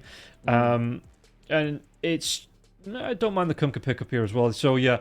Maybe a bit of a pivot in the draft here for Mad Queens. I weren't maybe going to go for that one in the first place. But again, I'm not 100% in on the Luna Crystal Maiden safe lane if that's what it's going to be here. I agree with you completely. I don't like it either. And I was hoping for something else. Mad Queen, I wouldn't mind the last pick OD, honestly. I think OD might be solid, just good against the X mark. If your ally gets decrepified, or you can remove them. If the enemy is getting healed, you can just ask for one of them, the healer or the person being healed. So I'd like to see OD for Mad Queens. For Invaders, definitely the carry here. I like the ban on the Terrorblade. The reflections into Lunas can be very deadly. Just looking at it, hero-wise, Mad Queens could try something a little bit different. Go for that mid lane Shadow Demon. Just, go for something just that, the damage. You obviously synergize well with Luna, but being able to play at a distance against the Kunkka, potentially in the mid lane, if this is going to be that mid lane Kunkka, it's a lot of damage. You've got your front line with a Mars as well, so I don't know. In my brain, I'm just looking at it. It might not be the best pick, but it's just go out swinging. Go for something a little bit different. we'll see. Invaders, they have the next pick here. And Enchantress, yeah, I mean, you're up against a very strong duo with the Mars and the Mirage. I don't think you can go for something too greedy, or it's like something too fragile. Some part of me thinks, what about taking Medusa? You're up against a team that doesn't build, but then you're also up against Mars with the bulwark. You absorb all the arrows, which is kind of cool. But I don't know. I wonder what Invaders gonna go for. I don't think it really makes too much of a difference, though. Like, they probably have a decent laning space no matter what. And they ban out the Zeus again from Mad Queens. Yeah, maybe just something, because I know they've played it in the past as well, so maybe it's just a comfort pick here. Gonna go for the Ricky. Oh, alright, that's cool. Yeah. I mean, at least it's a little bit unique. Great jump, does not care at all about the Mars Arena. Can dodge out of everything from the Mirana as well, so it's very nice. Mad Queens, though, now you know what you're up against. What would you like to do? And the Ricky as well, it's going to get, if it gets on top of either the Crystal Maiden or the Mirana, with the smoke screen as well, that silence, it's going to, just slow them right down. There's no way for them to get away. And they are very squishy heroes. Pango coming out up against the, I think initially it's going to be a bit of a hard lane, but once you get out of the lane stage, it should get a lot easier here for Azumi. By the way, it's going to be mid Pugna. It's going to be position 5 Ogre. Oh, with the okay. 4-inch. I'm a little disappointed, but whatever. It's off lane the Kunkka. It's fine. For Mad Queens, nothing crazy there. Just mid Pango carried Luna off Mars. How do you feel about Mars support, by the way? I know you mentioned terribly in the previous one. I feel like I like Mars support quite a bit myself. Not something I've seen. I think with the Mars support, you need a core that's got like a setup stun. To take full advantage of the spear. Okay, that's fair. But yeah, no. Go on. I was gonna say, how about just build a Yule Scepter? You would set up yourself, you're like, I was like, all I need is 2,500 gold so that I can stun the enemy reliably. Great. Yeah, it's a great setup there. I suppose once you get that, I mean, it's kind of like the support Tiny, right? That you maybe focus straight, you go make a straight path towards that Blink Dagger, and just focus on getting those arena spears in. As the 4, it might not be too bad, but lane stage wise, I don't know if it's the best thing. Are you kidding, dude? Your God's Rebuke is like super low mana. You go out there, you just like pow, you do 90 damage per God's Rebuke, and maybe get a rage creep wallet. It's pretty. Alright, it's a very fun support. I'm practicing it right now to see if I can make it work, but it's a lot of fun. As the odds are 1xbet, tell us how you really feel about this game. Yeah, and again, I know Bowie was saying that he thought Invaders were the favourites overall, so kind of reflected out in this final game for both teams. We are going to see the tips across, so maybe just a bit of friendly banter between the two teams. Alright, yeah, sure. Reminder, Invaders needs this one to force a tiebreaker. Mad Queens would love to get a point on the board. And when they said ooh, I was thinking that they meant our observer. I was like, what, our observer? They're telling him he's famous in South America? And I'm like, oh wait, it means something else. Okay. So, looking at this one to start, there is going to be a big wraparound here from both teams. Mad Queens, do they have the setup level 1 onto Kataro? Kataro is, he's on that mid ground, he's not in the river, he's not on the high ground, and you would be looking at probably the Frostbite into a point-blank arrow, nothing skilled up just yet. They're not going to get the vision onto this one. Mariori might see, will be able to get a right-click off onto Kataro. Kataro moves himself away, but yeah, no major engagement coming out from either side. It looks like there's a bounty. It's just going to be 2 for 2, which is not bad, At least you're starting off in a stable situation. I just realized the icon for the Mirana and the Crystal Maiden looks very similar. Do you see it? It's like very bluish. I don't know. For the Mirana? Mirana and well, not the icons at the top. The icons that show when you... Alright, press enter. Can you press enter, please, observer? You see the one on the left? Well, MK Moriori, MK Lovely. They look kind of similar. Yeah, because I was looking at the map where it's like the Mirana's face, because... oh, yeah. Yeah. Okay. She's definitely off face, for sure. As a Bamboo, right, top lane, eating that nice impetus shot here. Very tough lane, I must say. This Kunkka enchanters against CM Luna. Like, holy moly, is this gonna be tough. Yeah, it's a lot for us, and Bamboo, the Luna isn't the biggest attack range hero in the world, so she will be susceptible to the cleaves coming through from Sacred. And again, Crystal Maiden doesn't really offer that much protection. If they tried to get aggressive, maybe, but who do you really get aggressive on? Because you can see that Sacred, big tanky boy, and Michael, level 2 probably picks at that point in the nature of the tendency, so he's going to be able to keep both of his teammates, him and his teammate, healthy in this lane. Yeah, there's not much to do. There's not much you can do except sort of survive this lane phase. Yeah. You pull and stack, that might be something for you, but overall it's kind of like, let's just bear through this as best as we can. Yeah, and you see that some harass coming out into Sacred now as well when it gets close to that tier 1 tower. But with Sacred being able to move away, he's just looking for the angles on this one. So it's going to be interesting to see how Bamboo plays this one, how she's going to try and look to pull through this game. And like you say, if the Crystal Maiden moves off at any point to try and maybe get some stack to her, if that's going to be the job of the Mirana here, but the Torrent comes out, Bamboo, she takes a lot of damage, not any follow-up damage to secure the kill, and Tango is being passed over. They got 5 denies total on the Invader's top lane, by the way. 4 on the Kunkka, 1 on the Champs. That's more than a full creep wave. That's creating a problem for them. You know, on mid, we can see Alone versus Azumi. Alone is having a grand old-ish time. Yeah. You just decrepify the poor Pango and he can't do anything about it. Oh my lord. Yeah, that's right. In terms of loss, it's only 4 going away the Pango. Yeah, like I say, just being able, it's a similar setup thing as like an OD, right? You just get the Decrepify off when you're in last hit range on creeps, and Azumi, yeah, she's just not able to get those last hits, and it has cost her a little bit of farm. Oh dear. And also, Alone picks up both River Ruins. Yeah. So, at least she gets some CS for her trouble, but not going to be amazing. And XTS, he's going for... Wow, XTS, does he surely get speared? I think he does. Oh, maybe not. Just not on the angle on that on day. And yeah, couldn't push it back underneath the tower here. Top lane though. Lovely gets that blood grenade out before she goes down, but it will be first blood going the way of Michael. And I think it was a blood grenade the other way that secured that kill, right? Because Michael was moving himself away from that. And also it really reduced her health, right? Because blood grenade gives you 50 health, and you throw it away, you lose the health. It's like, oh damn, that's a problem. That's why it was the enchant, that damage on the enchant that finished off the kill there onto the Crystal Maiden. Yeah, that's the thing. Like, right, it's you have to be very careful to use blood grenade and you're like low-ish health, like 70, because you go from 70 to just 20. It costs you health to use it.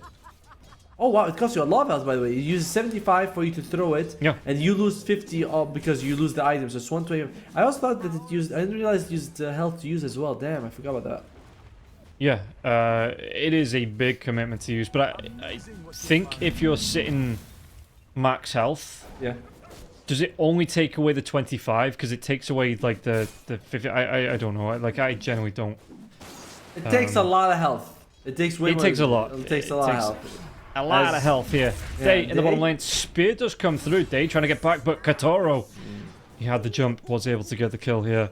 Kataro, and yeah, Day and Michael gets himself another kill onto Loving in the top lane. In fact, Bamboo underneath this tier 1 tower here. You can see that Sacred, he's looking to commit the Centaur coming through from Michael, doing a lot of aggression onto Bamboo. Oh, he's taking a lot of towers. Into the Torrent, into that cleave coming through, and it should be another kill. Michael, he's just cleaning up on this lane with the help of Sacred. The Sacred took so many tower hits, and still somehow was like, yeah, I'm just super tanky because I'm a freaking Kunkka, and you can't do anything with one brace, so that's all I need.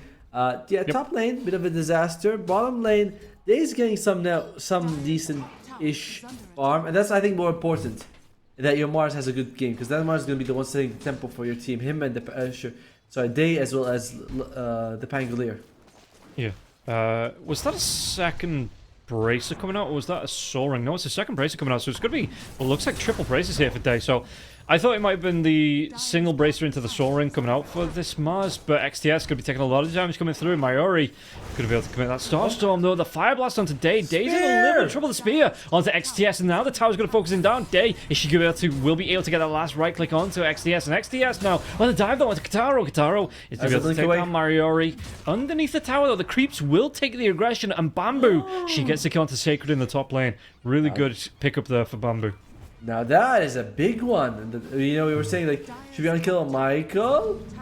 Okay. Yep, Michael's in a little bit of trouble now as well. Lovely and Bamboo both going to be hunting down. They have the burst damage to get Level through 2 onto Michael. And Michael, yeah, you've got that. Do they have the angle on it? You just need to find the vision. Michael, though, is he going to be able to get that dive around the trees? It looks like he's going to be able to get away. And I think Bamboo just needs to get back to lane. She needs to get back on those last hits. Very unfortunate that they were, because that was looking like, I think she actually was not really committing to for that as Lone. Not really where we want to be. Oh, really? Really gets pushed down to the bottom. Gonna chase out here, Azumi. Again? Onto it. There's gonna be that life drain. No arrow. Oh, couldn't find the angle. Swashbuckler and Azumi. She's gonna go down alone. Just found the right crevice to place himself in, as the Rolling Thunder wasn't able to turn on the correct speed. And alone. Nice an eye on the rune here. So, you know, little benefits. Yeah, the Pangolier are really unfortunate with that. Pushes him to the bottom side as Day. That spear was very hopeful at best, as Day loses her life. Kataro is having a really good time here on the Ricky in this bottom lane. Top of the net worth by a big stretch when you compare it to a hero like the Luna that has that built-in farm capability here. And Bamboo, she might go down again. Sacred, chase down, one more right click. Michael will be able to secure the kill. The thing about this is that Ricky really relies on the lane phase. Kind of like Slardar a bit, whereas like your lane phase where you're going to get that, it sets the tempo for the rest of the game. So having a good lane phase is fantastic. Luna suffering is not the worst thing, just because you mentioned it. Like Luna, the glaives is enough to get you back into the game. Skutaro is invis. I don't think they have detection on Mariori. No, one sentry. That's nice-ish. And oh, I don't know if that was a creep that she wanted to take the Mariori with the arrow, but it will pull the lane out. And XTS, I mean Kataro now as well. He's not shy about getting aggressive. There is going to be the jump coming through. A tanky hero, so not really going to be too bothered about the 5 blast moves back underneath this tier 1. I mean, if they can keep this lane frozen close to the tier 1, but you can see that Kataro already farming this camp out now to make sure this lane will push through at least to the midway point between the two towers. I'm interested to see what they... Oh, okay, mid lane. Alone, but not the easiest roll. Does the arrow connect? It does. This is going to be a big one. Where's that Swashbuckler? Doesn't even need it. Mariori's going to be able to get it with a Starstorm. Does take that kill. And, yeah, some tips coming out. I don't know why Sacred's tipping alone here. It's like, I can't believe you got arrowed, you fool! Unfortunate for him in that situation, but a good move for Mad Queens here. They still lose their mid tier 1 though, but that's kind of expected when you're up against the Puck now. And overall, the net worth. Bottom lane, the range is going to come out now as well. Can they get the damage out onto this one? There was a Frostbite now as well. Ooh, he's going to be able to get the jump away from the damage, and it looks like Kataro, he's going to be able to get the kill. Excuse me. Nice. He'll be able to get the kill on today, but the return kill onto this one, the boat's going to fly through. Does it connect? It's going to connect onto the Pangolier. Azumi, she just moves herself away with the haste rune. Frostbite comes out here, and Sacred not going to be able to get the chase down. A bit of damage coming through onto the Crystal Maiden, but not enough for the kill. And this is going to open up the lane for Bamboo as well. She's going to get some recovery farm, and hopefully get... I mean, item-wise, what's she looking at here on the Luna? It's going to be Mask of Madness, okay. Okay, double Wraith Band into the Mask of Madness. Not too bad. Arrow, it's going to connect once again onto him, and they, she's already used that arena now. X marks the spot. They going to be taking a whole lot of damage. Control coming through. Won't be able to get that spear out for a little bit later now as well. We'll be taken down by Alone with that Nether Blast coming through, and now Sacred going to be healed up by Alone. It's a lot of health that he gives up to get that one out. Back onto Sacred though. Frostbite, Swashbuckle. Here, Arrow connects, gets the kill onto Sacred. Really nice pickup here from the side of Mad Queens and Michael now. Oh, well, Azumi with the Roll of Thunder. Does he... No, he's not going to be able to get away here alone. It's going to be chased down here. Azumi, though, actually dodges off. Quick feet from Alone. I always forget that this Pugna, one of the fastest heroes in the game. So 330. Yeah. 330 movement speed or something like that. By the way, I don't know if we have a replay, but I'd love to see that moment of the Mars, because I think, no kidding, she canceled her spear toss 3 times, changing targets. Oh. He's like... oh yeah.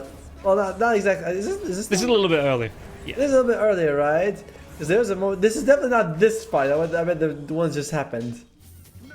We might get it in a couple of minutes. So it was like, oh god, so demanding. Back on live.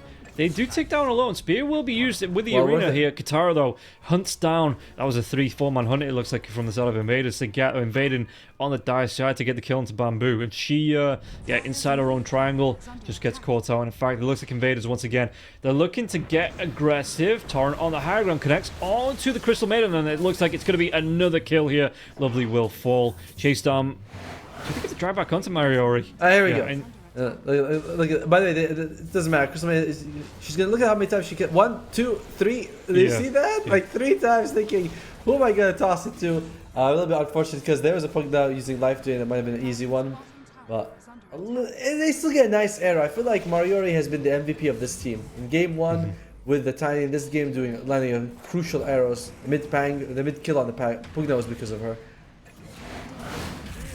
Yeah, back to life, Spear to the tree, any follow-up. Rolling Thunder does come through here. Decrepify is already out, though, from Alone. He's going to try and go for the... He's going to be interrupted on the life drain. This should... Is it going to be enough with the frostbite damage? It might just... No! Oh, now he's going to be able to get the life drain off, and Lovely, she needs to get herself away from this one. The arrow won't connect, and it looks like the damage now coming through. Lovely still hasn't gone down. Swashbuckle, Starstorm, Alone, he's been the edge of his life twice, and now he will finally fall. Michael, though, does get the revenge kill onto Lovely as soon as it happens, and Michael, with the impetus strike, takes down... Oh, Bamboo's even going to fall to Kataro now as well. They take down Day. With 4 heroes being dead, Invaders, they've only got 1 down. Might be able to take down this tier 2 tower in the mid lane. Nothing Luna can do once the Ricky's on top of her. You know, it's like the best thing you can do is just TP away and hope for the best. Again, solid move by Mariori to go for the kill on the Pokemon, but that's about it. Like everything else was a big negative. They held on a lot better than the previous game. Remember, at 12 minutes they were 14k behind. Here's only 8k.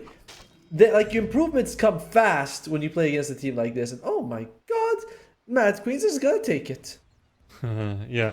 For anyone who doesn't know, there is a bug at the minute that gives the Dire side a 100% win probability on Dota Plus. Started happening this morning and hopefully will be fixed by tomorrow.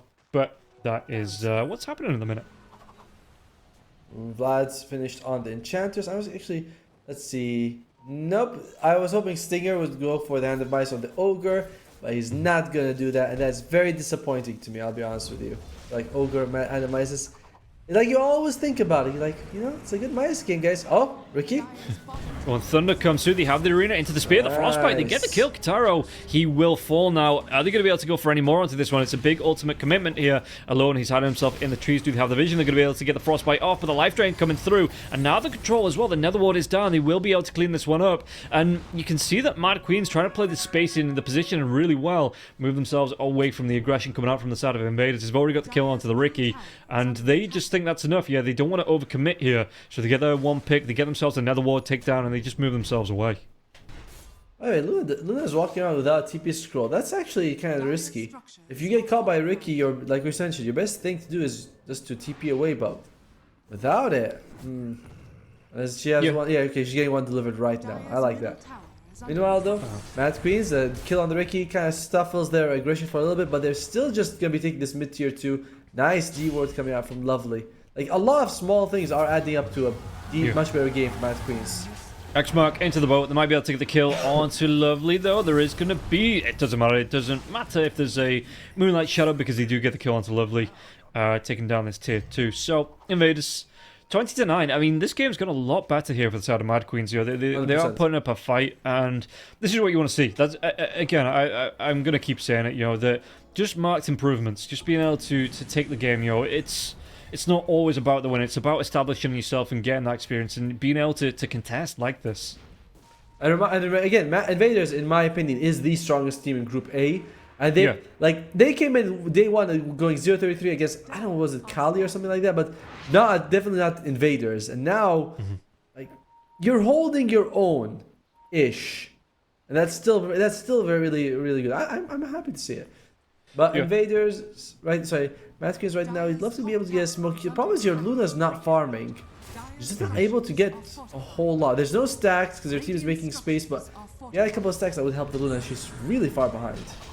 Yeah, in fact, they might actually find out Miori here. There's going to be chasing Kataro. The reveal does come through. Leap away into the Frostbite. Was that follow-up? Arrow will connect onto... Well, there's going to be the Rolling Thunder coming out now. So Kataro, can he get himself away from this one? He's going to try and do his best, but he's into the spear. Really nice lockdown. Was that God's Rebuke for the kill? Dave's going to be able to take it down. And now the freezing field, they even get the kill onto the Ogre Magi. It's going to cost them maybe 1 or 2, but it's going to be a 1 or 2 trade here coming through. Oh no, they get the slowdown. Bamboo, like you say, going to have to go for that TP. X-Mark, nothing to cancel it off. Bamboo will be able to get the TP away. 2 for 2 trade, but again, you're very happy because if you're Mad because you're so damn far. Arrow lands. It's a full 5 seconds, or whatever. So 4 seconds because it's only level 2, but it's not gonna be enough. 3.4. Wow, this spell was nerfed. It used to be 5 seconds at all levels. Yeah. You remember that? Yeah, Mirana was just picked up at every position where you could ever find her in the draft, and that was just arrows were absolute chaos. I mean, that's how it should be. They're like landing a full distance arrow ain't easy, so you should be roared, not with a 3-second stun. Oh, chase down. Yeah, Michael, Frostbite comes through. It's going to be the alone life baby burden into Michael, and Michael's going to be back to a decent amount of health here, especially with those nature attendants coming through. It's just like a self-fulfilling prophecy there. The regen on the regen on the regen, but they do get the lockdown. They're going to be able to get the kill onto the Pugna. And Michael, is it going to be worth it here? TP out. Nothing to stop the TP behind the trees. Yeah, no vision on that one, and Michael will be away. At least you get something for trouble. The Pugna kill is a big deal, although he's alone isn't quite as farmed as his teammates. So, not the biggest deal. Sacred has the Aghanim Scepter. He's going for the shards, the full-on Water Park build. I think earlier today I saw someone go for the Radiance on Kunkka. It was a different tournament. I was like, oh, the good old days. Yeah, it was in Dream League this morning, I think it was, or yesterday, something like that. That it was Sacred, quick feet, dodges off the arrow. Yeah, there was that Radiance Kunkka coming through. The issue with that was it put the delay on that Aghanim Scepter so much. I don't think it won. Or it wasn't on the winning team at least. Yeah, it definitely feels like you get so much more control from the Aghanim Scepter, so you should definitely go for the Aghanim Scepter build and all that jazz. But just brought me back. I was like, oh my god, I remember the good old days when we used to see this every time. Along with the Silver Edge Daedalus Kunkka. Remember that one that he shows up, triple kill instantly? That was also good. Yeah, well, it used to be like just like the triple Battle Fury Daedalus Kunkka. Yeah. that was a bit of a trip. I remember at one point Ricky would also cleave. Oh, poor Moriori. Nah, he's cleaving her in twain, as they say. Yeah, it used to be like the double Battle Fury, double Daedalus. The double Battle Fury, double Daedalus on the Kunkka, and it used to be the same for the Ember Spirit as well, when the Ember was that physical builder. Like, the more Battle Furies you got, the better. Yes, more cleavage, more good is basically the mantra. And I mean, that also applied to Ricky at some point, where you could also use his spin, and it would hit everyone. So it's like it hits everyone at the same time and it all cleaves, so it's like does 1 billion damage. I remember watching those highlights where it's like, oh, Ricky walks into 5 people with Battle Fury, presses the attack, and they all just disappear. It's the best thing ever. Frostbite comes out, Kunkka now. He's trying to get somebody back with a tidal wave, but it's not actually going to get connected onto him. Not going to get that drag back while this is going on, though. You can see that Kataro, he's trying to split the focus now. He takes that tier 3 tower on the high ground. The Eclipse comes through, though. Do they get the damage coming through onto this one? The arena's going to trap 2 heroes into this one. Wave's going to be used now as well. It's dragging everybody back onto this one, and they get the kill onto her. And it looks like 4 heroes down. No Byrex, a full 5-man wipe. Yeah, Invaders, they might just be able to clean up with this. I gotta say, Bamboo kind of forcing that, running in with the Eclipse like that, when the team was kind of just doing a good job sort of landing these arrows. I gotta say, and again, I don't mean to be like, it's not like a personal thing, but I don't feel like Bamboo's really like doing it for the team, or at least she's not having a good series and not having a good tournament, whereas everyone else has these flashes of brilliance where you're like, oh, that's pretty good. Like we've seen Day land a few spears on Ricky, not an easy thing to do. Mid lane was okay-ish for the Pugna. Both supports have been doing a good job, especially Moriori. But Bamba, I just don't see.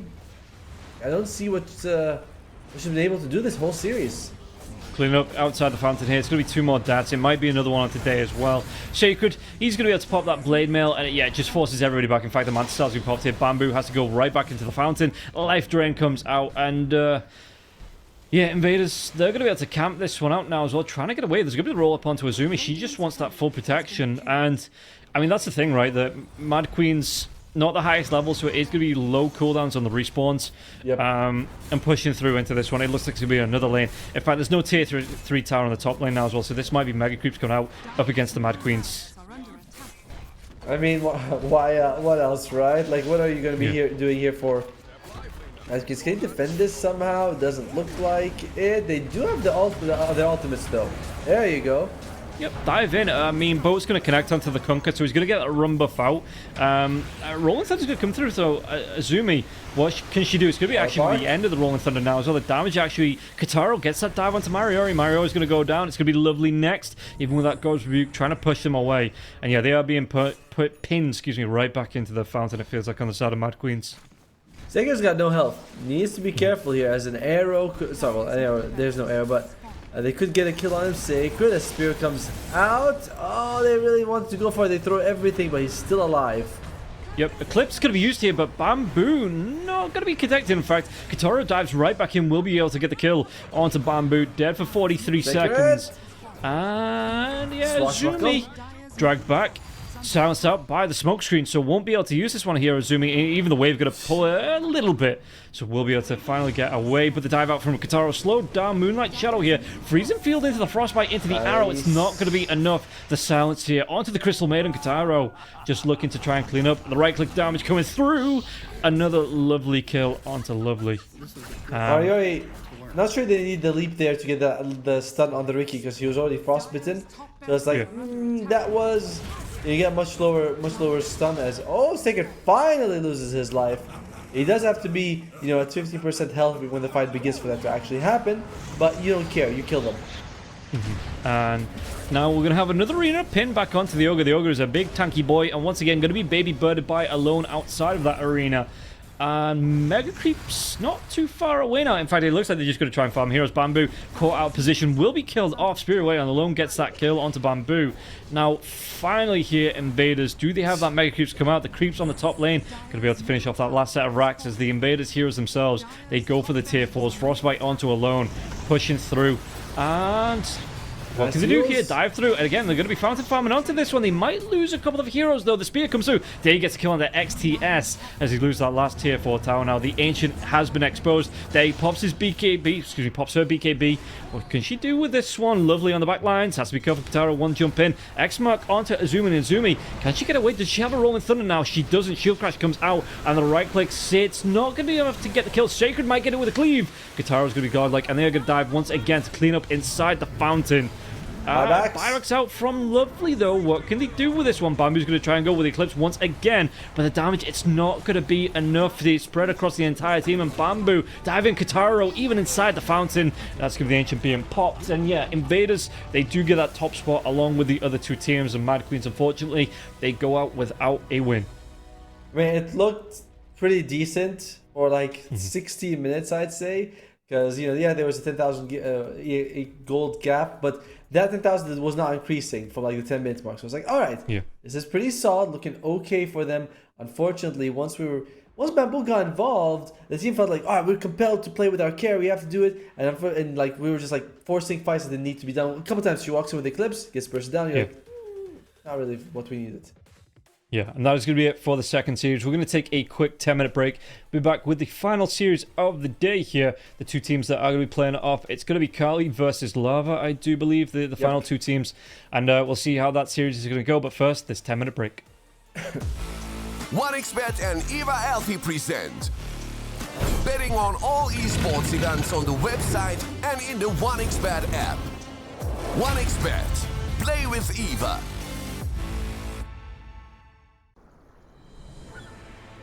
What if Kunkka knew that he could not only play Dota, but also place bets? Better the best black hole.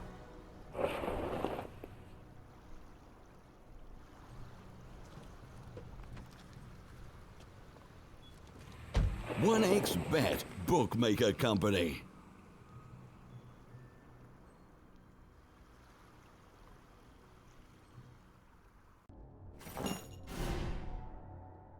Chances of breaking items in a tournament match are non-existent.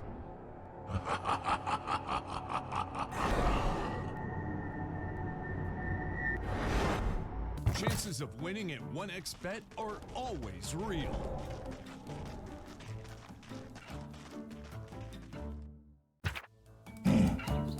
Join with me. At your service. Stealing Aegis from Roshan is very difficult.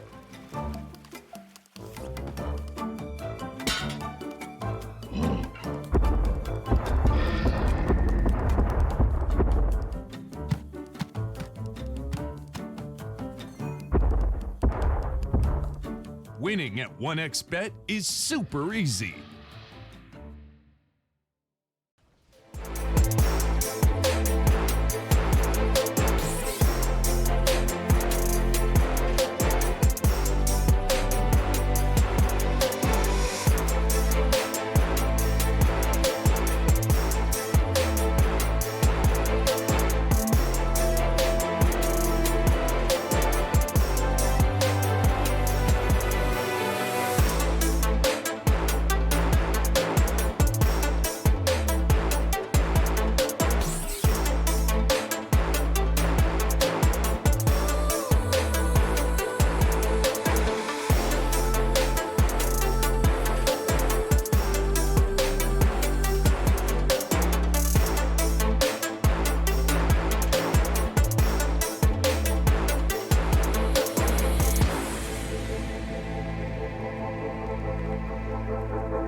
skills in the gaming. 1xBet. Look around. Screens are everywhere. They allow you to immerse yourself in another world, into hundreds of different worlds. Here you can be anything you want, and we will support you in this. OG, Team Spirit, 1xBet. If you are with us, you win. Hello, son. Hi, Mom. Pretty girl. This is Eva. Nice to meet you. Thank you very much. Your dad's just making his favorite dinner. It's duck. Come on inside. They're all probably too gruesome to tell you while you're eating at the table. How's your food? Is everything okay? Good, good.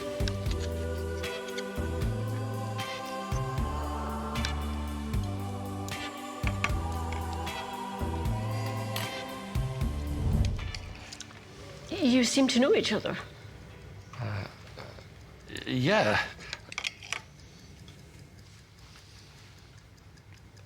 This is the new ambassador for 1xBet. Oh, I see.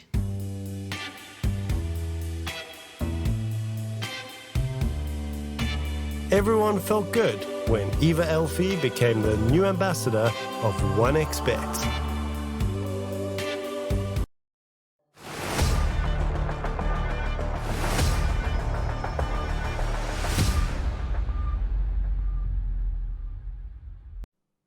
Welcome back in to the final series of the day. It's going to be Lava versus Kali. And looking at this one, it is for a decider in position 4 here. Both teams 1-0-3, 2-6 in terms of games won and lost. Otomo, tell me about these teams because you have more experience with them than I do. Yeah, both of them have beaten Mad Queens, and both of them have lost to everyone else. Of the two, though, Lava has looked a little bit better. They've had the longest game. I think it was against 5X, which we know is one of the top teams. Although the top team is very, close. They had like an hour and 50-minute game. Like it was a slugfest between the two of them. And generally, it feels like Lava has been putting up more of a fight. We look at Kali a little bit. Oh, we talked about the longest game. Kali has the shortest game. I think it was against Invaders. It was 8 minutes and they GG'd out. They're like, nope, we're not going to play this anymore. And in general, it just feels like they have looked slightly worse. I think the two teams are fairly even. However, there is one thing to add that Kali is playing with a stand-in, as Lysix is going to be replacing Jesus as their offlaner for now. Oh, wow, Kali's logo is definitely on the minimalistic side, I must say. It is one of the logos of all time. Yes, you're right. Oh yeah. I kind of like Lava because like the spelling of their name. I would have liked if it actually depicted lava or some sort of redness in there, but it's fine. At least it's the LAVA. But Kali is, I guess that's a lion. Yeah, I think it's like because it's on a white background as well. Like it's a white lion, so like it does look a little bit more minimalistic. Yeah, it's just an outline because it's on a white background. So that's on production. That's all Fish's fault. I gotta admit, because I opened the lobby, I checked it, and I was like, okay, it looks better in the game itself because it's on the back flag, and I was like, that's cool. Here it's on the white flag. I guess that's weird. All right. So in terms of what we can expect for the two teams to pick, Kali, sorry, just as I said that, we go into the lobby, production. And then that was kind of the point. We are really tanking our chances of being hired for anything. I do not want to work with Rob. Put me with someone else in the future. And don't drag me down with him. Anyway, for Kali, let's see. They tend to ban out the Nature's Prophet, the Ember Spirit, the Bat Rider, and the Lion. They do like the Wind Ranger, the Mars, the Templar, Magnus, Faces. Nothing crazy. Again, like, it does feel like no one's like, oh yeah, they play the off-lane hero. Like, no one's doing that. It seems very like everyone's just the same meta, basically. For Lava, again, they picked like Centaur, Grimstroke, which is a little less that we see. They do like a lot of Nature's Prophet, which is nice. But again, it's nothing crazy. They did bad the Hoodwink. Lava never picks Hoodwink in this patch. Okay. Cool. Looking at the bans coming out, the Primal Beast here today has been a mainstay in every series. It feels like either picked up, ban up. So 100% contest rate here so far on this one. The Doom being taken out, Dragon Knight, yeah, Timbersaw, it still feels like it's the... And it was only a letter patch, it wasn't like a massive rebalancing, so it does feel like it's still the patch of the offlaners here at the minute, and that is kind of being reflected in the draft when you do see these 4 big heroes being banned out straight away. Yep. I mean, I like the patch, though. I do think that Mage Slayer, it lasted too long. 6 seconds? Like, you ever Earthshaker, you get hit by it, and you're like, alright, give me 9 seconds, boys, and I'll get you a good Echo Slam. Because that was the worst thing. It was the worst. Mages felt a lot weaker as well as Lava. They sent off with a bat, right? We just said Kali likes banning this hero. And it's their 3rd most banned hero. They hate playing against it. But Lava's like, alright, you took away our Morphling, so we're just going to take it ourselves. And we'll see what else Lava, what do you want to pick? They didn't ban out the Hoodwink, so that is still available if Kali want to pick it up, which isn't bad against the Bat. The Vengeful Spirit is still there as well. Centaur comes out first for Kali though, so it's going to be standard pickup here for Centaur Warner. The Mars got banned out from Lava, so they kind of let that pick come out here from the side of Kali. Lion being taken away as well. Quick bans actually coming through, quick draft. Yeah, as the Invoker gets taken away as well. Yeah. If you're Lava, you're thinking about Puck right now. Obviously, is a decent counter to the Centaur, along with of course the Mars, which is already banned. So Puck would be a nice option for Lava. And Puck and Jill is also very hard to catch. And I think that's why the Lion was banned. It's like remove the Lion. Puck looks a little bit good. Kali, I was gonna say they might consider taking the Rubik to be an instant stun, but they take Grimstroke. Okay, I do like the double edge. The double edge? Double edge. Double like edge. That. Double edge. Okay. The double edge. I didn't call it like that. That's just how it is. It's double edge. Then you get yourself a refresher. You got the double edge. I think of course slow cooldown. So maybe the refreshes in time. But it's pretty good actually because you get the shard upgrade. It's a good amount of damage. It's AOE, so you can hit. If they're close enough, you can hit 2 of them twice. It's a lot of damage. We don't know where the Grimstroke is going to be, but in general, it's pretty solid. The Tusk comes out, so a good way to save people from the Grimstroke. I feel like Lava's thinking a lot about this Grimstroke. They're like, this is a hero that could be problematic for us. Yeah, good save up against the Centaur there as well. You can waste so much of that Stampede time inside the Snowball before you actually set it off.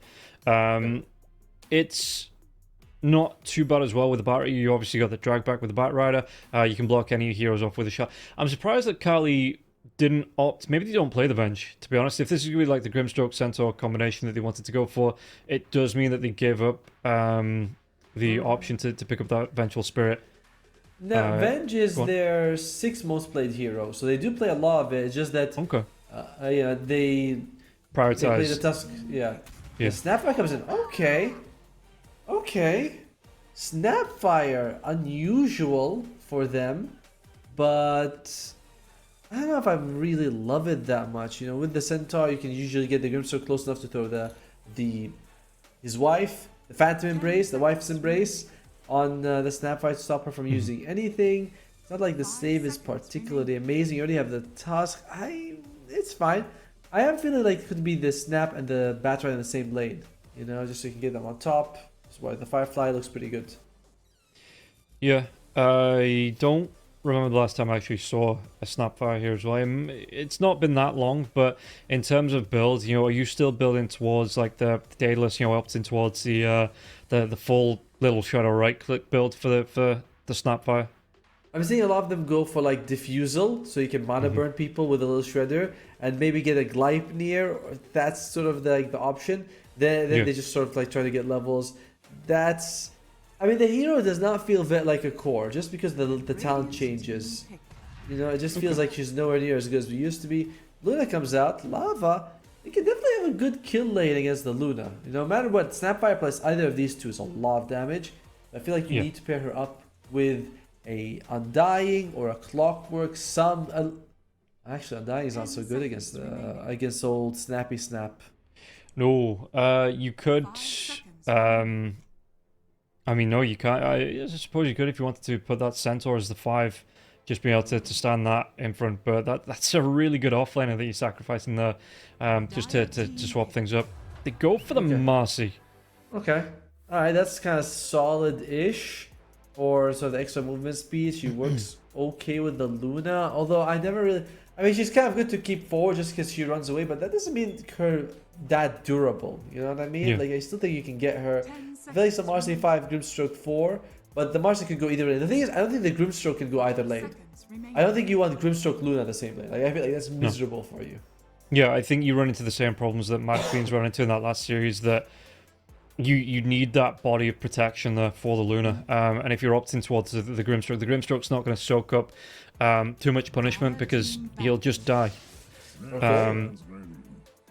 I like it. Okay. Sven stands ready.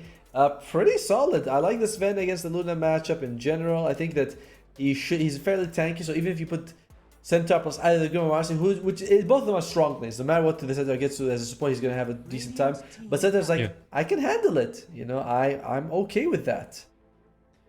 Yeah. Big thing as well once, because we saw... You didn't see, it was me and Bowie. But yeah, we saw the Sven in the second game, I think it was, going towards the Stormhammer, you know, that Ag Scepter coming out, getting the chase down. So gap close onto the Luna. You know, there's not... You have the Dispose from the Marcy, you have the Stampede and the Storm from the Centaur, Inkswell as well, but the BKB fixes pretty much all of that, and if the Sven does get like the BKB Ag Scepter out fairly quickly on, can really delete that Luna, just get right on top of it, click it down, and Luna not really going to be able to get away. Like the good old days, man. Oh, Superman Sven was good. I know people, it's like, it was the good old days. It was the good old days, and there's nothing you can do about it. But as we enter the last stage of the draft, both teams feeling like they could use a mid laner, unless, you know, somehow this Snapfire is going to be mid. Looks like Kali's not feeling it, so they ban the Kuka, who is flexible as a core, to be fair. But you know, if I'm Lava, I'm still thinking Puck is my boy. You know, I'm looking at them and like their stuns are not amazing. Like Puck is what you want for Lava. Yeah.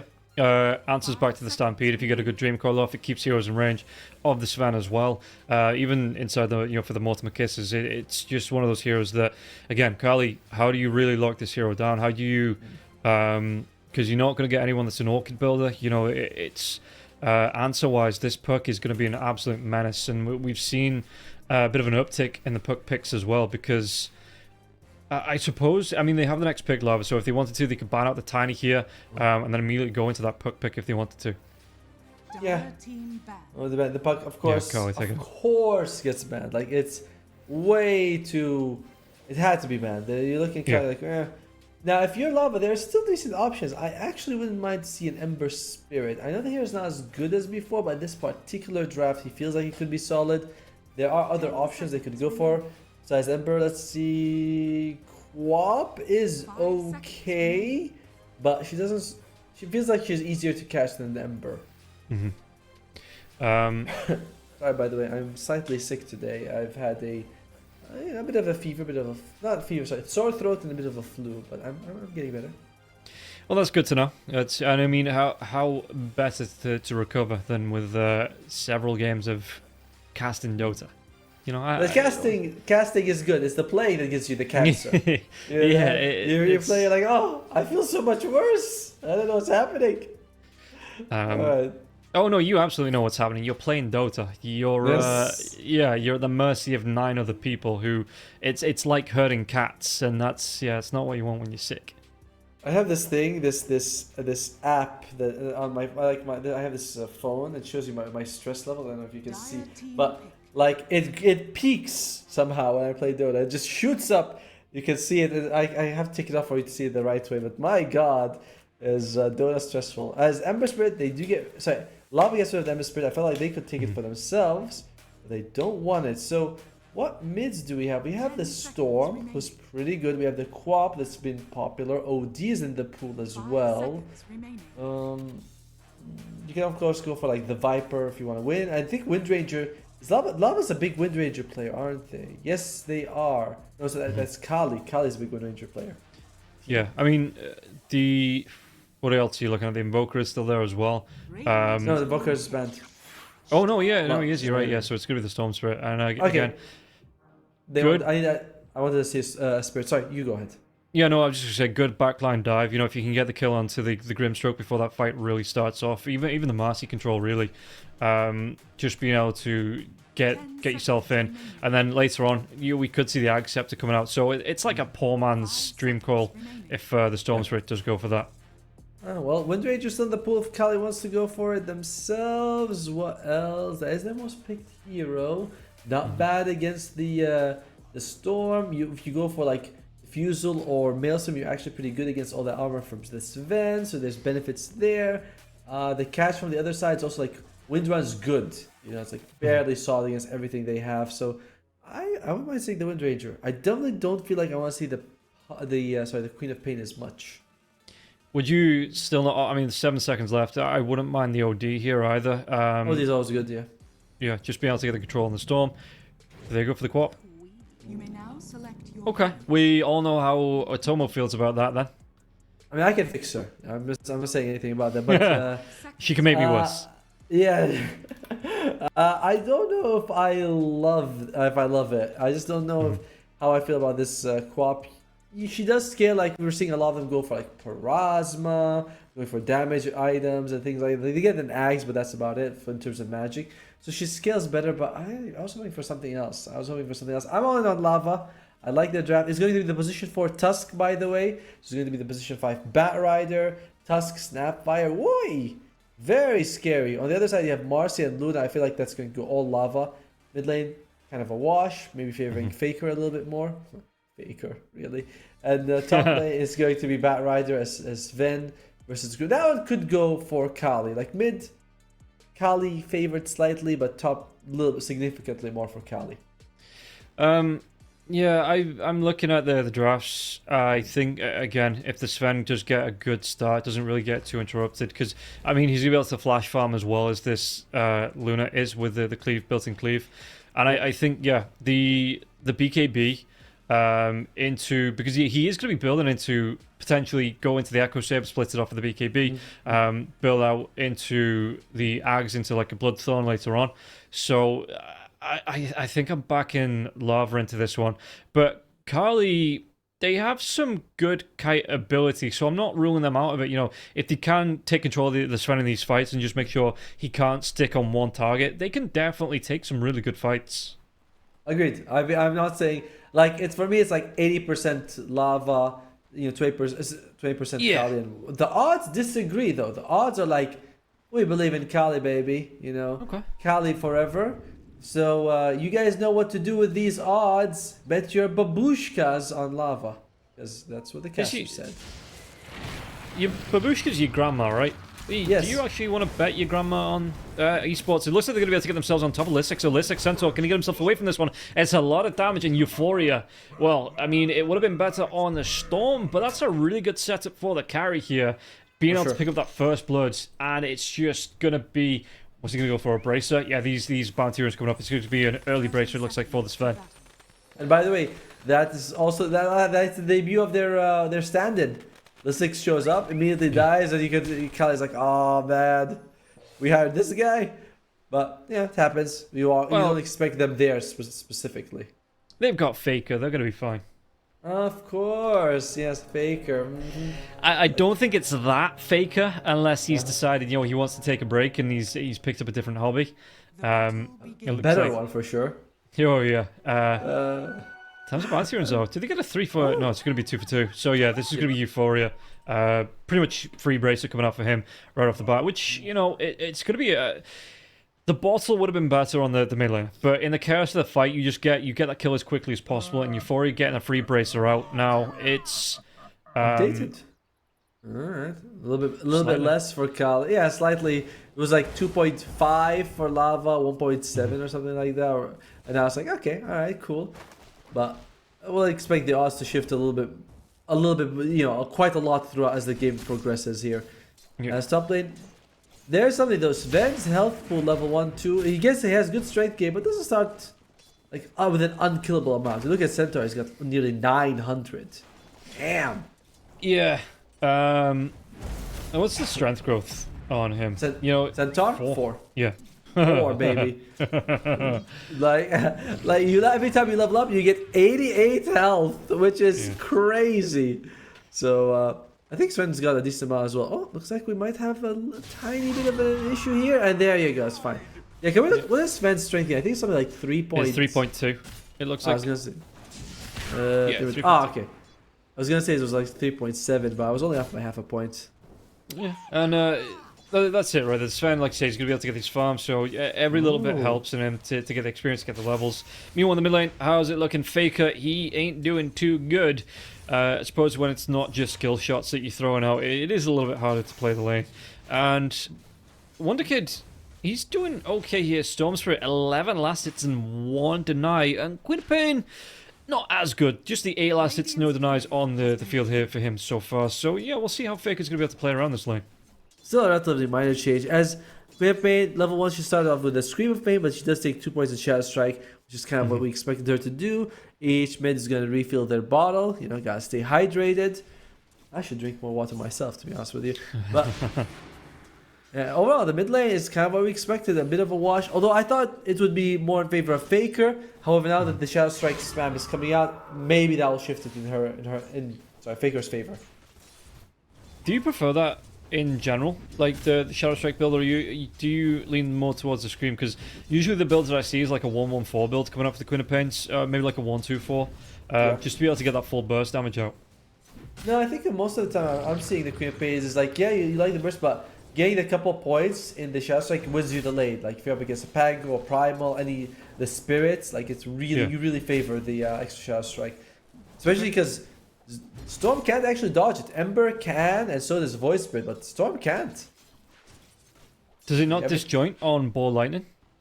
I mean, yeah, but until you're level 6. Oh, it's level 6, yeah, okay. Whereas the other ones you have Slight and Dissimulate from the beginning. Well, look at this. There's going to be the Ice Shots being trapping out 555. He's going to be in a little bit of trouble, but it looks like Snowball actually going to go for it. And he even drags a Snapfire into this one now as well. Is this going to be another kill going away? Yeah. Scatterblast into a right click. And meanwhile, on the top lane, Euphoria going to be chased down here. Firefly on Austin. He's trying to do what damage he can to Listic, so he's not going to be able to get the kill into Euphoria. Maybe that Bracer coming in handy there, because the Sven got away with about 20 health on that one, it looks like. And yeah, Euphoria going to be in a little bit of trouble if he tries to come forward onto this one. So he's got to play it safe here. And Lissex, one double edge. He might be able to get a kill on Euphoria. It's only one. It's only double edge, all right. It's not double until you can't say one double edge when he doesn't have the double edge. Just a single double edge. You can't even call it the single. It's just double edge. You know, you can't say that. As Euphoria finally does regenerate enough, and 600 health should be fairly safe. As mid lane, we can see Wonder Kid's starting to suffer a little bit as Faker starts taking. That's what we said, right? The moment the Shadow Strikes come out, Wonder Kid starts suffering. There's no mana from Faker though, so he can't actually go for this kill. 555. Disposed. Does he get the kill? In fact, actually, Queen of Pain has to get the blink away. That was a lot of aggression coming in. And Wonder Kid might still go down. He will. 555 taking these tower shots here. He will be able to get the kill onto Wonder Kid in the end. The tower. It wasn't enough damage to get the kill. And there's not really a lot the tower can do about that. It's a stationary object. Yes, the tower did its best. Wonder Kid, by the way, was turning around to use the pull, but wasn't able to get in time. What is his movement speed? It's 280. Yeah, there's no way he could have actually outrun the Marcy. Marcy has way more movement speed than poor old Storm. So it was like altered. Huh? Yeah, right? The dive Euphoria he got. The Inkswell into the Stroke of Fate, or the Stroke of Fate, excuse me, into the Centaur Stomp, into the Double Edge, into that full duration Inkswell, and Euphoria survives with like 10 health again. Yeah, he's been doing that twice. Unfortunately, to Mercioni can't. I'm not sure if I'm pronouncing his name, but he definitely can't do the same thing. To Bronson. There's you go. To Bronson? Yeah, okay. To Bronson. But yeah, Euphoria, that raindrop doing work for him. Saved him twice. Yeah. And while the rotation from 5-5 was good, that meant that they were time away from Luna. Although, it was quite some time since the Storm died and the Luna died, so I think he was just, not really rushing back to help Tiburonson. Which Ronson? Tiburonson. Tiburonson, that's the one. Well, in the meantime, I can't believe the things that we have fun with. We're like, look at this guy. Meanwhile, looks like they are going to be... Yep, they do get the siege creep. Oh, the cookie. It connects, though, onto the bottom lane. Tiburonson going to be in a little bit of danger here now as well. There's going to be the jump in coming in from Austin, and the damage is going to get the kill onto Tiburonson. And now Sonic Wave. Look at this burst damage coming through. Takes down Arcano. Going to be able to get the next kill onto Demon as well. So that's a lot. That is a big jump in from Faker, and he makes it count. It does. It does move him away from the lane. Wonder Kid's now level 6, which is kind of like the timing that they were waiting for the Storm. You would hope the Queen of Pain can kill before that, but he's forced to leave. And Wonder Kid, he's hastened up, but Lessix is thinking, I don't really need to do anything. I'm not seeing Storm. I don't feel very safe.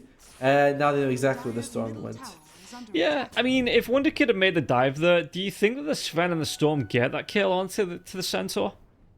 Yeah, very tough, right? As Wonder Kid, he is going for something else. Oh, this is actually big. I love seeing this. The mid laners rotating to get those. It's big. You delay the level 6 on Marcy and Grim. There's such EXP dependent supports.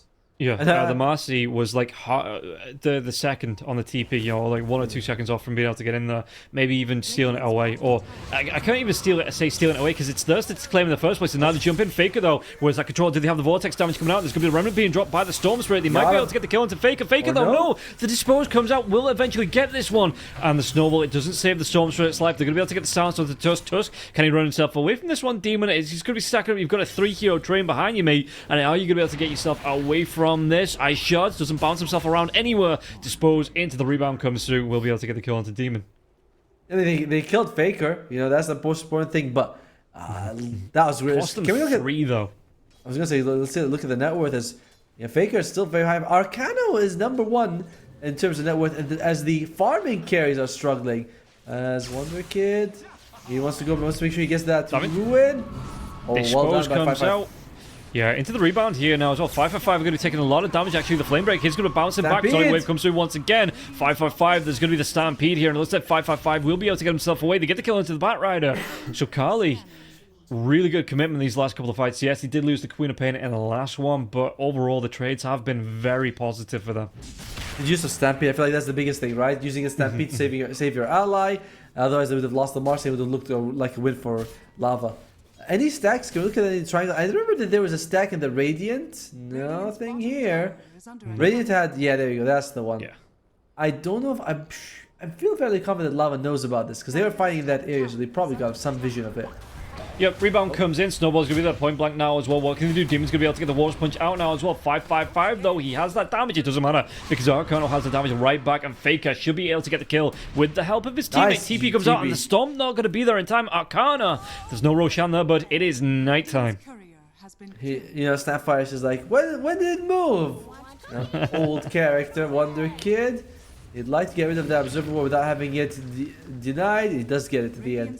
1-1 trade, but you do force the Queen of Pain to move, but she kills the most valuable target. So I think overall it's a win for Kali. Yeah, and how's it looking in terms of the overall net worth? You can see that it's still Lava. They've got that 1k advantage, but no. The Bat Rider, he sniped. It was only, I think it was a double stack there in the medium camp, so he didn't see the Ancients, or he didn't go for the Ancients, but he was able to take that double camp, maybe even a triple camp with the Firefly. And just to be a bit of a pain in the ass, it feels like here, Austin. The Bat Rider in general is going to be an issue for them, but so is the Marcy. Like, we're seeing a lot of them just get that BKB, Joe, you do a lot of damage. You have If you dispose someone that's being lassoed, do you break the lasso? Don't think so. I'm fairly sure Lasso is like the stronger ability of the two. Yeah, so it's not like a swap. No, I don't think because you're like still lassoed. You're still holding on to them. You can't dispose them away and be like, oh yeah, I'll save you. Okay. As who's gonna be saving 555? Nobody. I mean, Faker rotates in, though. It might be able to get some immediate revenge here. Was that Sonic Wave comes through. Might be able to get the damage. He's going to be able to get the chase down onto the Snapfire, Stampede. Yeah, the TP away. He's just like, you're on your own, mate. Arcano will go down once again. We were on the top lane. He'd already used the Stampede to try and save his teammate, and it will cost the Centaur his life. And one's going to be able to use that amplified damage rune to help secure the kill. Oh, they might need to pause. Yep. Well, or maybe they're just saying something else. but I thought they were asking for pause here. As Lava, when they lose, the bomb lane engagement, they lose, but overall in terms of the map, they are very happy. Luna comes in, sees the big stack, and is like, all right, I definitely can't let this one go on for much longer. No, gonna have the help of 555 as well with the sidekick, so yeah, the Luna is gonna be able to get some farm on this one. It should, I mean, it's not gonna be able to get it to the top of the table, right? Oh, the White Rider. He's gonna get cheeky on this one. I think half the stack. I mean, you definitely want to. Like, it's a 4 stack. Never mind. Multi-kisses, though, they aren't going to hit onto Lissex. Lissex is going to be able to juke around them now as well. Flame Break comes out onto him. Level 6 on the Bat Rider, but do they even need that last? So the control isn't going to be there now. And Lissex jump in from Wonder Kid should be able to get it one more right click. He will take him down in the end now. And they've got that stroke of fate to come through with the Soul Bat here. They get the kill onto Arcano. Arcano really not having a good game. It's going to be a 2-for-1 trade. Once again, they even get the kill onto Wonder Kid. And they were committed. They were committed to defending this one because they know their stack is there. So they're like, there's no way we could just let our centaur die. We walk away. We have to be able to take a fight. I was surprised it went as well as it did for them, but Luna's very happy with how it's going. Luna is really happy here. I've lost it again. Words. Tiburonson. Yeah. Alright, now say it twice as fast, Tiburonson. Yeah. That'll make it stick, for sure. Despite the big stack, by the way, it is taking a bit of time to get there, as Lava's actually the one getting a net worth advantage while this big stack is being farmed up. But, now we're going to the big ones, the big juicy boys. As, still want that. Okay. I mean, you've got to look at this Sven here. He's still going to be about 20 last hits above that Luna. And they're going to be able to get the silence. Just dead once again. Faker having a really good time with this Queen of Pain. What is the score? 6-1-4 scores on the doors for the Queen of Pain. And it's going to be the... Already got the Orchid out. Going to go back for the Kaya. This is every Queen of Pain's dream at the minute. Just getting that great start, being able to jump in. You get the silence onto the Storm Spirit. What's Wonder Kid going to do? He's silenced up. He is dead. He's going to die. Yeah. What, and is he going to be building? He is building a Yule Scepter, but he's still about 1,200 gold away from it. So there's a good chance he can get one more kill on this on the Storm Spirit before that happens. Any items interest?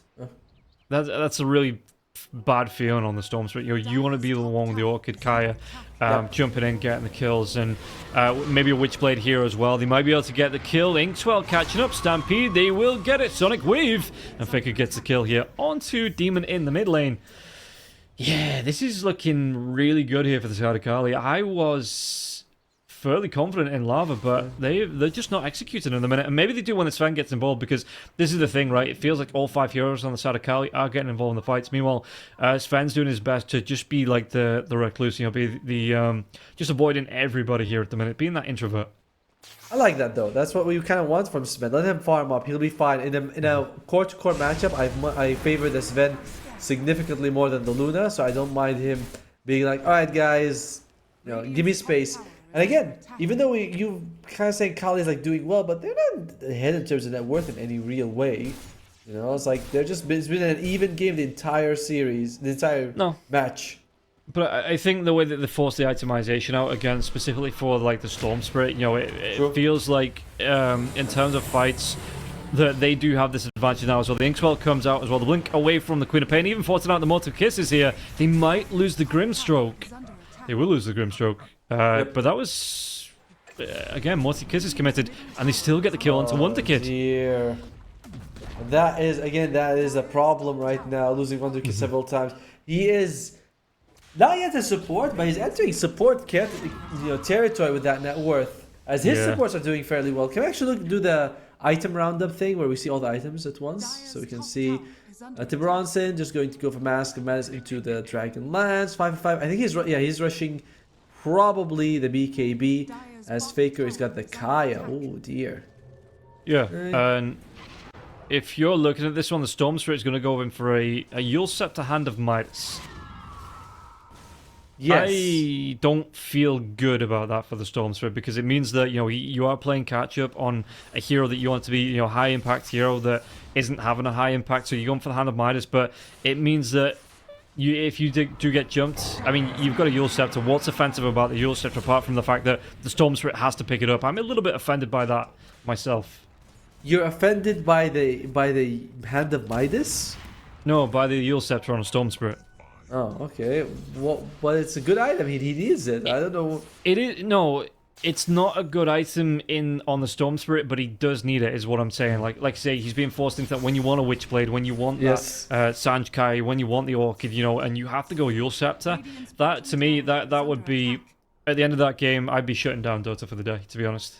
That's an interesting idea that you want to go for like more offensive items, whereas these defensive items can do a lot more for you. Like, they want to kill you, and if you prevent them, that's the biggest thing. So the defensive item is an offensive item because you can then engage, actually take fights. Staying alive is a big. Why is BKB such a good item? Oh dear. Yeah, into the early Inkswell when he comes down. He's away from it though, so he has that quick timing, and he uses all of his mana running away. It's fine. That's what you want. That's what mana's there for, to be used. Like, sometimes I'm seeing Zeus buying Force Staff when you're playing against Silence. It's like, that's good.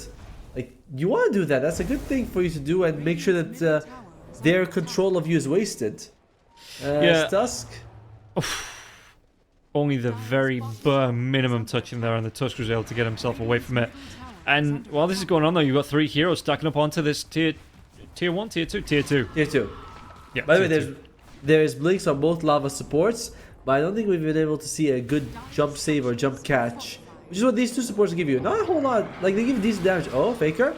You want to jump in now? Yeah, they've got the control, they've got the damage. They're just going to jump in now from Wonder Kid. Sonic Wave, though. He gets another kill onto Arcano. And there's going to be the jump away. They get the silence onto the Storm. And Storm, well, there's going to be the Soulbind, not bound to anything. Not a lot of mana left now. Jump in.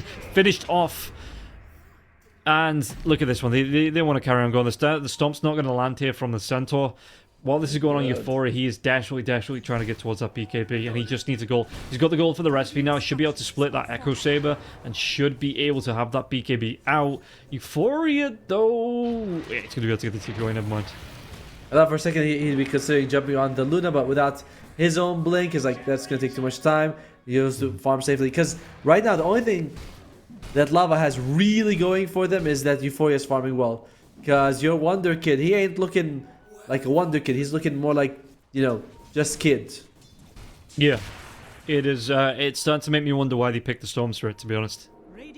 Yeah, I mean, we were, like, it was good. It's decent against what they have because they have slow catch on the enemy side, so it's not bad. But the Queen did well in the laning stage after she got this couple Savage Strikes, and since then he's just been very quiet. And it sounds like, we are flaming Wonder Kid. We're not. It's just, that kind of, it is. It's just a feels bad. They're going to be able to get the jump onto Euphoria here now as well. Euphoria, they get the lockdown. They've got the damage. Inkswell comes out. They've got the stun lockdown. And they take down the Sven. Biggest kill they could get. Biggest kill they can get. He didn't split. They're going to be able to get a jump now onto Tusk. Tusk with the TP. Was that Storm? It does commit. Gets the damage off. And he will pop. Faker gets another kill. Yeah, he didn't split the Echo Saber. He had the recipe on the Courier coming out for the BKB, but he didn't split the Echo Saber to get the full BKB out. I mean, to be fair, it's like Echo Saber's got value. It helps you accelerate your farm. I guess he wasn't expecting that they were coming, but he only needs 100 gold to get for the Ogre Axe, so he's okay. But this team net worth is starting to look very, very lopsided. As apart from the Lava supports, the cores are struggling. The supports are doing a great job farming. I don't know how they're getting this much farm. I know Barrier is bad right now, but still. So, chase down now once again. Massive Manus actually comes out here from Tiburonson and gets on top of Austin. Austin, yes, Storm comes in. They get another kill. And Tiburonson, he is now... Actually, what is the Luna in terms of kills? 327. Not bad, right? Like, it looked like it was going to be a relatively tough game for her. Just recovers perfectly fine. Yeah, she's got the Manta now. Where's Marcy on her BKB? About 400 gold away from the recipe. Then she can go in and get the basher, just punch people in the face. Yeah, I want to play Marcy, but I always feel like I'm gonna mess up her skills and then I'm gonna look bad and I'm like, okay, I can't pick her. I don't want heroes that make me look good. So, I'll not make the joke. That's okay, moving swiftly on. Yeah, 5 for 5. He's going to be going towards that BKB. And yeah, maybe like you say, jump in coming through onto Demon, though. Demon can get himself away from this one on the Tusk. Sonic Wave, only barely by the edge of it. Going to try and go for that TP. Yeah. The damage, is it going to be enough? It's not. I I don't know why he. I'm seeing a lot of the clarity stuff. Was he like trying to use one when he got back or something? But either way, he is going to be fine. However, Kali, they're still okay with that trade. Yes, he used the well. Using a Sonic Wave means that you don't have it, and now Lava could be like, okay, this is an opening. There's no Sonic Wave. And you can see that there's going to be Tiburonson. Does he take it away? The Storm sets up though, they get the stun lock, and in fact, it's going to be Wonder Kid. He does bottle out the rune, but it's going to cost him his life to get this one. It might even cost Demon his life now as well, because you've got the 555 just running through, taking down absolutely everybody with the Unleash. And look at this damage coming through. They do get the kill onto Tiburonson now as well. 555, he was in the middle of the rebound out, but that's still okay. The Wisdom rune, they tried to get cheeky with it, because you know, they were trying to bait heroes in. It's still a good trade for them, even on the 2 for 3. It feels like. Yeah, you're still okay with this if you're the Storm. And who gets it? Demon gets the shot. Okay, it's better than the Bat Rider shot for sure. Unfortunately, Tusk, when he jumps in, he wasn't able to actually grab anyone. Oh, sorry, grab Wonderkid and save his life. So he just kind of jumped into his own death. Yeah. And how's it looking now? 12 to 24. It's only a 2k net worth. So, I mean, this Sven is keeping things very even with his farming capability. And, yeah, there's not a... The only big difference between the two teams is those two supports, right? Not the two supports. They're like the two mid laners. The Queen of Pain and the Storm Spirit. There's a massive difference between the two. 5,000 gold. I mean, when you say supports, I'm like, yeah, supports on Lava are doing a really good job. As particularly the Bat Rider compared to the Grim. By the way, we do have Diffusal Blade and Manta on the Snapfire. That is interesting. Wasn't sure we'd see the snap. Why? I mean, I know it's just to remove the silence, but it is interesting to see Manta picked up. I suppose he's a universal hero as well, so Snapfire gonna benefit from that Manta style. Yeah, the silence is it's just one of those items that you pick up. Your good start item, and like you say, has that utility on dealing with the Orchid if he does get silenced off. Taking their time with this roll. Shamba is going to fall now. You can give it to Tiburonson, and suddenly it's like, alright, well, our Luna's unkillable, especially with the shot on top. Wonder Kid silence, but he does have the Yule. Needs to be careful, though. After they timed it right, they're going to be able to come in with a Stomp, and that Yule Scepter still doesn't feel good, my dude. No, it does not. Now he's like, do I need to get a BKB and the Yules? You will hate your life if you're forced to do that, but you might be. You might just need to do that. Austin, he's the courier, but he's not able to farm it. As he just continues trying to... Well, he might be in a scary spot, actually. Yeah, he gets caught out. There's going to be the Stomp and the Stampede, and Lissex gets that solo kill. And you're looking at this one, 26 to kills to a 12. You've got a 3k now with you. You have an Aegis now as well. So I feel like it's Carly. They're going to try and start to take these outer objectives. You know, try and take the towers. Maybe even try and look to, if they can, you know, get a cheeky tier 3 as well. Yeah. And if you are Kali, you're feeling very confident.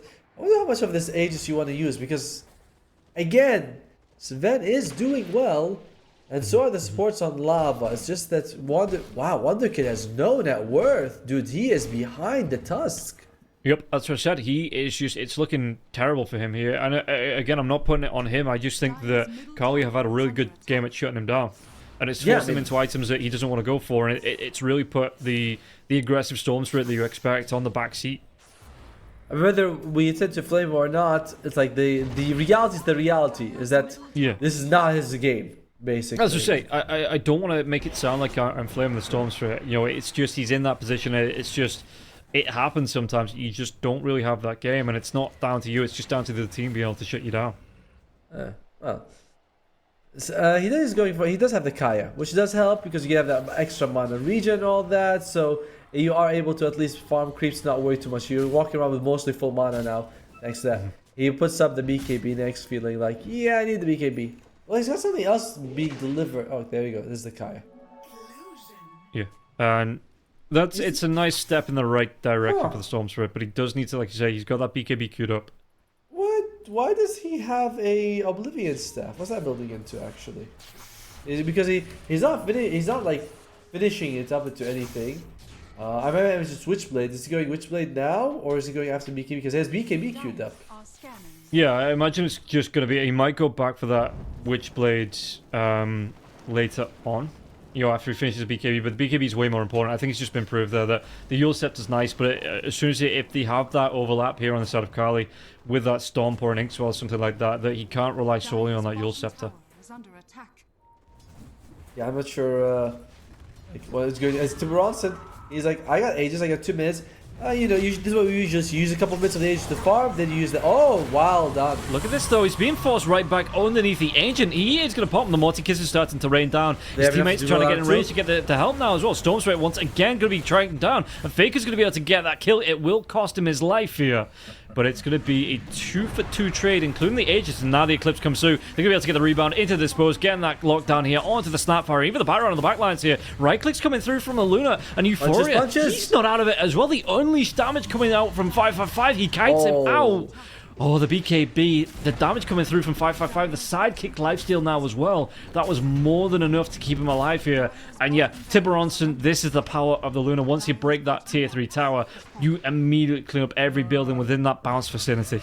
I don't think they should be stopping, honestly, if you're the Luna. You know that your strongest opponent is, like, the only guy you have to be worried about is this Sven. He's dead. He doesn't have buyback. You don't know if he doesn't, but you'd love to force it.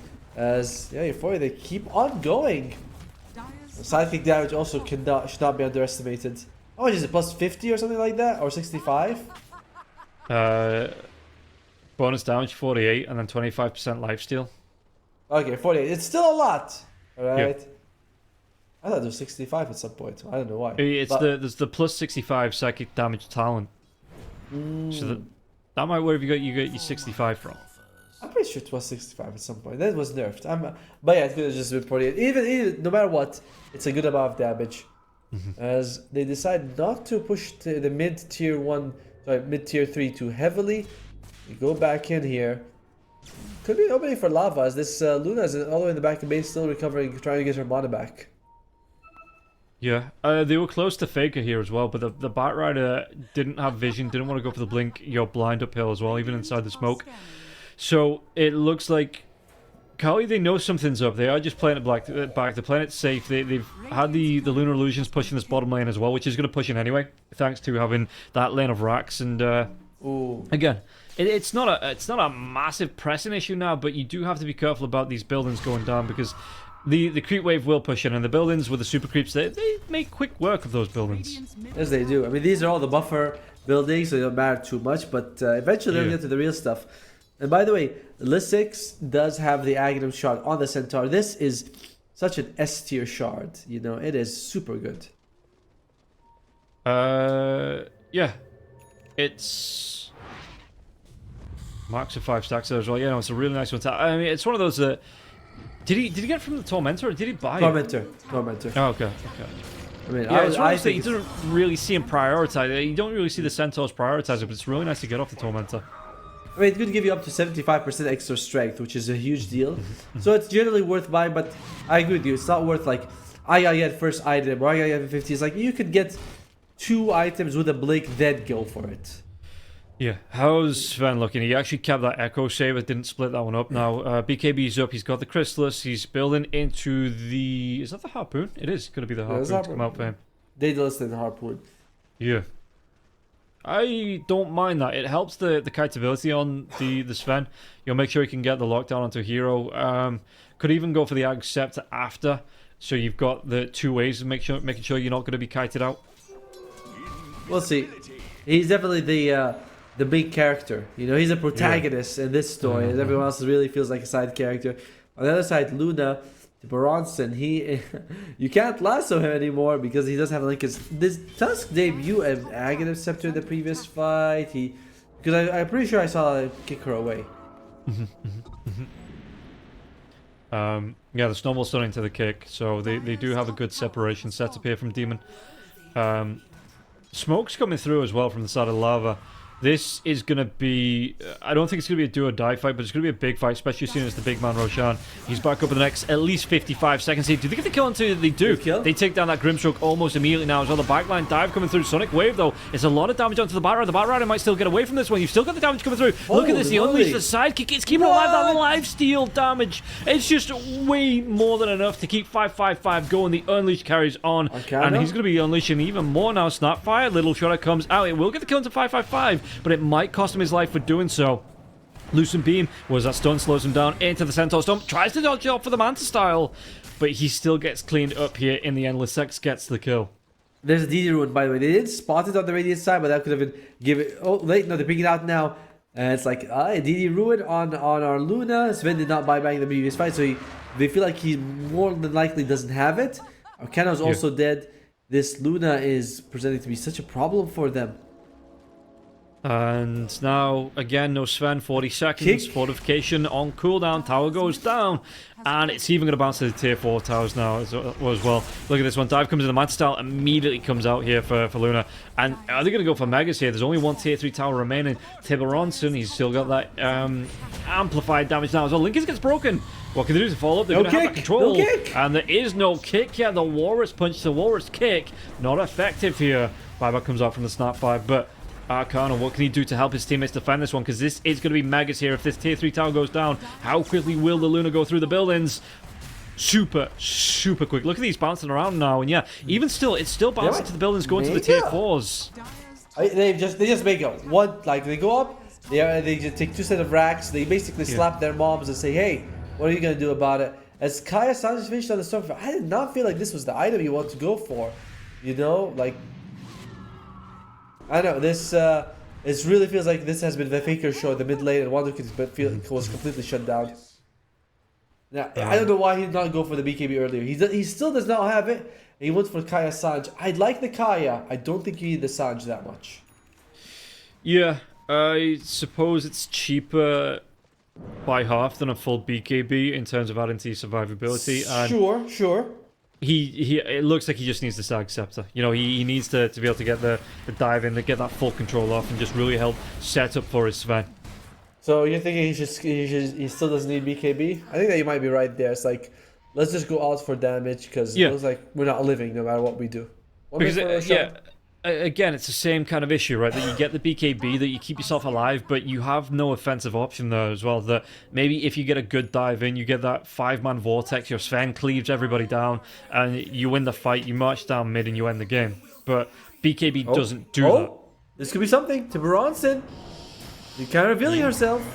Loads of Sword on top of him now as well. There's going to be the Stampede coming out for him. And do they actually catch it out onto Demon? Demon is going to fall down here. It looks like he does have that buyback. And all of a sudden it chases. In fact, they might need to back themselves away from this one, Lava. They are going to be putting some pressure onto the tier 4s with the creeps pushing into the base. And yeah, they cannot leave that base for too long, because it will push in and they will lose buildings. And it also makes it obvious for Kali that they're doing this, right? Because you look at you see like, hey, there's no one defending the lanes. Sorry, defending the base or pushing out the lanes. They have to be smoking, which, you know, gets revealed. It's like, doesn't give you anything in the end. Meanwhile, 5 seconds away from Roshan. Looks like Kali is set up to go for it. Ronso probably making his way over it. No! Oh, okay. The Zex? There you go. And he's got the banner. He's the big man. God, yeah. Mega creeps with a banner. The Lava will literally not be able to leave the base. They'll need to leave like the Snapfire. What level is the Snapfire? Does he have the clear? No, he doesn't even have the... Okay, he's super close to having that 3 times a little shredder. So yeah, they might have to leave him in the base. If they get a good fight and can leave the base, it might be the Snapfire that they have to leave in there. I mean, it's nice next to the Shredder Multi-Shot, but you want the Shredder to do its own damage. You know, it's like, it's not enough as it is. As Stampede, who is running away. Looks like it's just going to be Mr. Austin on the Bat Rider. He's got... Okay, I like that. He does have the Lotus Orb, which does reflect some stuff, but maybe you can reflect the Soulbind. Reflect the Soulbind, then you catch people with the lasso. That is the play. Okay. And you get that, they get a multi-hero drag out. I get it. I see where he's going with this. But I also see where Carly's going, and it's right to the tier 4s. They break down 1. And they've got the Mega Creeps pushing in. And it looks like they're setting up with this Aegis to, if not end the game here, really take it to Lava and force a fight. Backline jumping, they're going to be able to get a kill onto Demon. Demon goes down super early on. Godlike spree for Lissax. And the BKB, how long is this going to go here for you? You're going to be backed up. Sonic Wave comes out. He is straight up dead. Who is next on the chopping block? Akano trying to get himself away from this one. Going to try and bounce him out. They're going to be able to go into the Bat Rider. Look at this one as well. Storm Spirit inside the fountain. They are fountain farming this one out. And the GG is going to be called here as they take down... Oh, Starfire was close. They take down the Ancient and Kali. They take down game number 1. Dude, this is not I mean, we did. I didn't like the Snapfire off. As a core, we were like, this is not a really good matchup. We said that mid will go in favor of Kali by a bit, but that was a stop. Wonder Kid, he started off pretty hot. I was like, yeah, what a wonder. By the end, I was like, what a kid. It just didn't go for them. Sven, he was getting farm, but there was no stacks for him to sort of accelerate, and he just got kind of around the match. I don't know, like, it didn't seem like Lava was fully on the same page, whereas Kali played really well. Yeah, it felt like that. Yeah, even with the standard of Lissex, they were on a really good, like you said, the synergy was there, able to pull it out the bag. And yeah, Faker, he was just absolutely everywhere. It felt like he made some early rotations down to the bottom lane there as well to get the kills onto Arcano, and just kept bullying Arcano every time he came across him. So that is going to be it for the first game. It is a 2-game series though, so there's one more game to come. Final game of the night, but before we get to it, we're going to take a quick 10-minute break. We'll see you after this. 1xBet and Eva Alfie present betting on all esports events on the website and in the 1xBet app. 1xBet, play with Eva.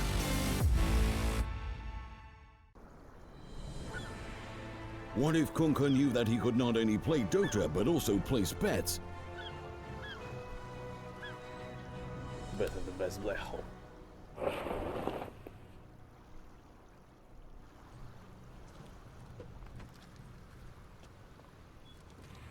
1xBet, bookmaker company.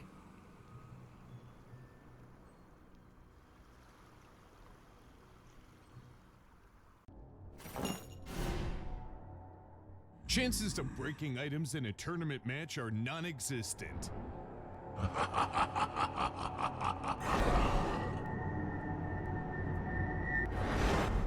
Chances of winning at 1xBet are always real.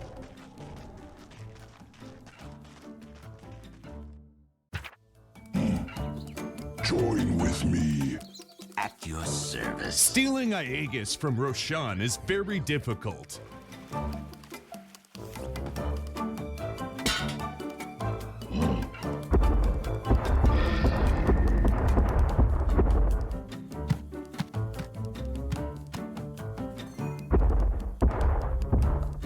Winning at 1xBet is super easy.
skills in the gaming. 1xBet.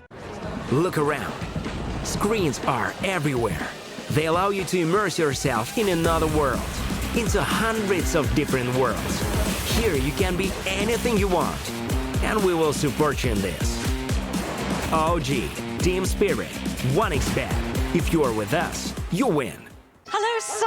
Hi, Mom. Pretty girl. This is Eva.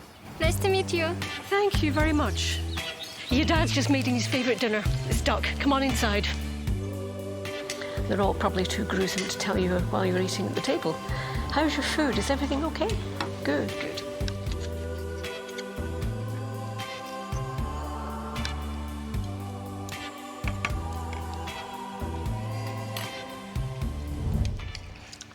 You seem to know each other. Yeah.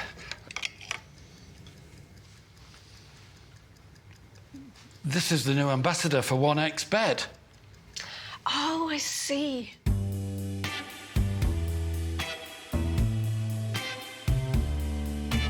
Everyone felt good when Eva Elfie became the new ambassador of 1xBet.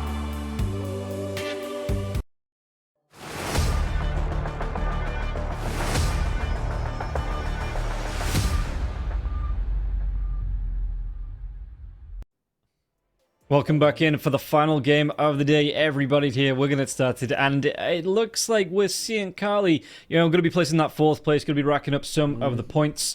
I think they get points anyway. Yes, you do. No, you only get points if you're top 4. Top 4 only, yeah.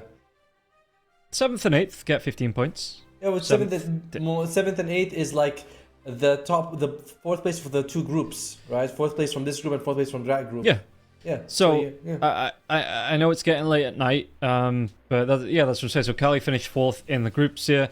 If they get this win over Lava, and they will get that 7th, 8th finish, and they'll get themselves 15 points on the board.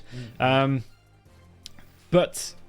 as we get ourselves into this final game here, Otomo, what are we looking out for in the draft? Because it felt like Lava, they didn't have a good start, they didn't have a good middle, and they didn't really have a great end there either. So how do they fix at least 2 of those? 2 of those. Well, I really wasn't a fan of the Snapfire core pick. We're saying it doesn't look weird. Arcana played great, by the way. He was like the biggest farmed hero on the stuff, for the first third of the game. He was doing really nicely for himself, but then he just falls off. Wonder Kids really struggled in the late stage against the Queen of Pain, which it's like you expect some struggle, but you expect him to also come back later on. But you were saying, you were harping on about, and I agree with you, that getting the Yules feels terrible.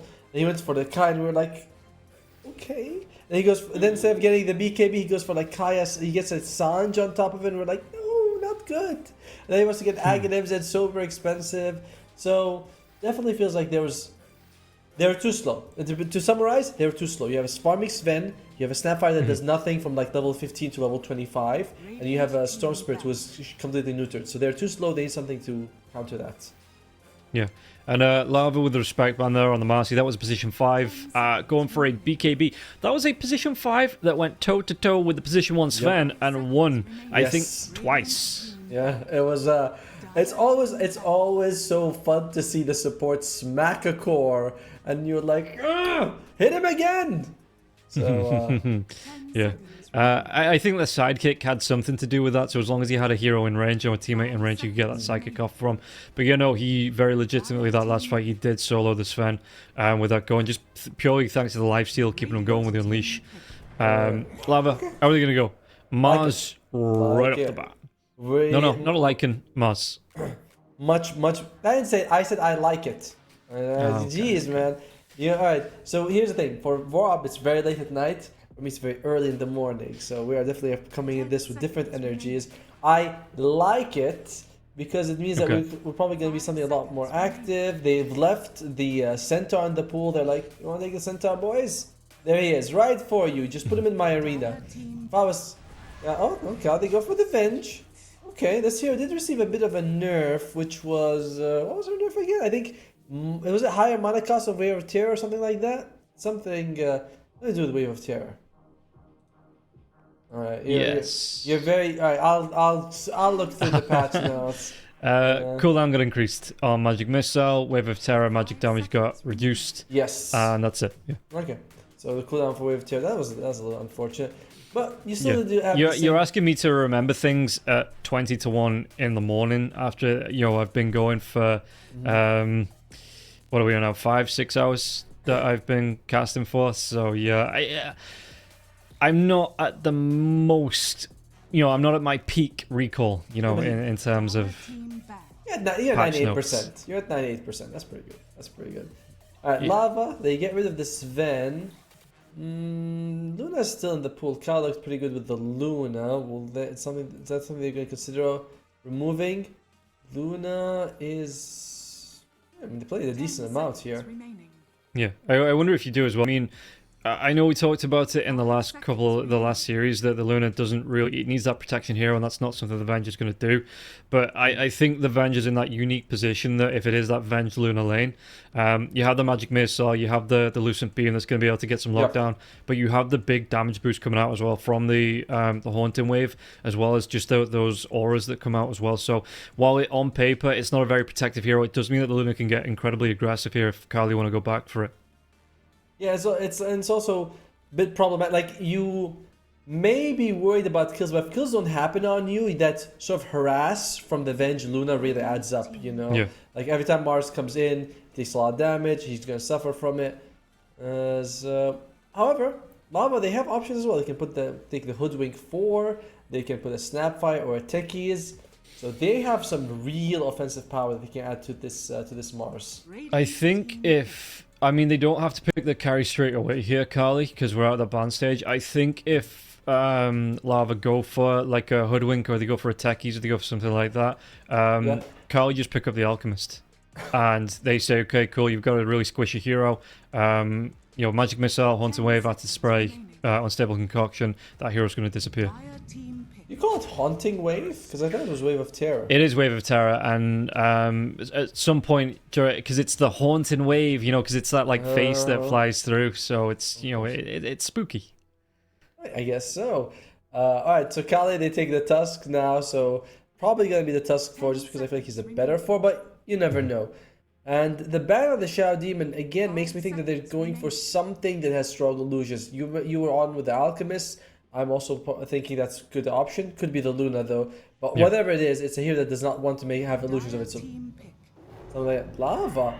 I like that. They take the Phoenix. It's a classic, a tale as old as time. Between the Phoenix as well as the Mars. When did the Mars release? Because I don't think that was at the beginning of time. I think it's only been a few years. So the beginning of time. Listen, COVID was like 10 years in each, so it's like it has been like 30 years since Mars has been introduced. You remember when COVID was a thing? Yeah. You remember that? Yeah. I was actually on my way back from a UK, not a LAN, but a studio thing, ESL UK.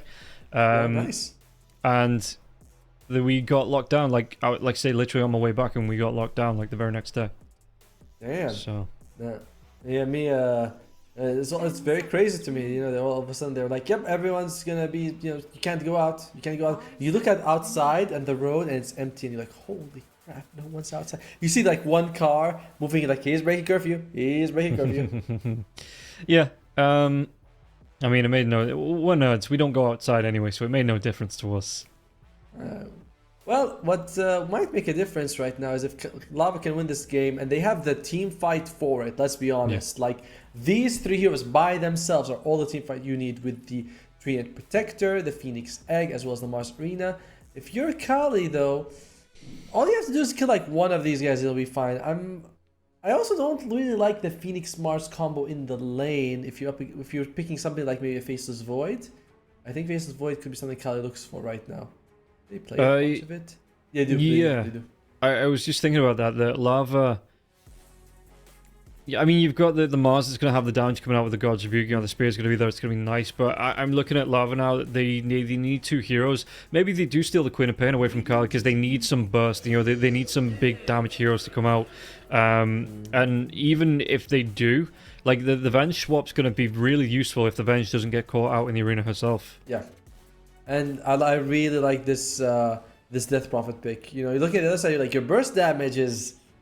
I mean, like, you know, there's God's Rebuke and Spear, which is good damage, but it definitely falls off a little. The Spear doesn't really, like, you know, scaled. God's Rebuke's damage is fine, but, you don't see, like, boom, God's Rebuke, 7,000 damage. Like, usually, like, oh, okay, you know, 400. Until you get the Brooch and a couple of Rapiers, and then heroes will start to disappear. But yeah, no, I don't think Lava have the damage to go through a Spirit Siphon here. You know, okay, you do get the Spear, God's Rebuke burst, but if that Spirit Siphon's going, you're not going to get the kill onto the Death Prophet, it doesn't feel like. No, it doesn't. And who do they want to add with this? I still feel like Faceless Void might be something Kali needs to think about, because if you... There you go. There it is. Right. Yeah, sometimes you see a draft and you're like, am I... Like, I feel very strongly about it, and then they pick it, and you're like, okay, so I'm not crazy. I definitely... You know, they're seeing what I'm seeing, or at least, you know, whatever. But yeah, if you were going up against the Faceless Void, the Chrono comes out, sure, there's Swap, Save, and Snowball, but someone's gonna get caught. You know, someone, more than someone, and it's like, it's not worth it. Call comes out from Lava. I like this because I feel like they need a Spirit Vessel carrier on the team. And it's not going to be the Mars or these two supports. I mean, Phoenix can get it, it's actually pretty good, but it's not going to be as fast as a Coddle. So I like the Coddle pick. It just, again, like... Spirit Siphon, Time Walk, are these really the heroes that are gonna kill the Faceless Void? Like, or the Death Prophet, you know? Like, if the fight carries on going after the initial jump, if these two heroes are alive after the Mars jumps in, gets a spear after the Illuminate damage comes in, you've got two heroes here, okay? The Sunray is nice, Time Walk's off, Spirit Siphon, you know, kind of deals with it, you know. Treant, not really the biggest damage dealer in the world, even with the you know, I'm looking at it and I'm just thinking there's too much sustain on the side of Kali and those two heroes that you don't have the burst to kill either one of them. I agree. I think that's going to be a big issue for them, and even if you can get a good jump, there's two people who can save. Most supports can save. Yeah. So I feel like that is going to be a big problem for Kali's side. For Lava, I'd like to see something... You know, like, this would be like a decent silencer game. Of course, we're not going to see silencer, but it's like, it would have been a nice silencer game if we could have had it in some way to fit the draft, but it doesn't. But it's your carry pick right now. I think you want something like an Ursa, honestly. Yeah. Something like an Ursa or Monkey King, and you can work with that. You go all in on the circles. You know, just go all in. You're on team fight. Might as well put the Monkey King. Decentish in the lane as well. The Train Protector. You're probably going to be up against either Death Prophet. Like, you're going to be up against Tusk, so you don't care who he's going to be with. You can handle Tusk +1. Yeah. I'm looking at the hero list, and like the heroes that are jumping out to me are heroes that really don't fit the lineup. Like, you know, Shadow Fiend, PA, that you would expect to get those quick bursts out, but they really aren't good in the current meta. So to me... Yeah, got buffed. She was one of the 4 heroes who got buffed, I think, this patch. Yeah, but I'm kind of looking at it, and like I say, to me, I'm not super confident in... Even if that was a pickup. Yeah, Terrorblade might have been nice. You know, if the fight goes long enough, you get that Sunder off. After all the spells have been used, you can get the kill that way. I think it's an okay. If they can get a jump in with the Arena into the Supernova, you know, you've got that lockdown as well coming out from the Overgrowth. I just think it's too much utility here on the side of Lava, you know, too much control, which it's a weird thing to say, too much control, and not enough kind of fight power coming out from Lava. You know, though, I've seen drafts like this a lot before, where I'm like, man, one team's got this, and the other team looks like it counters it perfectly. They ban the puck, okay, that's cool. They pick up the TA. I like this, actually. Yeah. Although the Spirit Siphon, I was just say, Spirit Siphon, you could still maybe pick up an Amber Spirit here. Mage Slayer, even though it got nerfed, it's still a really good item against the TA as well. So maybe. I like that's how we cast these days. We're like, this is, like I say, 1 a.m. I'm kind of done with words now. I'm just gonna be like, it's gonna be tones. Yeah, it's gonna be tones and not words. It's like, Rob, how do you feel about it? Like, they go. Yeah. Alright, they go for the classic combo. It's alright. We got classic combos on both sides. We got the Kata into Chronosphere. On the other side, we have Phoenix as well as the Mars. I actually like this Invoker pick a lot because I feel like it solves the problem Kali had. I was looking at it, I was thinking, in between Chrono and Death Prophet's ulti, you don't have much. You have nothing really, to be honest with you. Like, there's nothing really that these guys can do without these 2 spells. But you add in an Invoker, army of spells, low cooldowns, fast Spirit Vessels. Suddenly you have a guy, filling in the gaps between your team fight because they really needed that. So I'm liking Kali with that last pick a lot more. And I think they seem to be on a good page today. So I'm on Kali right now. Yeah, I think I'm going to back Kali onto this one. I prefer the lineup a lot more. Even if you don't look at like lane wise, like maybe the Faceless doesn't get the kill onto the Mars early on in lane in stage. Maybe the Mars actually gets a couple of kills in this way. But yeah, like you say, once the big spells start to come out from Kali, you've got the Alacrity inside the Chronosphere as well. You've got a whole lot of damage that can be poured in from outside the Chronosphere. If the Arena comes out for protection, drop the Chronosphere over it, go towards the egg, you're going to have that. It just, to me, it feels like the synergy on Lava is nice, but the damage isn't representative, whereas Kali have that kind of lockdown on their own as well, but they also have the damage to back it up. I also think that a good Chrono mitigates a lot what Lava has. Like, Lava can play well 5 fights, but all it takes is one good Chrono, and suddenly it's like, oh, well, then all your combos in the past feel really bad now. So I'm on with Kali. I lost one Babushka. I'd like to get her back. Yeah, I'm sure the Babushka is being well taken care of while she is in the care of whoever you bet her against. I don't know who bets grandmas. That's a new one to me. But apparently, like you say, that is a thing. But yeah, I just think that, like you say, that there's going to be the response here. If the Chronosphere is available, how do you kind of approach this from Lava? How do you have to try and look in for the Arena into the Spear TA to burst that faces down? And if you do, and you've not caught out the Vengeful Spirit, swap out. It's just, to me, there's more questions than answers, I think, for Lava's draft. And it's such minimal. It's such minimal control. Just the spear, which you can miss out on. Like, sure, there's overgrowth, but I mean, if your Treant Protectors catching the enemy faces away, that's like very rare occurrence that's happening. So I don't know. I guess Treant Protector having the extra heal, by the way, from Nature's Guys. I think that was a good part of the hero. I don't like that it's gone. Now he only gets 12% movement speed. Come on. No. It's a free spell. Let's not make it bonkers. 12% movement speed? Really? That's all he gets?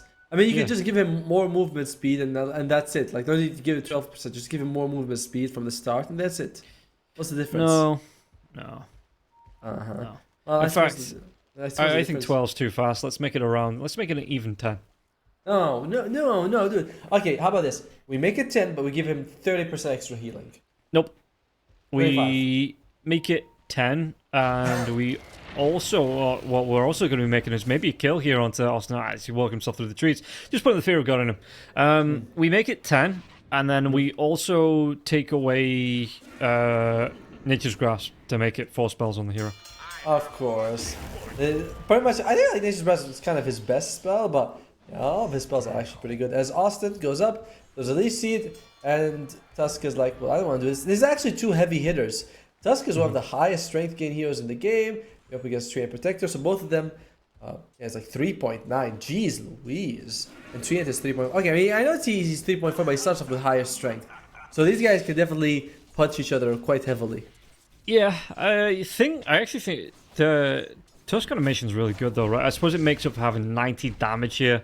On Austin, yes. So gonna be able to trade those ones back. In terms of how this lane goes, though, how do you like this Lissex? Because being able to get on top, I mean, you don't really see the TAs prioritizing level 2, level 1, level 2 prioritizing. Oh, mid lane, actually, they might be able to get this kill right off the bat here coming through. And this is going to be a cheeky one, the shards. They get the block, and Faker gets the kill, starting off how they mean to go on.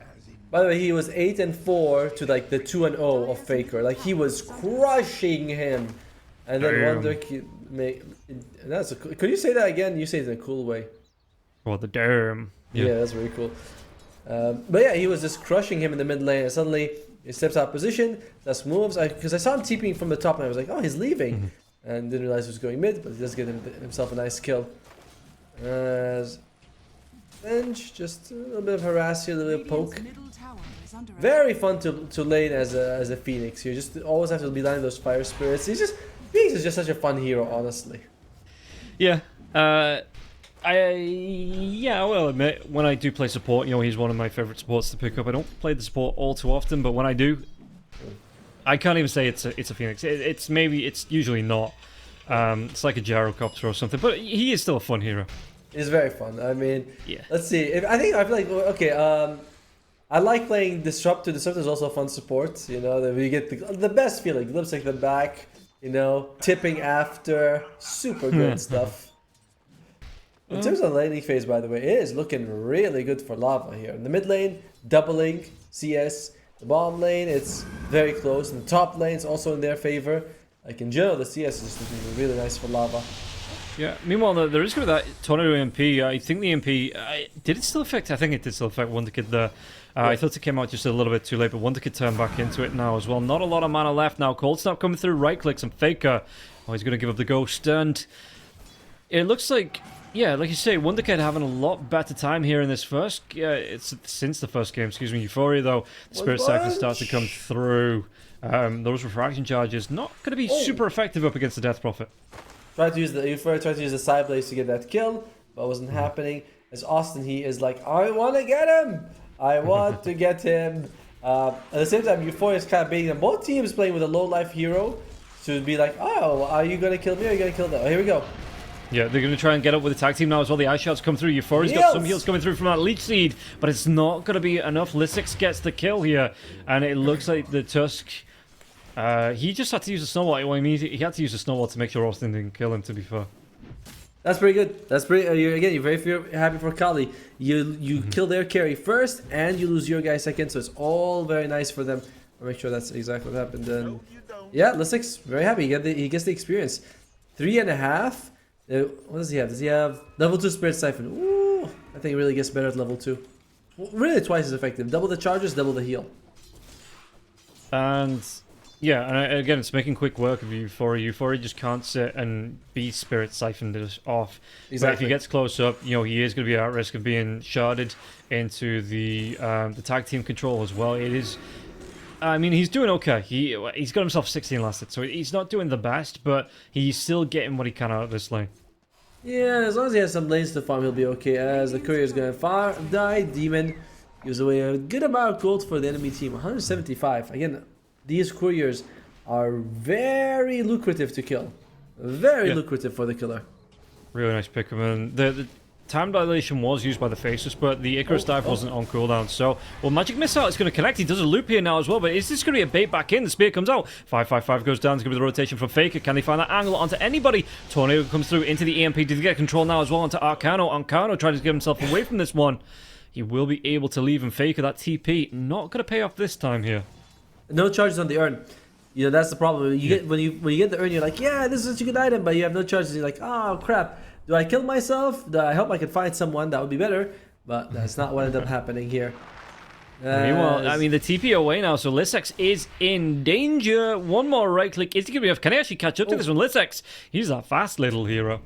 And Austin, well, he didn't body block the TA because I don't think it made him matter. He couldn't really like slow down the Death Prophet at all. Arcano. Time walk forward. Arcano's going to be able to get that spear away now as well. Does 555. No Magic Missile to follow up here. Arcano will be able to get himself back safely underneath his tier 1. He had the God's Rebuke as well, so even if he could have survived another hit, even if he gets bashed, it's like, alright, I'll just God's Rebuke him after that. Overall, Lava off to a slightly better start. Can we see the net worth? Because it looks like they're doing really well on all their lanes as they get a kill at the bottom of 555. Ooh.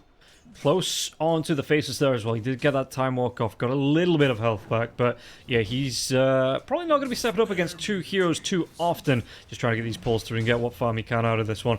Because, yeah, this Faces Voids, I mean, I suppose he has a time up back up soon, so it's going to be a calculated risk here for the Faces. Yeah, he knows exactly what he's doing. As looks like he's going to go for power to his first item.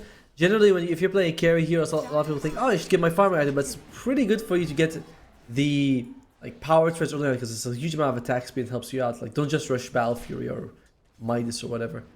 Demon, he's up the wisdom, 4.5 for himself. Austin's 5 actually on this Treant. Top lane.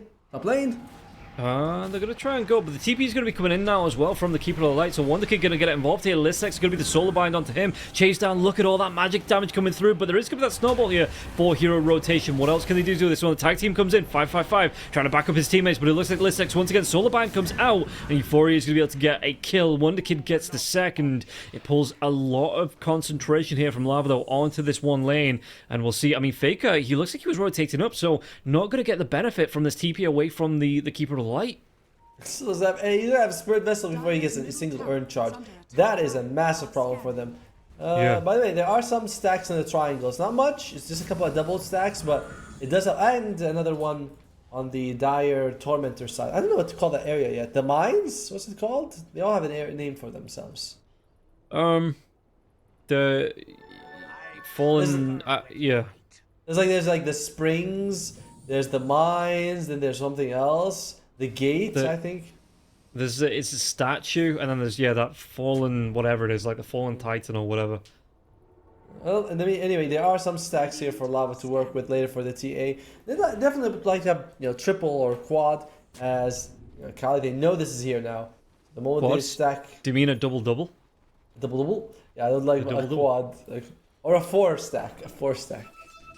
Yeah, and they might be able to go into the Phoenix now as well. Tornado will connect as well. Do they get the damage from this one? Tag team comes through into the Magic Missile. Snowball, and they've got the Chronosphere on the other side as well. But the Phoenix, no way. He's still going to go down to Faker. Faker will get that kill. And now Arcano gets a spear off, but the time dilation, he's going to be slowed down. Time walk. What can they do? 5-5-5 is going to cut him off. Was that Magic Missile? It's going to be up in a second or so. Does connect now as well. The ice shots push him back, and they should be able to get the Mars as well. And Faker, he gets himself the single double.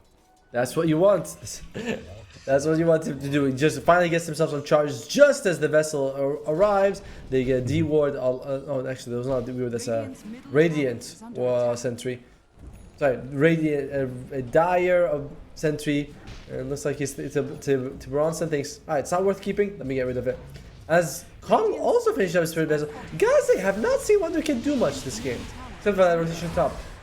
Well, does he get himself away from this one? Phoenix, he dives himself back into this one. Actually, the arena comes through, and he swaps. No, only level 5 onto 5-5-5, and it's going to be a kill. In fact, they might be able to take down Faker now as well. And that is going to be the Spirit Vessel onto Faker. Soul down, Solar Bind. They're going to be able to go out with the Overgrowth, and they get themselves a good couple of kills here. Wonder Kid chased down onto the Dusk underneath the Tier 1 tower with 4 heroes. Even that Snowball's not going to save his life here. He has a Snowball's chance in hell. Oy.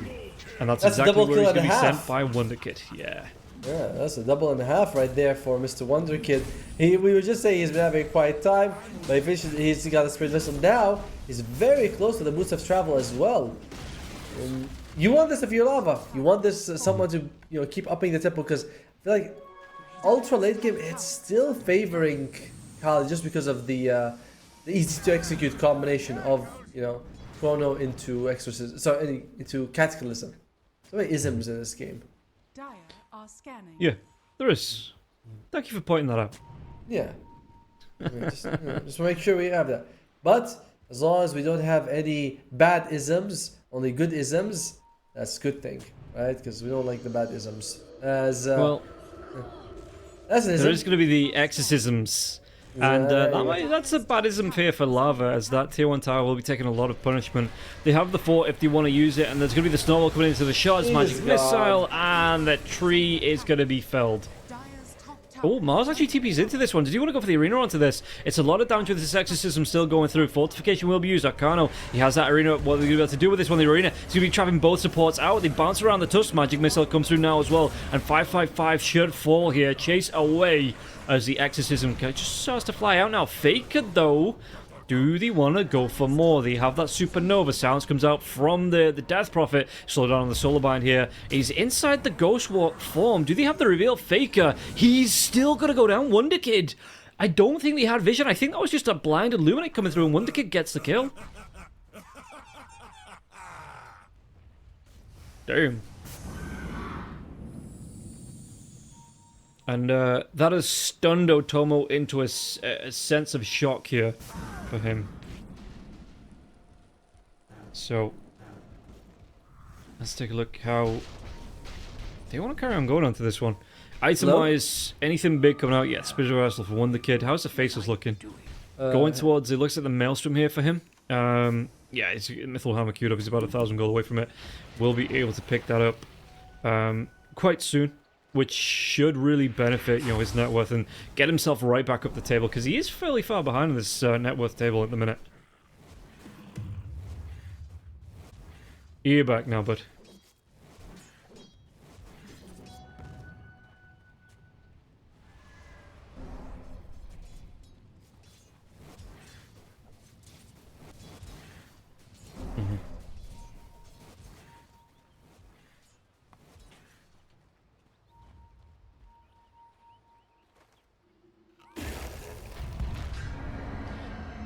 Oh, Silence came out. That was mid-overgrowth. Yeah, he's going to be stopped so still, and he might even be able to come in. The arena comes through. There's going to be those shards, but the spear will finish the job on the Death Prophet. While that's going on, Supernova will be used here. The chase away Faker, though. Tusk down here. What's he going to be able to do? There's going to be connected onto the Snowball with the Tornado now. And the damage onto Wonder Kid. What can they do? They're going to be able to take down 2. Chronosphere out just to get the kill onto Wonder Kid. Well, I mean, that's still worth it here. But it's still 4 heroes dead on the side of... and, yeah, Lava cleaning up on those last couple of fights. Radiant structures are fortified. Oh, no. Yeah.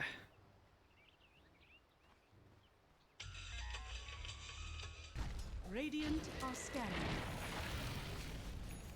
Yeah, yeah, complete reverse of this last game here. Carly, we might be seeing some more 1v1 tiebreakers coming through, because if they tie up against each other, I think that's how it's going to work here. I don't think there's the head-to-head on the other teams or whatever. I think if they tie this one up, we're going to see the tiebreakers for 4th place, and the tiebreakers for 1st, 2nd, 3rd place here as well. So, tiebreakers all around. Yay! And here's the funny thing about tiebreakers, that they both have the exact same score, right? They lost to the same teams and beat the same team, so there's really no head-to-head to work with, unless we go by like time or something. Like, fastest team to win gets it. Yeah, I think at that point we do just go into the 1v1s. 1v1, excuse me. It looks like Tusk trying to snowball back in, but it only snowballs back into his doom as he gets taken out now. And again, there's no Chronosphere here. The Faceless Void's got to be careful because he's got to jump in. Arcano, he's going to be able to get... No, the swap, it's going to keep him alive now as well, but it might cost 555 his life. It will.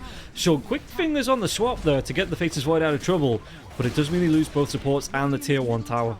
But to be fair with you, I'm not quite sure why the Faceless Void was even there. Without the Chronosphere, there's not much he can do. Yeah. Exorcism comes out. Does it take down the tier 1 tower? It does. Lesex gets it, but then immediately Euphoria comes in and just bursts the Death Prophet's bubble. It is... I'm trying to find out what's a good positive right now. The Faceless Void does have the Maelstrom, so that's nice for him to farm. We're getting closer to the Invoker ahead of Mias, but... The support's gotten kind of nothing.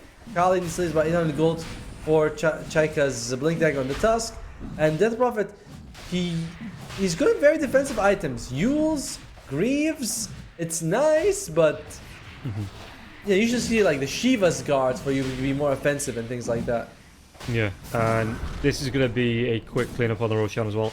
Uncontested, it feels like, because Carly don't know. I don't know if they don't know it's happening, but they won't be able to get here to contest even if they did. By the way, Mars, he's... Oh, okay. Yeah, came out just a little bit too late. Yeah, Mars, he's got the Blink Dagger. Phoenix is going to go for the Shiva's Guard. Still some way away from it. This item is so expensive now. A little too expensive, if you ask me. Would you rather they nerfed like the power spike and not the cost? Yeah, right. Like because the recipe is 2,050 gold, and I hate those super expensive recipes. They always feel terrible. Whoa! All right, Demon Change. He wants for the Orchid instead on Phoenix. Really? Okay. That's new. No, changing back to the Shivas now. He's just messing with you. I think the Orchid's on actually flying too. Oh no, yeah, okay. Yeah, he completed the... I thought you were on about he's buying it up. No, he just buys it out completely. So Orchid comes out here for Demon, and you can dive him from nowhere and back up the rest of the team. Yeah, it's a really nice pickup for the Phoenix. And but he doesn't even have Tranquil Boots. He's like, Orchid! This is the way he's like, okay. Smoke comes up on 3 people from Lava, the offlane and both supports. And you'd love to catch the Bronson, although the Venge is nearby, making sure that she can swap him to safety in case anything happens. As Tiberonson, I think they're getting very close to him. They're going to go for the big wrap, it feels like. Oh, dive in. They're searching for him. They didn't search enough in that triangle. It looks like he will be able to get himself away. And yeah. Tia gives the game away. The Radiant are like, yep, we know. We definitely know. As bottom lane, by the way, look, it's the Tusk who's just pushing it for his team, trying to make sure he gives them some space, which is helpful, but you need a bit more than that. Like, Tusk just can't threaten towers at all. No, I mean, I don't think the primary objective was to push the towers. I think he just wanted the gold for the Blink Dagger. You know, he's about 300 gold, 400 gold away from completing that. So, yeah, just being able to push in and take the pressure off your lane, but more importantly, get that gold back in your favor. I mean, it's just it's like you said, just get some gold going for you. Pushing out the lanes though is always a positive, right? Because this forced the enemy team to be like, hey, there's someone down here. Do we chase him? Do we not? Do we let them hit our towers? It's never a fun situation to be in when you're ratted. Yeah. How's Face was looking? Going to be able to go towards his Manta style. Still going to be a lot of gold away from that. How do you like the recipe change on the Manta style as well? Like the recipe cost change, I should say. I mean, isn't it cheaper? The total cost is like the whole thing is cheaper, but the recipe cost was increased, right? Yeah. It's not bad. I mean, I don't know. I have no opinions of it because I never buy Manta on any of the heroes I play. You know, even an offlaner, you know, you don't buy Manta as well. Like Shiva's like, oh, everyone's being hit by Shiva's. Manta's just whatever. Okay. Yeah, no, well, at the minute I'm going through a little bit of a, I guess, a middle MMR crisis. I've been playing the carries. Been doing quite well with them as well. Oh, really? Well, yeah. I suppose. I mean, I'm glad it works for you. You know, what's the carry that you're liking so far? Faceless and Slark, to be honest. Like, pre-Mage Slayer change for the Slark was pretty much unkillable after 25 minutes. I think he might be a little bit too squishy now after the Mage Slayer change, but Faceless Void is still rocking it. I like the Faceless Void.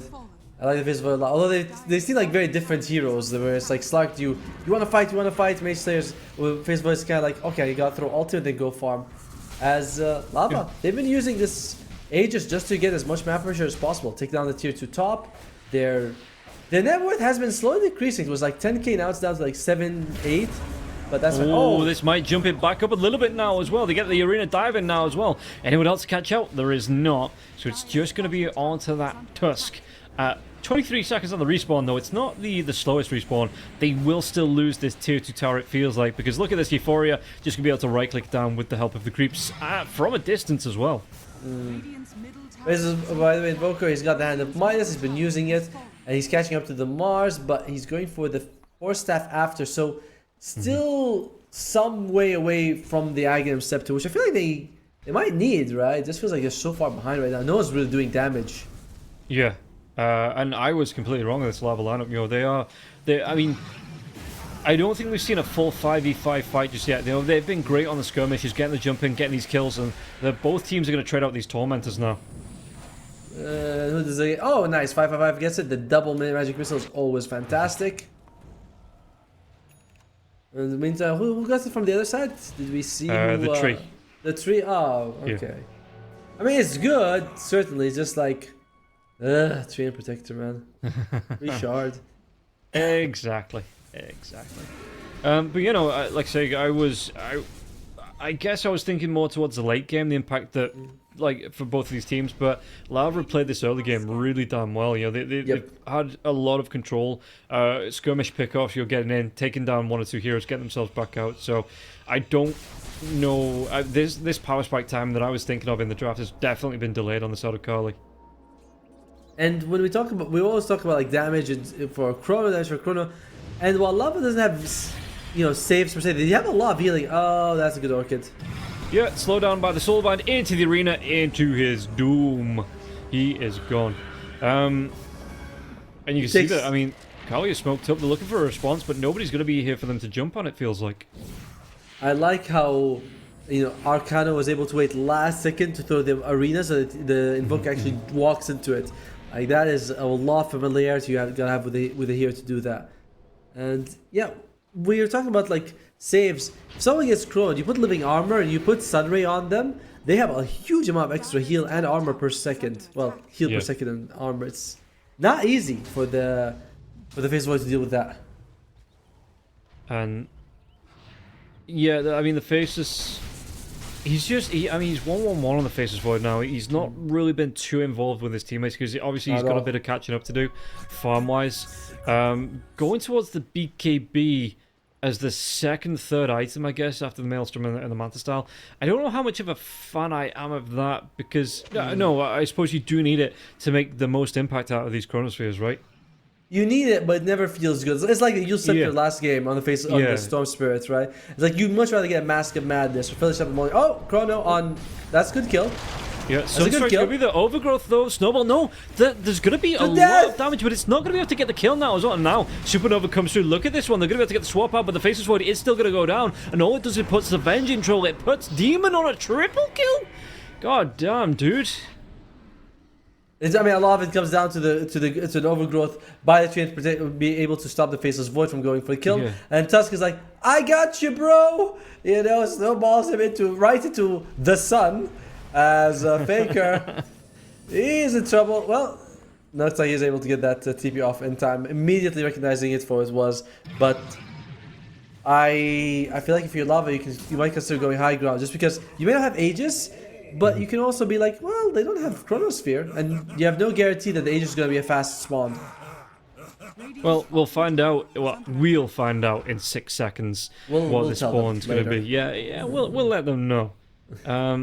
But you can get this last tier 2. It's going to be a minute on the clock here, so that's still a good time. The Chronosphere should still be down. In fact, the Faceless Void might be down himself now. He's going to be able to get himself away. Pops that Manta Style, so he's going to be able to get out of the sounds coming out from the Orchid. But the spin up into the Earth, chase down, maybe, yes, no, might get himself on top of the tree. Can he fell this tree, though? He will be able to take it down in the end. And the rest of Lava will be able to get themselves away. It's very short Roshan, by the way. Only 38 seconds total, something like that. So, well, actually, it was a minute. It was a minute. Yeah, it was a minute on the respawn clock, and down to 25 seconds. Because I looked at it, I was like, oh, 30 seconds left, 38 seconds left. It's not that long. It was on the shorter side, you know. I mean, it's still short. So. Yeah, and that's what I was saying, right? It's going to be 30 seconds in between the Roshan respawn and the Chronosphere coming back up. So, in fact, it's going to be about 40 seconds between the two things. So this is going to be a big opening if Lava want to go for it. But it does mean that they have to go towards the Dire side, and that is where a lot of the side of Kali are hanging out at the minute. Bit of a kind of a blessing-ish in disguise if Lava was in the Roche pit, right? If they were in the Roche pit, they're like, oh, we want to wait for it. If they were in the Roche pit, they would have known. So them waiting for it for that 20 seconds means that Roshan, when it responds, they aren't immediately on top of it. And Roshan is like, yo, my god, I hear there's a pool party. Yeah, in the middle of the night. That's when I like to go to my pool parties. In the freezing cold, you know, as Austin, he spots the Tusk. There's that walk in, so the root comes through, speared to a tree, and this should be the death of the Tusk. Yeah, Arcano gets it with the God's Rebuke. And now, if you're Lava, you're like, well, we can just go for it, even though they're up against all the ultimates here from Kali. What does Invoker have? I imagine he finished his 4 stuff, because I saw him using the previous fight. Does he have... He is very close-ish to the Aghanims. 200 gold away. I mean, but does he have the point booster, though? I don't see it anywhere. I think it's on the courier because it's not on the build queue, the buy queue. Excuse me. Probably right. He does probably. Yeah, it is. Yeah, it's on the courier. Yeah, go. All right, Roshan Roars, which is a change that I feel like is super okay. Like, oh yeah, Roshan Roars now. Cool. Yeah, I mean, it just gives a warning to the other team that Roshan is being done. You know, get yourself in, either contest it or try and look for an objective. Get something done while Roshan's being taken. Oh, it's last. I mean, they did 25 more damage. That is insane. Well, in the meantime, though, or Kali. Oh, there's the root. Time walk away. I'm surprised Arcano didn't jump into the arena there, but Silence comes through. And yeah, there's not going to be a follow-up from the arena. They're trying to force out his BKB. You know, they're everyone's like poking at him. They're like, "Can you BKB for us?" Trying to force it out. Yeah, okay, fair enough. I thought you were a care player. You would know that, because you play. I didn't know he had a BKB. Yes, I would have 100% known that if I'd known how to BKB. That's how it works. All right, Agam Scepter on Invoker. It's only level... Is that 5? I think that's... I'm sorry, it's only level 5 Exhort though, so that's kind of an issue. It's like you would like it to be maxed out when you throw out those Cataclysms, because I think you get like something like 60 damage or Sunstrike with each level of Exhort, so that's definitely unfortunate. As we are in a long pause here. Yeah, 50 damage, so 200, 250, 300, 350, 400, and so on and on and on. Yeah, he's gonna be liking a tiny bit of damage just because it's level 5 Exhort, not level 7. And this was that was a problem. Poor guy, man. Poor guy. Yeah. Demon taken full. I mean, that supernova into the Sunray was absolutely point perfect there for Demon in that fight. Wow. All right. That was. I think was that Chrono used for it? I don't see Chrono available. Yeah, it was. It was. Whoa. Okay. I mean, they do keep the B. I mean, they haven't used the BKB, and there's about 30 seconds of 5 versus 4. But what a debut of the Cataclysm Chrono combo on fourth Mr. Treant. Yeah, I think he thought he was going to catch more out there on the Faceless Void, and unfortunately that's not the way that worked out, so you take what you can get there, I guess. I think they'll try swapping. I think they could swap someone, maybe get a kill that way. Well, how's Vengeful? Yeah, she's got the Glimmer, so you could swap Glimmer, walk away. I think that might be an option, but it's only level 1 swap is the problem, so the range ain't much. No, and but you look at this now as well. The spear into it. It's going to be catching 2-3 of them with the snowball now. It's going to take them through the arena. They do get the kill onto the Phoenix. What else can you get from this one? The Mars is going to be focused down. It looks like the Ghost Rebuke does come out. Spot's going to be there now as well. Trying to get that damage off, and they're going to be able to take down this Aegis. They've taken down the Mars here, and now the chase comes out. The Spirit Vessel onto the Templar Assassin again. Being chased down. Exorcism damage, but there's going to be that buyback. The TP coming in from the Phoenix. Austin's going to be here now as well, and now they get the dive through. Supernova comes out. Do they have the control of the Overgrowth? It might just be enough. The Sunray damage comes through. They do. They take down the Faceless Void. They even get the kill onto the Lysix on the Death Prophet, and that was a great turnaround. They don't even lose the Aegis. They were forced to use the buyback though, and you can see that TA, she does not want to push right now until she regenerates. Like you want to use the Aegis, but you've still got what 2.5 minutes of it, so yeah. You don't want to just go up and lose your life like that. Might need the healing. Ern is moved away. Through. Oh, the blink away from the tornado gets up just before the tornado connects. The swap comes out now. I don't know how useful that was going to be. There was no magic missile to follow up, so there's going to be no connection there onto the Sunstrike. And now Faker's slowing down. Has to go for a TP in the Ghost One. Did he have a reveal? They don't. So he TPs himself back to the fountain to heal up. Magic missile. They get the kill onto 555, and they're even going to be able to break the space now. Faceless Void comes up in 5 seconds. What's that time on the Chronosphere? It's going to be 20 seconds away. So it looks like they could lose the lane of racks from this. Will they glyph for this? I mean, they could buy... Yeah, they are. Yeah, they could buy back on the Venge if they want to. And if you are Lava, you're probably like, oh, they might have it. It's so close. You know, no one really takes timing of these ultimates, but... Oh, dear. They're not looking like they want to commit. There it is. But if he goes for this one, it's going to be going on to Euphoria. Still has that Aegis now for about 1 minute and 40 seconds. Yeah. So if they want to go for it, it's... I don't know if they get a full kill. Chronosphere, it's going to be back on. Cataclysm comes out. It's going to be taking down the Phoenix, and that's going to be Demon dead now for the next 74 seconds. Jump up to the high ground. BKB comes out. Can he do anything more from this one now as well? Wonder Kid's going to try and do his best. Just try and juke around. They get the heal onto Austin, but Austin will still fall. Euphoria. Just going to be that vanguard for his teammates. Swap comes out though, and this might be an an Aegis pop here onto the TA. It is going to be. What could they do? They get the spear onto the Faceless Void on the back lines though. They're not going to be able to get that kill, and it looks like Euphoria going to be silenced up. Can he do anything from this one? Going to be disarmed as well. He's trying his best to get himself away from this one, and the Hurricane Pike, it's not going to be enough. He is dead for the next minute. I mean, they hold, I think, which one of the racks? They kept one of their racks alive, I believe. Yeah, they kept the range rack. Yeah. Not really what you wanted. But they still hold. It's a dieback on the Phoenix. It's not too terrible here for Kali. Yeah, they do get a bunch of stuff on the way out. Do they have any big items coming down, though? What is it on the feet? Okay, so it's going to be Molodier on the Faceless Void. He's going to hit level 20 as well, so he can take that 80 attack speed. Invoker. Oh, he's going for Dragon Lance after. Alright. I mean, Hurricane Pike, sorry. Yeah. Okay. I like that. Yeah, he only needs the recipe for the 4 stuff, so he's about 150 gold, 130 gold away from it. By the way, What? the Death Prophet has a Heaven's Help. I feel like this is going to be one of the items of the patch. It's not as obnoxious as like Mage Slayer was, but it's really good with the buffs to Sange and evasion. And particularly good in this game where it's only the TA who's hitting you. So you just put it on her 5 seconds, no damage. Checker to run, gonna be able to get that shard away from the Tormentor as well.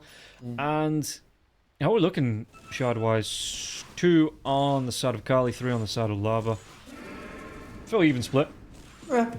I mean, you have the supports on Kali, both of them have it, which is pretty good. You'd love to get the Faceless Void shard though. That's a premium shard right there. Death Prophet's kind of like, it's okay. I mean, I like the extra charge, but it used to be 1.5 seconds fear. Now it's 1 second. 1 second doesn't feel like a whole lot. Yeah, I guess so. I mean, the fear for 1 second and if the siphon for 3 seconds, I mean, it just means that you get a lot of chase down, yo. It means that even for a second, it's some good interrupt. It is. No, it's not bad. It's just, it used to be better, you know? That's what I'm saying. And the extra charge is also nice, because now you can actually charge all 5 people. Yeah. And how's he looking? He's going to go back for the Shivas himself here on the Death Prophet, and going to be a long ways away from it. Nearly about 3,000 gold, it looks like, from completing. So expensive! Shiva's got shield. Super expensive. Dude, like, plate mail into the Shiva's recipe. That's the thing. Veil is good. Veil feels like a good item, because you can just get Veil, and you're like, alright, I got Veil. Veil is awesome. It's super cheap, good build up. But then you're like, plate mail, which is 10 armor. That's kind of good, but not always. Then you have to get the most expensive recipe in the game. Arcano, he's going to get his Tormentor shot out now as well, so that's the double spear into the arena. That's actually a really nice power spike with the amount of spears and arenas he's been landing. That's a really good one. Although there's a bug with it that you don't always land. That if you hit 2 people into the arena, one of them will bounce the other off. Like they bounce off each other. Really? You know what I mean? Yes. So you don't always get the 2 people. You should check it out. It's a big bug with the hero. Oh, I hear swap. I hear it possibly did. Arcano is going to pop that BKB, trying to run himself away from this one backline, so they try and get the chase down here. Because it looks like they're trying to get the hunt. Does he try and go for the crossfade? No. Oh. And the Yule Scepter is going to spin him up in the air here. Faceless Void, not really going to get too much out of this one. BKB charge for the Mars is nice, but you wanted a hell of a lot more. By the way, Phoenix has the Shiva's gun. Yeah, I'm surprised he didn't decide neither to use the BKB nor the Chrono, because you could use one, and that would have guaranteed you the kill, because, you know, Chrono keeps it there. But he's like, nope, I'm saving it for more. I think that's a mistake. Honestly, I feel like you're playing... Like, you should take any kill you can find. And it's a Mars kill. It's not like it's going to be a weak support. Yeah, I guess it's kind of the idea. If we get the Mars kill, what do we turn then that the Mars, right? Yeah. So, it's, I guess, one of those. It would have been nice to get the kill, but how do you convert that into an objective? And I don't think they knew what they were going to be able to get out of it. So, they don't overcommit. By the way, if Rob was playing, he would never have made that mistake. You know, he would have time walked in the wrong direction to begin with. Yeah, I was gonna say if Rob was playing, he would have chronosphered no heroes and then used his BKB in a panic. Like, oh my god, what I do? Well, they are making a. I don't know if I can say it's a comeback, but Kali, they've been playing aggressively on the enemy side, sort of forcing them back. Lava feels like they can't really. They're kind of scared. Yeah, and you can see them. Like, gold is increasing, the EXP is increasing a little bit. It isn't getting worse for them, Which is a good thing. Which is a good thing. Because if you're like 10k behind 40 minutes, that's... I mean, like at 20 minutes, that's bad. At 40 minutes, it's like... Yeah. One good fight swings that back in your favor, yeah. I thought you were too tired to talk, so we were going to do the whole... Ooh. Meow. Well, in the meantime... This Void as a gem, that is pretty helpful when you're up against all these TA traps. Like, that is... You don't often think about it until you get a gem that you walk on, you're like, oh my god, our whole map they had vision, no wonder. We are going to see a contest around the Roshan pit, it looks like, because Scan comes out from the side of the Dire. Roshan is going to be about a minute and a bit away, so it's not a quick Roshan respawn, but both teams, they want to... Do they get the jump on? They're going to be able to get the silence now. No, spin up into the earth. The Yule Scepter, do they have the control? No. Snowball, he's going to be able to dodge off that spear. BKB's already out for Arcano. There's going to be the swap in now as well. There's a shield coming through onto the Tusk. The Tusk, he pops that tag team. What damage can they do onto this one, though? Where's Faceless Void? Where's the rest of his team? Yeah. Faceless, is he going to come into this one? It's going to be the Overgrowth. They get the kill onto the tree, and now the run. Chronosphere catches out, but the Yule Scepter the onto the best. Mars. They don't have that damage. You're going to be able to dodge off the Cataclysm with that now as well. Second Yule Scepter going to be self-cast on this one. The Supernova comes out with the Sunray, and now the Arena. The BKB is going to be going, though, from the Faces Void. Tries to jump himself away. Will get himself out here. Yule Scepter, Listex. He's going to be able to dodge off that Supernova break, and it looks at the damage. It's still going to be enough to get the kill. Fight-wise, though, it's going to be a 2-for-1 in terms of trades. Yule Scepter's going off all over the place. Does everybody have one? Right-click like it. for the Force Staff. It doesn't matter. That's going to be a kill onto the Faces Forward. And now the chase down onto the swap. No. Do they have the drag back? They do. Do they have the reveal onto the Invoker? They do. They take down all 5 heroes in cost for the Mars. I mean, it was a buyback on Austin, so that's something. But and Roshan just respawns, so Lava might be going for it. You're not gonna get. I mean, you get punished, but at least you don't lose buildings from it. And I think that this was a problem. They used the Yules. I don't know who the hell used the Yules. I think it might have been Lisix on the Death Prophet. Used the Yules as the Cataclysm because that is no Wind Waker, baby. So they spend so much extra time on Arcano that they can't like focus on the egg. They use Lisix. Yeah. Lisix really cost them with that Yules. That was super bad for them. And now, like you said, they are going to get themselves a free Roshan. Cheese on the deck as well. It's going to be the Swift Blink for the Templar Assassin, the next item. And gold-wise, how far away from it is he? He's not too far away, actually. He's going to be able to pick that one up in, what is it, about 1,000 gold? Well, with the way he's farming, yeah, in the next, like, 10 seconds. Oh, Lord. I'm just wondering how exactly... Like, Kali, you were kind of bringing it home a little bit, you know, saving my babushka. But now there's, like... I miss you, Grandma. No, you double down, so you're going to be losing both your babushkas. Oh, dear. Well, there's a Wind Waker on Connell, so he can save others now with it. Was that the Wind Waker on the Mars? No, he did not, that was not his Wind Waker, because they only had... Actually, maybe they had one Yules on Arcano. No, it's definitely not Connell. It's definitely not. Okay. Invoker's got to be careful though. He gets the TP away. Didn't want to get caught out behind enemy lines.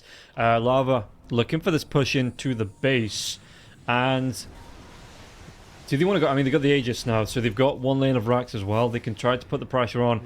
Force. I mean, Listex is trying to do his best to take this. Oh, the fight on the back lines though. Egg. Supernova comes out. Do they have the damage to take it down? They're going to be able to break it, but that's going to force out the BKB from the Faceless Void Solarbind into that Yule Scepter to slow him out. The Arena now into the Spear, and they do have the control of Faceless Void. His BKB is gone. Going to be able to get those time walks off though. Is it going to cost them much more? Onto this one, Faker might go down. The right click's coming through, and Wonder Kid, he will be able to take him down. 5 for 5. Look for the TPs. I don't think they have the reveal. They don't have the damage to get the kill onto the Vengeful Spirit. Now Snowball going to try and buy him some time, but is it going to be enough? Now once again, Lisex getting into the middle of this one. The Exorcism coming through, trying to chase down onto the Mars. He's got that Spirit Siphon coming out once again, and yeah, they do have that Chronosphere if they can get the catch out here. And he's trying to get it up. Faceless Void doesn't go for it just yet, just trying to get the bashes out, but the Spear is going to be here. No BKB.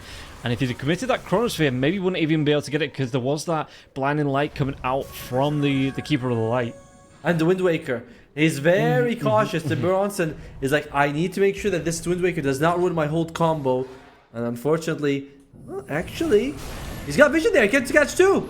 He does. He gets two of them. The Cataclysm's going to come through. Is this going to be able to get the cleanup onto the kill? They take down. It's going to be 4 dead. Oh, it might even be 5. I mean, there's still that Aegis, but Euphoria, the slowdown coming through, the Sans now as well. BKB's on cooldown for the next 22 seconds. He goes from one extreme to the other, thanks to that swap, and now they are waiting for him. And again, no BKB here on the TA. Does he get himself away from this one? The control of the refraction charges? He absolutely does not. Dude, when I saw that ward right there, that was a beautiful ward. Gives him the vision he needs to get the chrono. And I was like, okay, Invoker has buyback. He's going to be using it at some point if they can get a good chronosphere. And he knew he had to get the call plus or whatever he can get. Yeah. And this is no buyback on the call, no buyback on the tier. Your best 2 defenders, you are... they do have... Oh, that's not even going to be their first tier 2. So they don't have a glyph refresh after this. A little bit unfortunate for Lava. Yeah. Might be... Where are they going with this one now as well? They caught out the Phoenix. In fact, Demon here.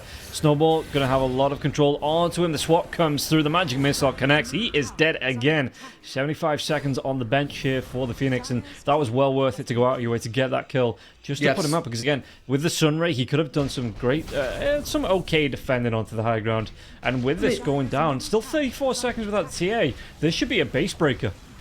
I mean, even if he was alive, you could just throw an egg with an overgrowth egg with an arena. That would have been a problem for you. And it's like, all right, Lava, they have the call, but no TA. They have a glyph. Do they want to use it? I think. Oh, there you go. This is going to be as well as the Will-O-Wisp or the Ignis Fatis, whichever one you call it. It's not going to be enough to deter them, though. Nope. They break the base. They take down a lane of Rax here. And there's still a tier 2 tower on the bottom lane, but they could look to try and equalize this top lane here. Maybe get a Rax for a Rax in this top lane. Unlikely. With the Phoenix coming out just a bit, they have no Chronosphere as well. I think that Kali's going to take their winnings and be like, let's see if we can get pick off. There's a buybacks. Mars, Faces Void. Okay, so there are way more buybacks on Kali's side.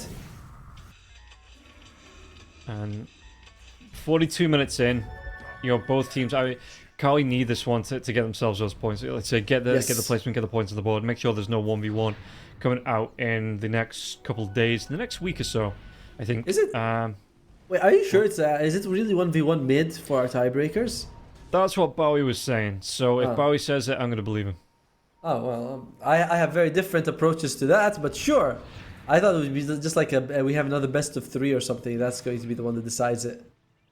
I don't know, dude. I think maybe if it was like maybe if it's just one tiebreaker to do, they can run like a best of 1. I think because it's like a 3-way tie. Yep. For first place, they might just run the 1v1s. I don't know. I genuinely don't know.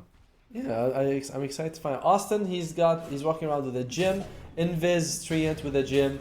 He's also got the Guardian Greaves as well as the Solar Crest. So, and of course he's got his armor. But all of these are actually kind of useless against the Invoker because one tornado removes everything. Yup. And which is nice.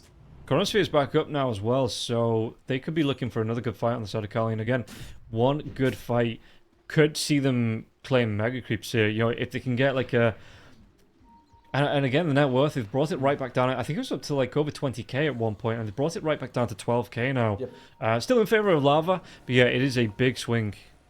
Refresher Orb on the Faces Void, so we can see 2 Chronospheres. Although the mana cost of that is going to be very expensive, as he does find Austin. He's like, yeah, I don't care. I have Refresher if I need to use it. Commits it for the tree. Damn, okay, that's... well worth it, well worth it. Yeah, okay, I'll believe you. You are the analyst. What you say goes. I mean, I feel like you say that as in you believe me because I said not because you actually believe it in your heart. You know what I mean? You're like, oh, okay, all right, if you say so. You know?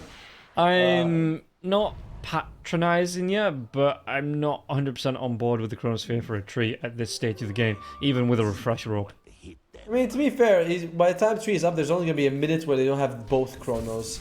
And he could have just refreshed immediately. So I think I believe it's well worth it, but I can see your point. And you can see what Lava does. Without the tree, what do? They stick together. And if you're playing on Quali, you can actually split apart the map a little bit. Yeah. Roshan, the big man's back up, 45 seconds at least.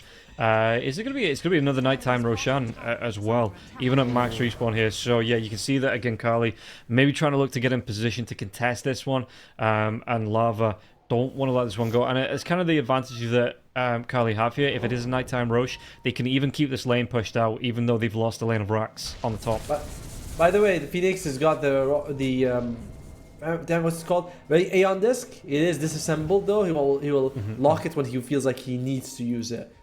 And Mars, I feel like we haven't seen much Mars items growth, right? It's like in Blink, Blink, BKB, and Yule. So that's about it for like the last, I don't know, 20, 15 minutes. Yep. I mean, he's got the goal to buy out the Refresher if he wants to, like just straight up buy it if he wants to. So it's not like he's running around with like 1,000 gold on these items. He can buy up the next big item. But it looks like he's potentially saving it just in case he does need that buyback first. Yeah, it's a safer option to go for the buyback, honestly. Bronson. Oh, Alright, he didn't want to refresh on Chrono for that. Nope, and they are going to be able to get the kill onto the tree this time, surely without the Chronosphere. Yeah, it is going to be picked up, and the Chronosphere is going to be back up in 8 seconds, so he's going to have that double Chronosphere coming out, and now forced away. To get the silence out onto... Oh, does he get that jump out? He's going to be able to get the TP in the trees. TA's away. Still good. By the way, all this was because he used that Chronosphere earlier on the tree. And all victories, all things positive, we will trace to that specific move right there. As when he jumps in this time, he didn't have it, but again, just killing Austin, making Lava unwilling to fight. 15 seconds on Roshan would be the first Aegis that Kali claims in this game. And they definitely won it. Well, they're going to, send the Invoker and the bench to the bottom lane to push this one out, and then they can come right back through this Twin Gate. Exorcism has been used. There's no refresher here for the Death Prophet, so that is down for now for the next 66 seconds. And you can see that Lava, they're going to try and move in to contest this one.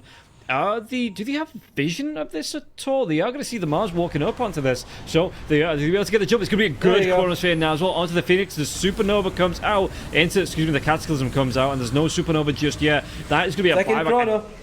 Buyback on the Mars. Yeah, where's the second Chrono? Are they going to try and group up here? It catches onto the TA. This is going to be a really nice one to have. It's BKB still going. They get the kill. He move on to the Mars. This is going to be a dieback on the Mars if he goes down, but he does eat that cheese. And now the chase down onto Wonder Kid. What can they do to this one? The swap back, but it looks like they're going to have the damage onto Wonder Kid. And everybody on the side of Lava, they are buying back for this one. They get the kill onto Wonder Kid. Wonder Kid has that buyback if he wants to go towards it. And again, Mars.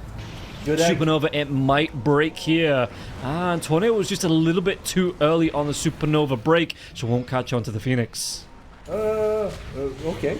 Well, in the meantime, though, they're going to come in. They get a great arena off. Catching on to 3 now. But what can he do in terms of follow-up damage onto this one? Euphoria. He's right-clicking to his little heart out here, but the chase down, he has to back himself away. They've lost 2 onto Lava. Those are buybacks. Those are diebacks that they've lost here. And now they jump forward now as well. And it's going to be another Wind Waker coming through, but they've got the lockdown. They've got the damage. I think they've got the kill onto the TA. They do. And they're even going to be able to go on to the Phoenix. And I don't think that this Keeper of the Light, as good as he's been today in this match, he's going to be able to get that 1 versus 5 off. I think Kali now, they are going to be able to claim the second game in the series. I mean, the Phoenix Eggs was really nice to push them all away, but Kali, this is something we see all the time. The more Face Void had the double refresher, you just have to chrono one guy. You chrono one guy, you kill him, then you chrono another guy, and you're happy with it. You don't have to do anything better than that, and that's what got them the victory right now. You just like the chrono was what on TA, they kill him, then they chrono again. Like, ah, that's all I need. So late game Faceless Void, we said it in the draft. We said all he needs is chronos, and you mitigate everything that Lava has.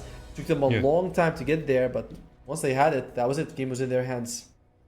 48 minutes and 31 seconds, 32-32, and an 18k net worth lead. They swung that net worth lead by, I think it was like a 40k gold swing there in the last couple of fights. That was a big one to come through. And I think we'll be able to take a look at the final standings here for Group A, hopefully, and see how it's going to go down. So yeah, 3-way tie at the top, but Kali will be taking 4th place in Group A by that point over Lava. And yeah, Lava unfortunately can't force it through into tiebreakers with Kali. Yeah, which is good for them. I mean, Kali at least they get some points. They get the same amount of points as the team that gets eliminated after them in 5th and 6th. So you get some EPT points for you, which is important for your standing in the overall league once you move on. So it's a nice victory for Kali overall. It was a good draft, good comeback in Game 2. Very impressive. And we are going to be having Invaders versus Team Silk and X5 going for that tiebreak, which I believe is the 1v1 mid. So Bowie is actually correct. You know, these things do happen. Bowie. And yeah, that is going to wrap it up for Group A. Final day in the stands. You can see there how it's going to come out. We are going to be starting here with Group B tomorrow. If we take a look, or I can take a look at the schedule for that. So it's going to be 3 games coming up, and yeah, we've got Demon versus Infamous. It looks like it's going to be White Dragons versus South Team, and then the final game of the day is going to be Akatsuki versus Infinity. But that is it for now. Thank you very much for everybody that tuned in. I hope you enjoyed it, and we'll see you tomorrow for more South American Dota action. But for now, bye-bye. Bye. Fuck.